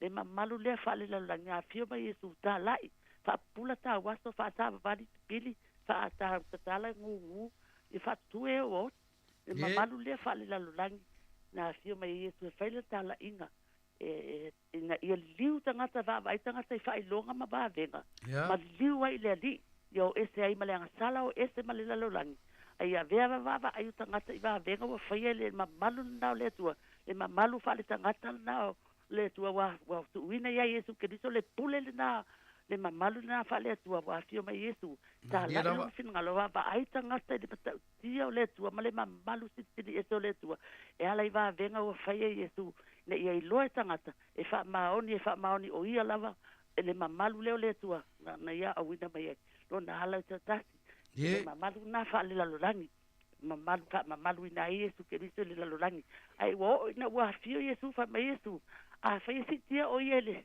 mai le e to sina atu mata tangata ia te taimi leo na maliu na ba vai tangata de maliu Yesu na wa fa sata ro na maliu Yesu na ba vai le mamalu le na le tu le mana le na le tu le mamalu fa le langi na le mamalu fa le langi na le mana le anga pa ia le fa unga le na le mamalu le mata tia le se ta se tu sama le mata tia le mamalu le tu fa dia de taimi na o mai le tu pong ba na tatala ile langi ma fa no le langi na o mandi ke di Yesu le me fai se na pula ma vai se ta se ngana tia ma le mamalu si eso le tu le mamalu le na wa fa ai ina le tu lo na lo pele to ta se Yesu ke wa tu uina ele mamalu na le mamalu fa le langi fa penana to tu ina ma le mamalu si ese mata tio le tu fa dia lo na mana malo le mana le fa unga le na le mamalu le fa unga e la ngona i tangata le matau tio le tua o le fa unga o le mamalu sidi ese na le tua e la ngona i fa penana tu la i fo ia ona o ana ona tu la i ta watu le ofio pa ia le tua e la ngona i tangata le upo le tua le mamalu na le tua pe atu wina mai le tua le na mamalu i la na fa na u ia na ona e tala ina fa longo lon sil fonga e la ngona i tangata e la ngona le e moni ma fa ma ona diwa le tua ia fa tai o se manatu na fa tau va mo na fa tai mo la vanoa tai vesi fa manuia le tua ile saul ni tai au salol toi to le tatou ta upu ia ona fa wina le tatou ta upu ni tai au ia fa talo fa tu i lau sunga tu mua ma lo le soifua ma le langi mama saul ia mo saul ni tai au tai ta lo fai lau sunga al fa fe nga lo fa pa ya o ina le upo le tua ni tai au ta lo fa lava ma se ngo pie ma ia sa unuanga ale lu o le tua ma li lava ia fa pena fo lau sunga tai o se o mai mana tu ale lava tu o le ola fa mamai o le mamalu le ata wani ia o le ola fa mamaina o le tangata ke usiano tai toi fai fo toi fa lua atu o le ola fa mamaina o le tangata ke usiano na te loai le mamalu o le atua a le fa mamaina le tangata o ta ua o le ke usiano tangata sa ili le atua e le maua le mamalu po ia le laulangi e le taulia mamalu a ia laulangi a le mamalu lena e mai tatu tala no ai pe ona ta ua le tuspa ia le na moli mawai matangi atu Yesu lo tamai ia fa alua mai lo mamalu ai fa mai le tali mai le langi wa o fa alua atu wa o wa vatu le mamalu o te toi fa atu fo wa o fa o atu le si mamalu e le fa mai la Yesu ile moto tangata le o tumutumu e te le o le wa fa ia le tamai le langi ola o tau ola o ai ola o e ma ole le fa longo ole le usitai ole le fa le upu ma le fa masinonga tonu ale atua lo mori maui le tatou te tau mafai tatou te maua le langi ila tio fa lua mai i suafa Yesu amen fa tai tu mua moro sauta ua le tatou mta upu ni tai au ya fa tai foi mo ilanto umalava sa mai o lantou sao le tatou mta upu ni tai au ta ua uma au to manatu mo to sao awale va mala maina ma va ato toino le tatou mta upu ni tai au ya malo ya fa manu ya te de lava le atua ana sina fa poponga lava ina ia mala matiri tatou mta upu ni tai au o le a le me ta o le mamalu o se langona iai o le mamalu o le tau walunga lea o le ola tau sa fia o le tangata i le langi a o le sini foi lea o lo lau walunga i mafaufaunga malangona so se tangata soifua a wa a fai o le mamalu o le whaia ina o le manu malo o le pule, o le maualunga ma le amana ia. O ai se le fia o iai. O ai se na te le fia maua. A ai se a le mo iai. Me leo lo tau pati iai de la rolangi. Nau i le mamalu lea. Ai se a. Le anga o lo a fifi ai me sidi. O lo iai le ato toanga, le ato toa o le ola o le tangata. Ma o lo iai manuia. O le tato watu nu o Samoa o le atu nu ta ofi ofi mamalu. Ua uma ona whaata oto mea uma. E le so ona laa se vai tu lou pe si se lima. E le so ona whaia se upu. A wae pu lea mea uma i le mamalu. Lona winga, e ta ua no tato wola ma soifua Samoa i le mamalu. Pau wao le nei. A whai o le mamalu le na Samoa. E matua po pole ale ta ofi, ma le langona. A wai ei taime mo wai. E iei aso e le to ilo ai. A wao mamalu na. O mamalu na whaale lalo langi. E peo na ta ua i le tele o sao le nita au. Se sila ai tu tonu o tatu wa inga manu. O whape fea mai nei o na aso. Ua o lava i le kale sia, ua amai le mamalu. Ai matau i le tupe mana ta mau a inga. Fai maila na tau mau o mativa ta ngata i le lotu. Ua mativa a inga o no me fai le kale sia.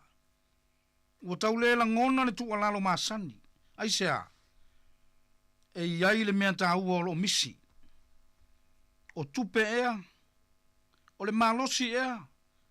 O le tamau a inga ea po lo poto ea. Samoa e le o le na. A o le atua. Ua misi a toa le atua. I lou soifua ma lo tato wola. Ua tato wola ma soifua. E au noa ma le atua. O le o lo e whaavai. Whaavai ai. Pe tele atupe. Pe te poto foi. Pe tele foi lo ta mau ainga. O te tau tino ya te oi Samoa e ma vai le nama malu. Ai a ma malu fatasi ma ke riso. O le ma malu siri le na. E le avea. E le faoa. Ai tu mau e whaavavau. Le veside e lua. O a ma malu e lua o tu ina mai de langi. O se langona o le whaimita upu le nitaya. Lango o le ma malu mua mua. O le ma malu o le vala awina. Ma malu le fa matala ina aire ma malu o tofi, o le tofi, ma tofinga. Le ana tu ia Yesu i le taimi o na baptisonga i le vai o yori tana. Fa mai le si ufonga mai de langi, o lo watali i pele de na. O te fia lava ia te ia. Ua vala au mai le langi e fa matala ma malu o le ali, o ia o le atali i pele. Ai a fai e fesidi, o a sa ma fai ngā o ke risu. O le atali i filifilia o le atua. E fia i ailo na tamaa. O pa ia ma mamalu o le alo o le atua. Na te tau ave mamalu o le tamaa. A wā o ia na vala awina Yesu. Mo le fe au faola. O le mamalu fo i lea na fai aina na ngā luenga i le lalolangi. O le mamalu e lua. O le mamalu pua ngatia. Tasi lea mamalu na tuina ya Yesu. O le mamalu o le sa tauro, a wā o le onga leo le whaole tanga. O ia o le tangata na te talia puapua ngā. Ua ofo e ia o ia lava, na te tau ave ti ngā o le lalolangi. Fai mai a o iaila na ngā ruenga wha amalo o lo. A o lo tau lai pia fo ila na wa ai le tumu o le maunga o korokota. Le maunga na te li ua aine sa tauro mata ngā. E fai masa tauro le whaolo tanga. O le mamalu ti ngā. A wā o le mamalu e tau tua. O le mamalu e afu toto. Ma le mamalu e maliu. Aisea. Whaola ina. Ma whaasaulo to ina o e Samoa. Ma le whanau o le atua. Ai maise ia tātou sao loto. Mai le lo loto o le polonga o le angasala. O lona winga. E le ngata i mamalu. Ma pa ia o le tofi ma le walawina. Ai wa tātou i toi tuu mai fo i le mamalu. O le soifua pua ngatia. Ina ia whaola ina tangata uma. Samoai. Tele i o taime e whao soso ina ai tātou. E fia maua le mamalu e tasi. Ai tātou te musu i le isi mamalu. Ua tofu voi le tangata matou finga.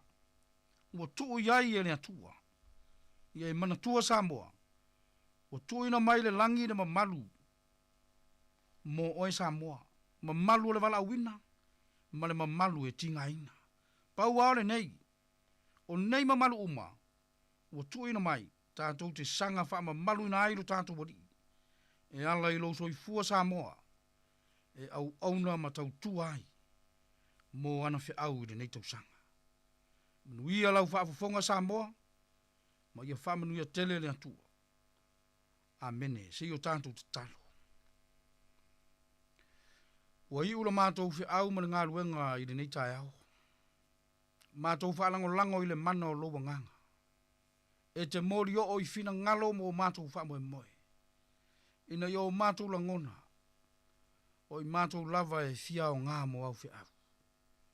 Whaamnuia lo atunu o Samoa, i ona tangata. Whaamnuia whaile nei ofisa whaasala lau wa ala tuai. Le nei whamoe moe le nei tai au. Le tuai. Ia e angare lei ma tausi Samoa o ngā lulue. Mai se o whalo ma whanau. Fea ngai ma o onga ma ngā luenga. Ia turi muri au ina whaatasi mātou ele mana o loa nganga. Ma ia i ulawa mea umai levi inga o lo suafa. Ona o ke riso whaola ua mātou wolem ta tāno tuai. Tu mau yo mātou lunga lo manuia le atua le tamā. Le alo male a nganga pa ia. Nei e whaavavau lava. Amen.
Toi whaatalo whaatol whaapoponga o talafoma le si ufonga le lau mua mo le nei vaenga o le awa uli.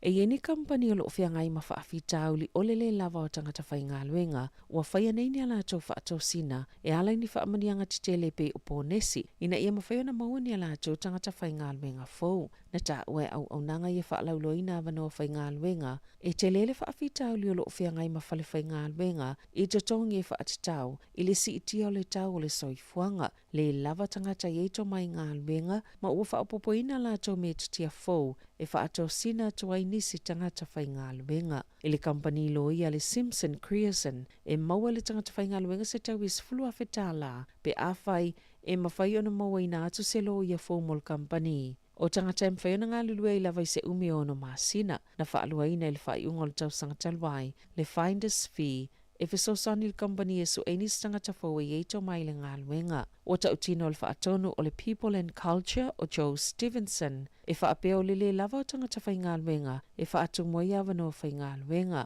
O le mafuanga au tū lea, o pito maawala lo il whai numera le atunu i le tolu tesima le 2% o tangata e lea ini ngā luenga.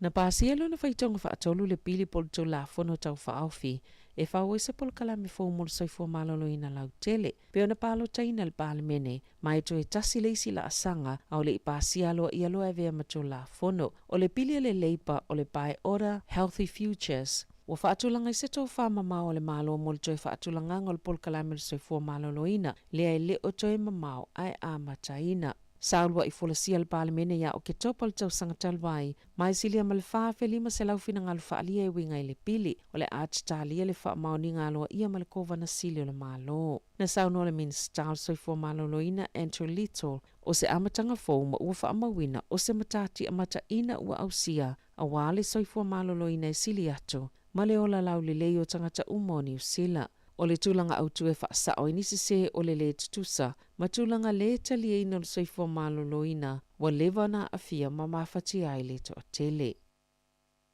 O le aso whaapitoa la langi mo le saunga le mua tau mawha le aso fito uni, o se avanua le leile e pātipati le whaita wafu tangatani usila, e ngā lulu e malo si aso te itasi, ina i wha mausali ina pe le saunga le mua tau mawha le atunu, e pe o na saunua i Vince Abagol, le whaatonu sila le whaalapa tupotonga ni usila, mo le saunga le mua tau mawha. O le tūlanga i le umanu ia isi atunu o na o saunga le mua tau mawha, ani usila pe o na saunua le sui whaatonu sili, sa ia whaalia i le asoana nafi. Le amana ia whaapito o tangata o lo mawhai o na malu pui pui e tau mawha le atunu, i awala, mama tata ese o lo whaatino ina le whaita wafio le atunu o lo ngā lulu e ia vaenga whaapitoa, o lo sa ili e tau mawha ni usila e isi atunu o lalangi, o na o le tulanga mawalunga o lo iai, ma le ingoa le lei, o na o le saunga le mu. E whaasfulu miliona tangata le lalangi e tau mamawhai mea ai ni usila, i tau sangata itasi, e te lese sao tau mawhani usila whaatau atu i whafo, i lona tamau ainga, le mawel tolus fulwhapiliona tala o tupe maua, i tau sangata itasi.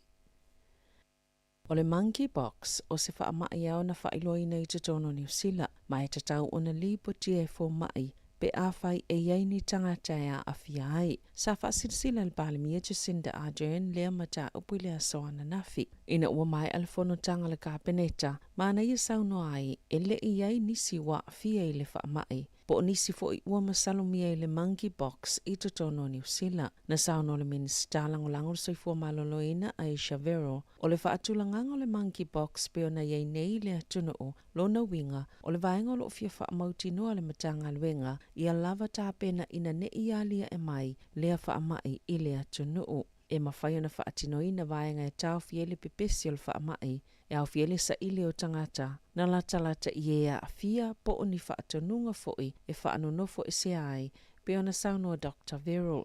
O le masino o me lea nādia e momoele Monkey Box i Peretania. Talo mai lea solua iuni lua whelua lua ua silia mali to ofitse lau valus ful tangata wa afia le whaamai i atunu e luas ful fitu. O le Monkey Box e amata iaunga e bei o le fiva pu e le maalili ti ngā masa o le tino ti ngā le tua ma le lava. O na amata lo leo na vaio ni mangeso i beo ni whapepe i fōlinga maso solo atua isi vaenga o le tino e taipei o le Chicken Box po o le tane susu.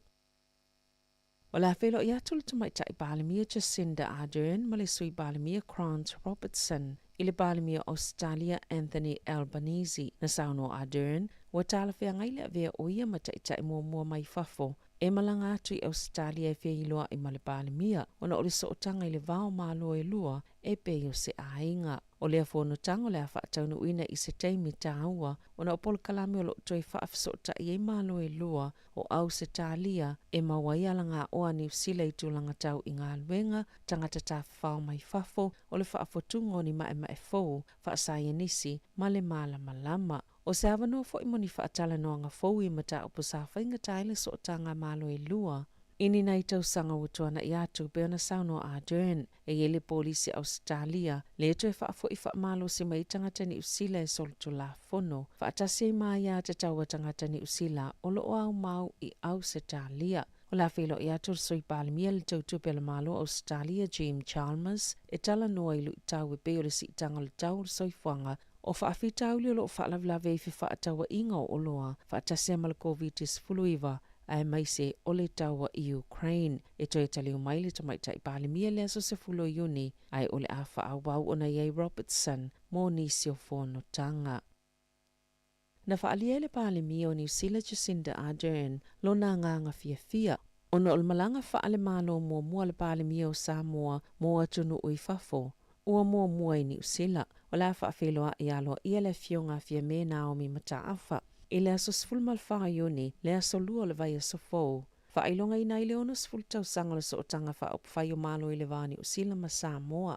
Whaatasia ma le ono sful tau sanga talo na tuto o tasi le malo o Samoa. Peona sauno Ardern o le awhianga inga wa whaamausali ele sootanga ma folofolanga na whai e malo e lua e ngā lulu e whaatasia e whaalau lo le soifua manuia o tangata Samoa. Maana saini e le tua au fia me Naomi Mataafa. Le ulua I Balamia o Samoa, le fionga fia mea mata a whawhaumui nā mulinu o le lua.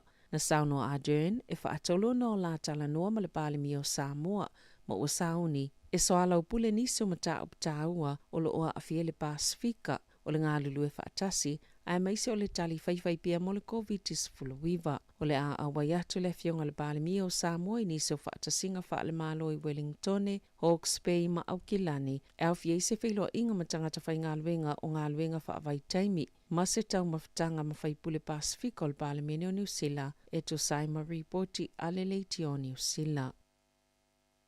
O la tau au ina atu le soi le Balamene, se talo sanga tustusia masainia le silia malfas flua feo tangata New Zealand, o lo vala awai le Balamia Jacinda Ardern, ina ia tapu mawhaasaina le elinga o le alititai o le sami, o le sofa ailonga ina ai le lalangi, le World Ocean Day, le aso o le vasa po le sami I le lalangi.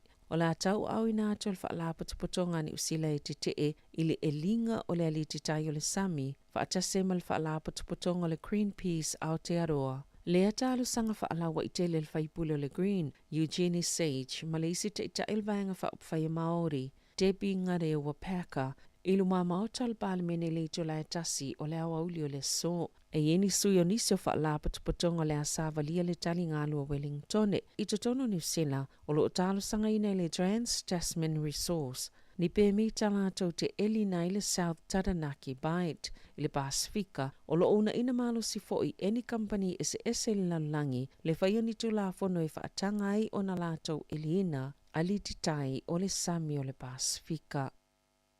E le uwhai ngofia mo le tamaitai Balamia Jacinda Ardern, le whaatuptupula I o fina ngalo whaalia, ina ia whaamalo lo le whonga whatalai Trevor Mallard. Masafa ia se visili whaapalo tale One News Canter, ma whailo ile to tele o tangata e manatu, e le o le leile whaatinongo le ngāluenga ale whonga whatalai. O le amatanga le tausanga nei, sa malo ai whaamatalanga I le whaafuenga le whonga whatalai o titee, ia sa whai le Balamene, na whai ele whai unga Mallard, e taki paipa, ma whaale o tele le musika. A o le iona tu ina atu ni whaalinga whaalato la fono I nisi sa avea mwhai pule, e tau atu I ailo lātou solito la fono, ina ua lātou solia ele o le Balamene, I le whaafsili saili linga na ilo ai, e se fulufitu pasene, sa langolango ina la ngāluenga al whonga whatalai, ai o le tele lava, ele o ato atoa, pe afa fo ila lātou langolango.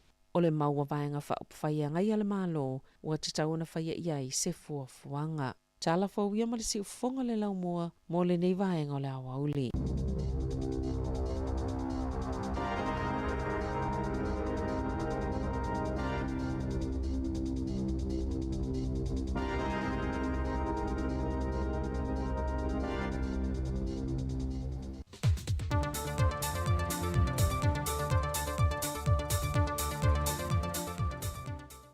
Toi whaatala whātu le tātua tunu le o ngā tonu le neiva yaso, ai o se wha o poponga e tātu tala whau mai Samoa o se maia le whaafonga.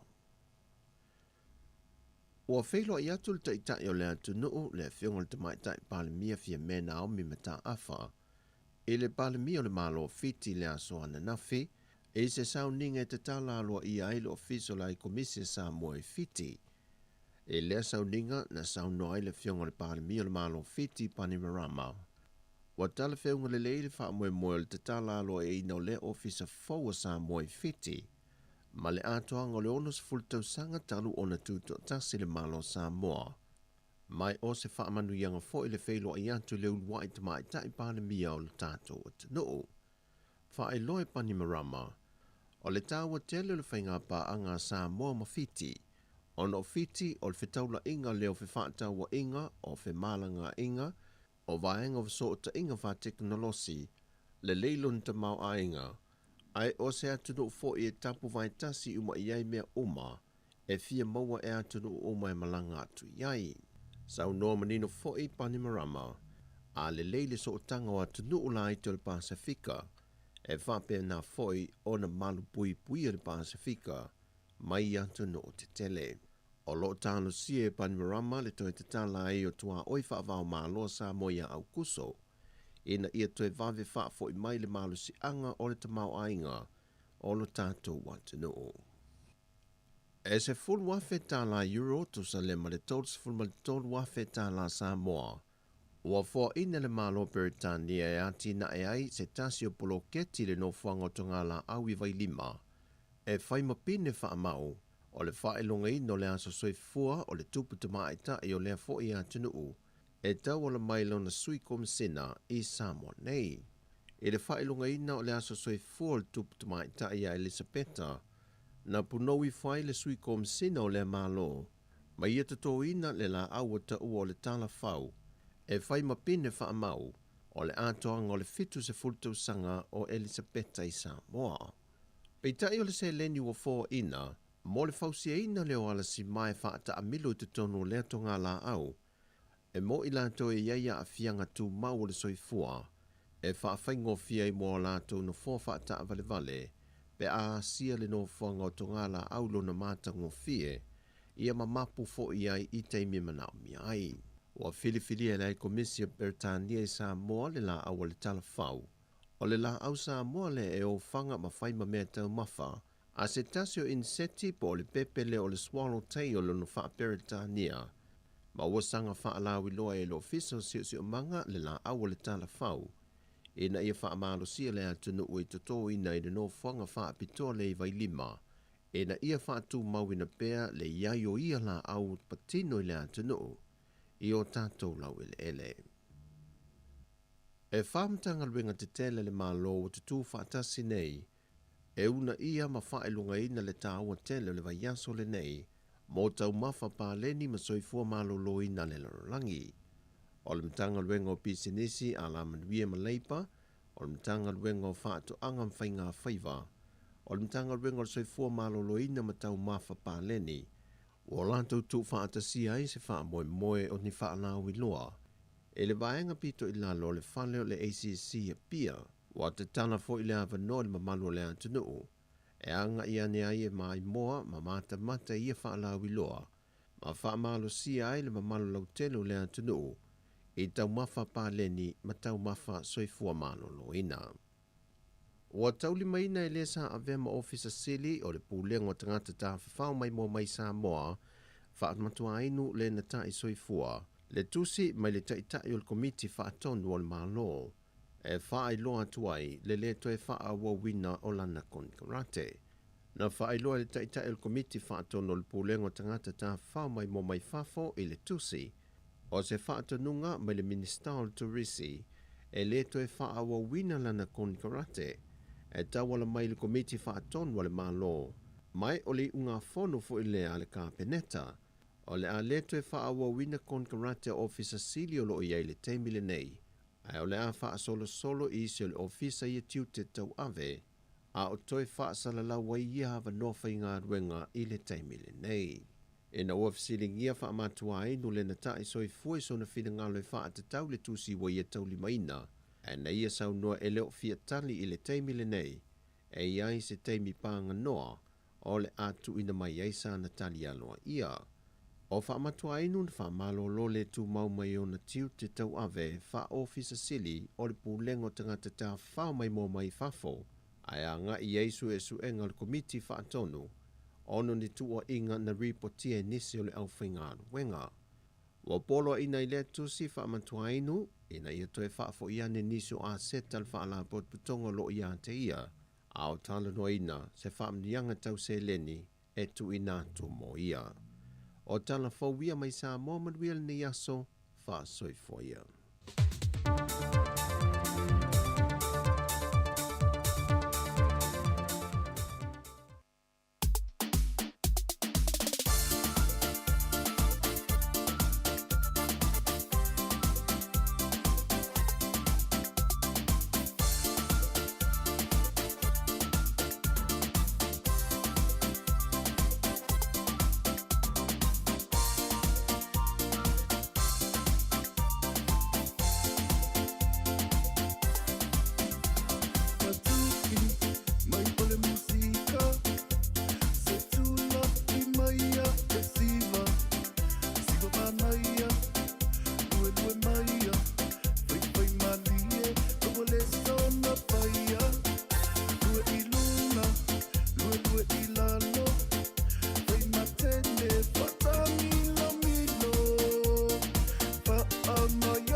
Yo fa fianga le taimi o le uli o my darling ya o fa sau tau maftanga o le uli ya a fa pele ai ya mau pele ki o le tio fa longo le tasi ono te simale tasi fa mo ya va pe foi lunga e bo lunga Facebook e te mai mo mai ai e tatu fa fianga le taimi e fa fia tu mo o ya a fianga ai ya i au manga luenga le taimi e me se foi la tau yo malo lo mai nga luenga ya wa foi ya taringa sua fa malostino ya le taringa sua ona toi amatai le nga luenga i se taimi o le uli nei po le tasi ya ai mo ila to fo ia o lo fa u pe ala tunga luenga ile imalo lo mai la vale nei taimi ya fa u pe nga luenga fa fo mai tatu fa fianga le la so so atu ya ai fa ingo fie foi ya wa il manatu na ole la va foi ona fa nga luenga mai ale tai ao na o si moko ale ta is fulmi nu tele na imalo lo ai ya na fa nga luenga mai ala ia tau mai nei taimi o lo alu pe o lo la pe la u masini ya pole ala val masini na fa nga luenga ai ya a o lesi vaenga leo malo lo male temi ile sfurulua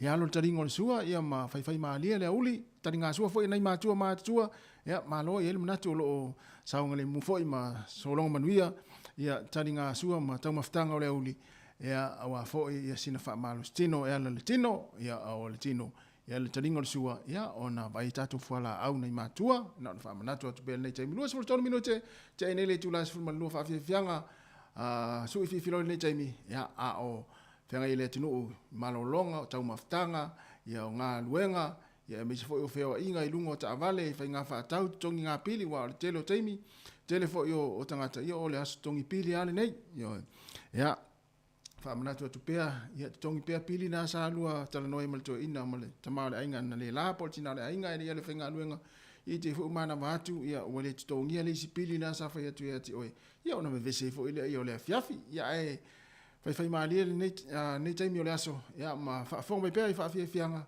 ya lua su family te ne le tu la su mo le uli ne yo le aso lulu le aso valo le masino yo ni lua fe lua se fun lua le tau tu se fonga la mua ilo na la lima se fun mal tasi man Kevin i poli lua ma ne ya la tau ya i le la mo nei e Michelle Wellington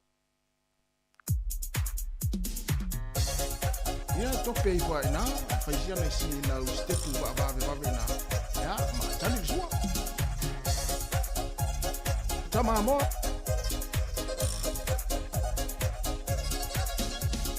levo o tso sa we fa fia mo oe samoa ola upele sama mo moni mai le mo tsele luwe mai masi vai la pese sungai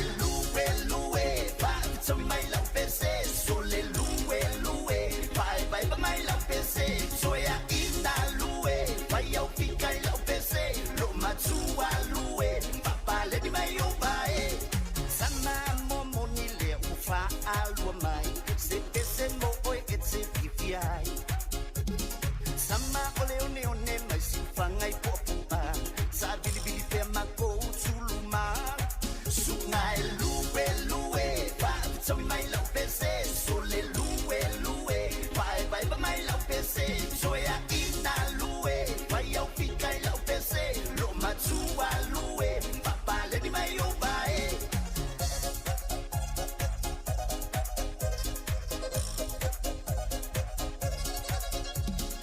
eba mai a misti se tu matsuia la fiso pai na masi misi sama mo moni so e foi so se male awala etai sungai lue pa so mai la pese sole lue pai pa mai la pese so ya ina lue pai au fica la pese lo matua lue papa le di mai o bai so e se male awala kufa alo le mai kama le mai kalo mai awala mingoi fa saule ba ai oi galo pa se ya masta pia pai ni kumu mama menga uoso ese ai male ba ia sa wienga como pai maia e que le songi e que le ofi e que le pa ile nga e que mosi ai e que songi le aba ale oki skama sole pai anga kala moki se sungai lue pa so mai la pese sole lue pai pa mai la pese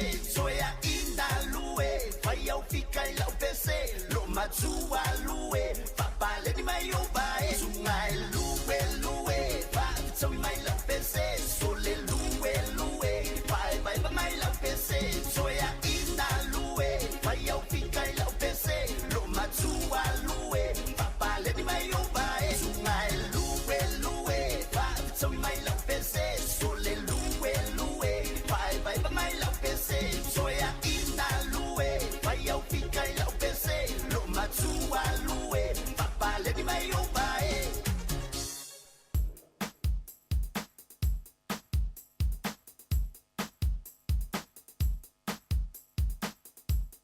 Ia taina tu pese ne mole wa ta vale lo fia dunga ta vale nei taimi ole au wala ia ma lo lava le foi ma lo foi ia le tawa ta I fia manga luenga ia au pisi foi o tou ia ilunga la wala nei taimi tau le foi mata tau ia o lo nga fa mal vaenga lea ia po fa I swa fa ina foi le vaenga lea ole va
Ai a pete so ma whakawhiki ngā kompo.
mercy.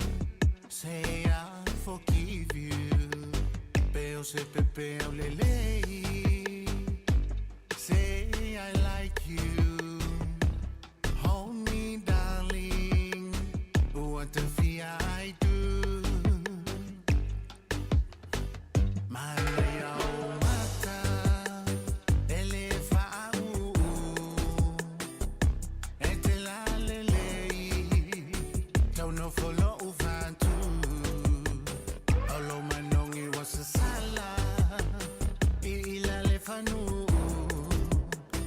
Mama si mai lo tino ta fia pa ia tu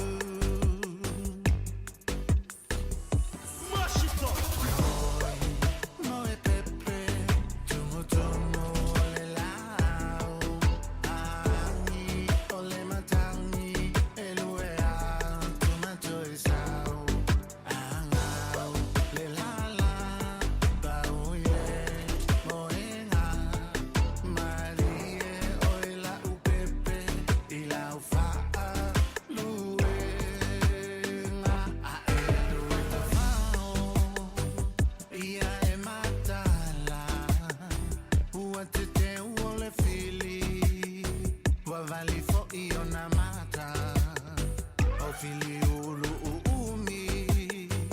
Filiulu popo le ai oni fai ai ena o atingi po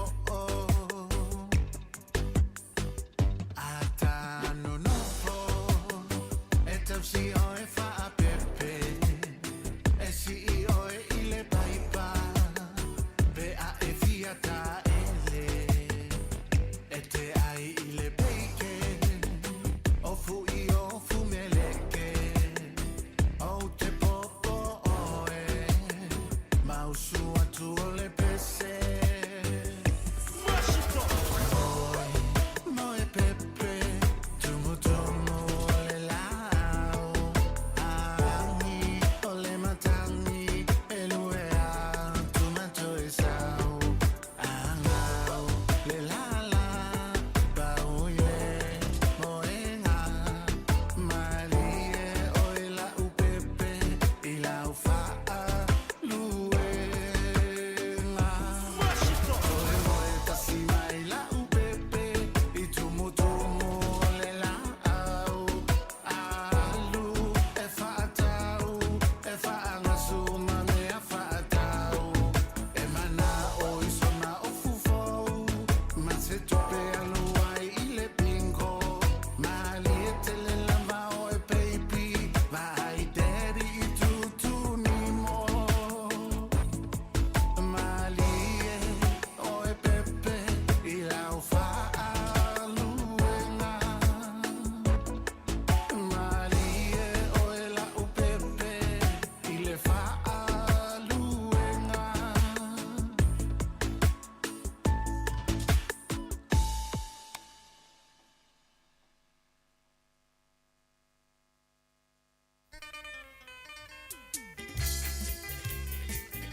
Ole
fanga tapa ua mapele o sina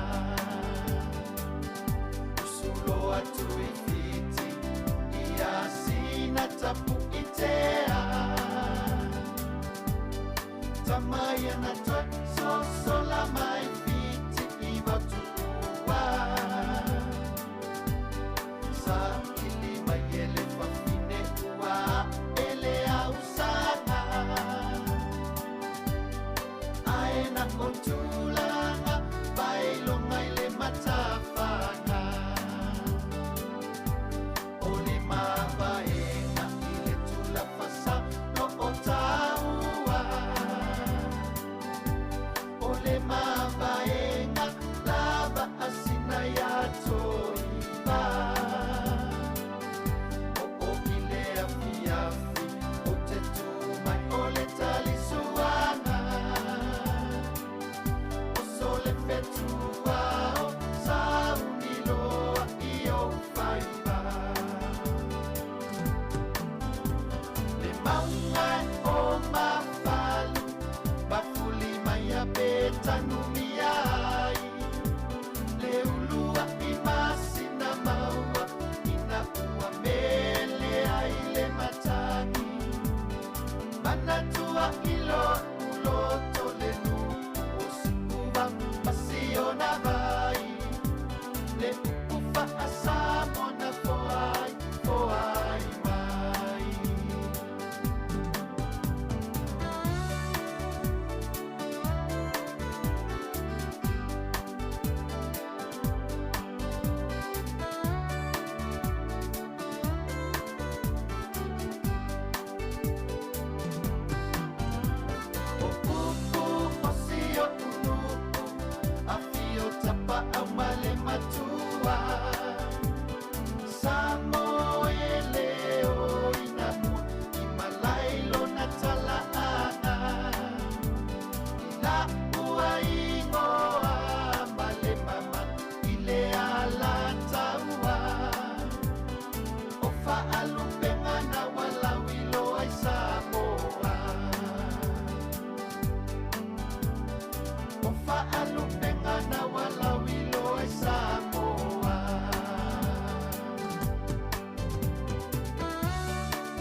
Vanu ilalo o maunga ilunga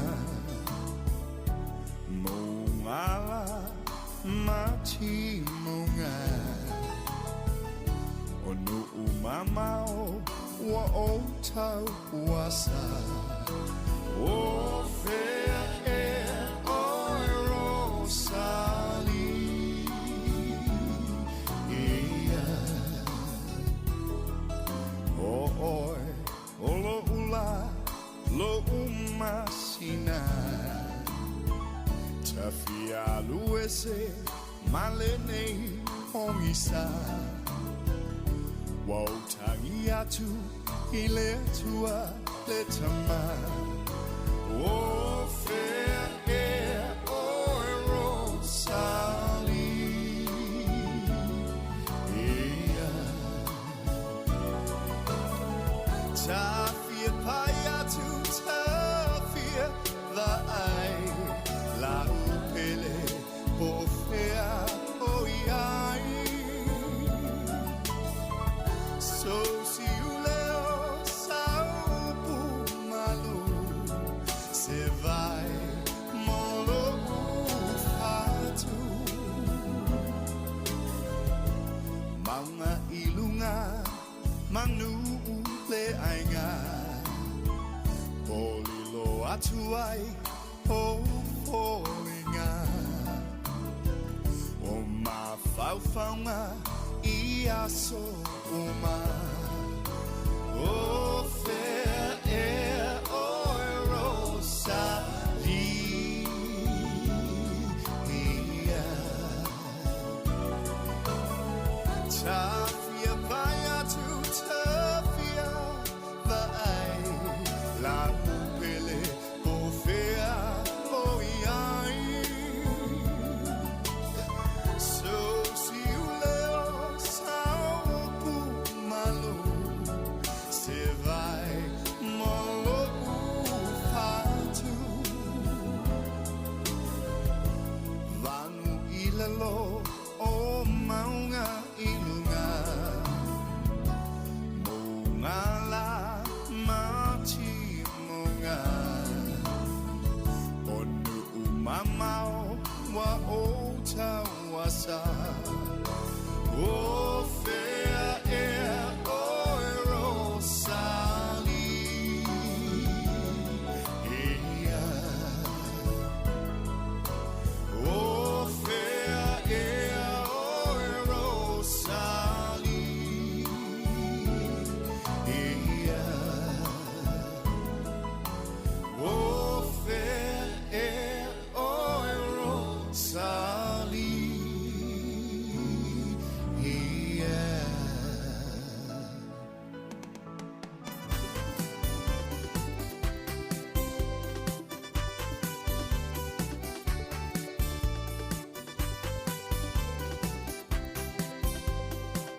se mea lelei I le ola nei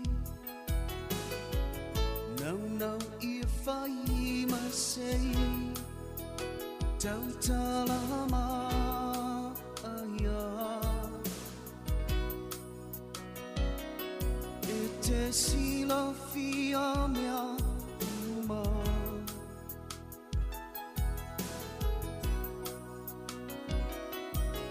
Ia mana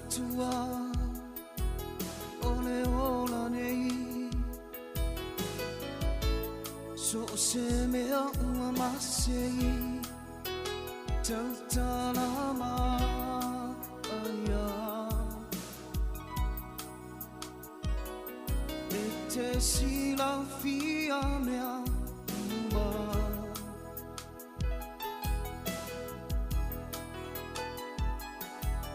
ia e mautinoa ua le lua ina oe tautala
So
Thank you. Yeah. Woo!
Pele e wa ole lava nei mautala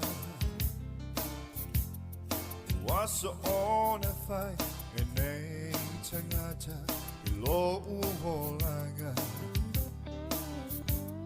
peana e lo une lofa yaso umalava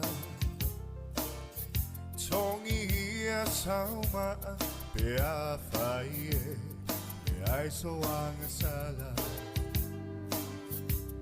So se ya la fo I fonga va a tele.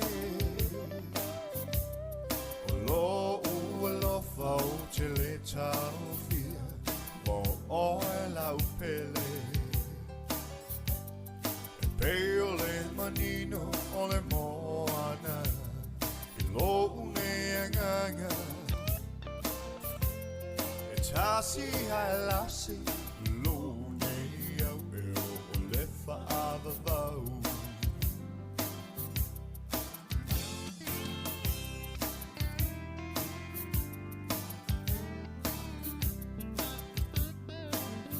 Tinga le o ona o te tau mawhai lava Ia malama lama Me umasata tala no ai le a o fai o ma fau faunga ua sau tua lasi o orele lumanai ne io u oli oli ai umane leo se me moni so se ya la fo I fonga va a tele lo u lo fo tele tau fia mo o la upele peole manino ole moana I lo une nganga e tasi halasi lo ne au e o le fa avavau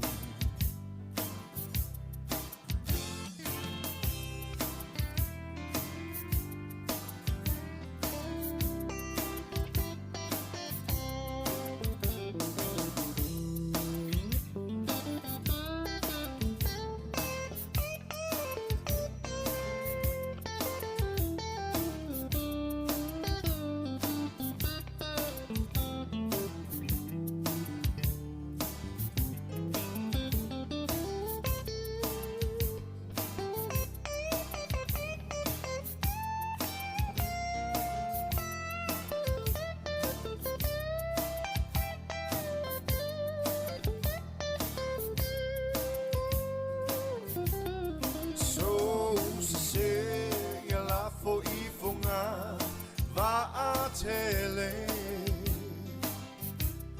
o lo u lo fau tele tau fia mo o la upele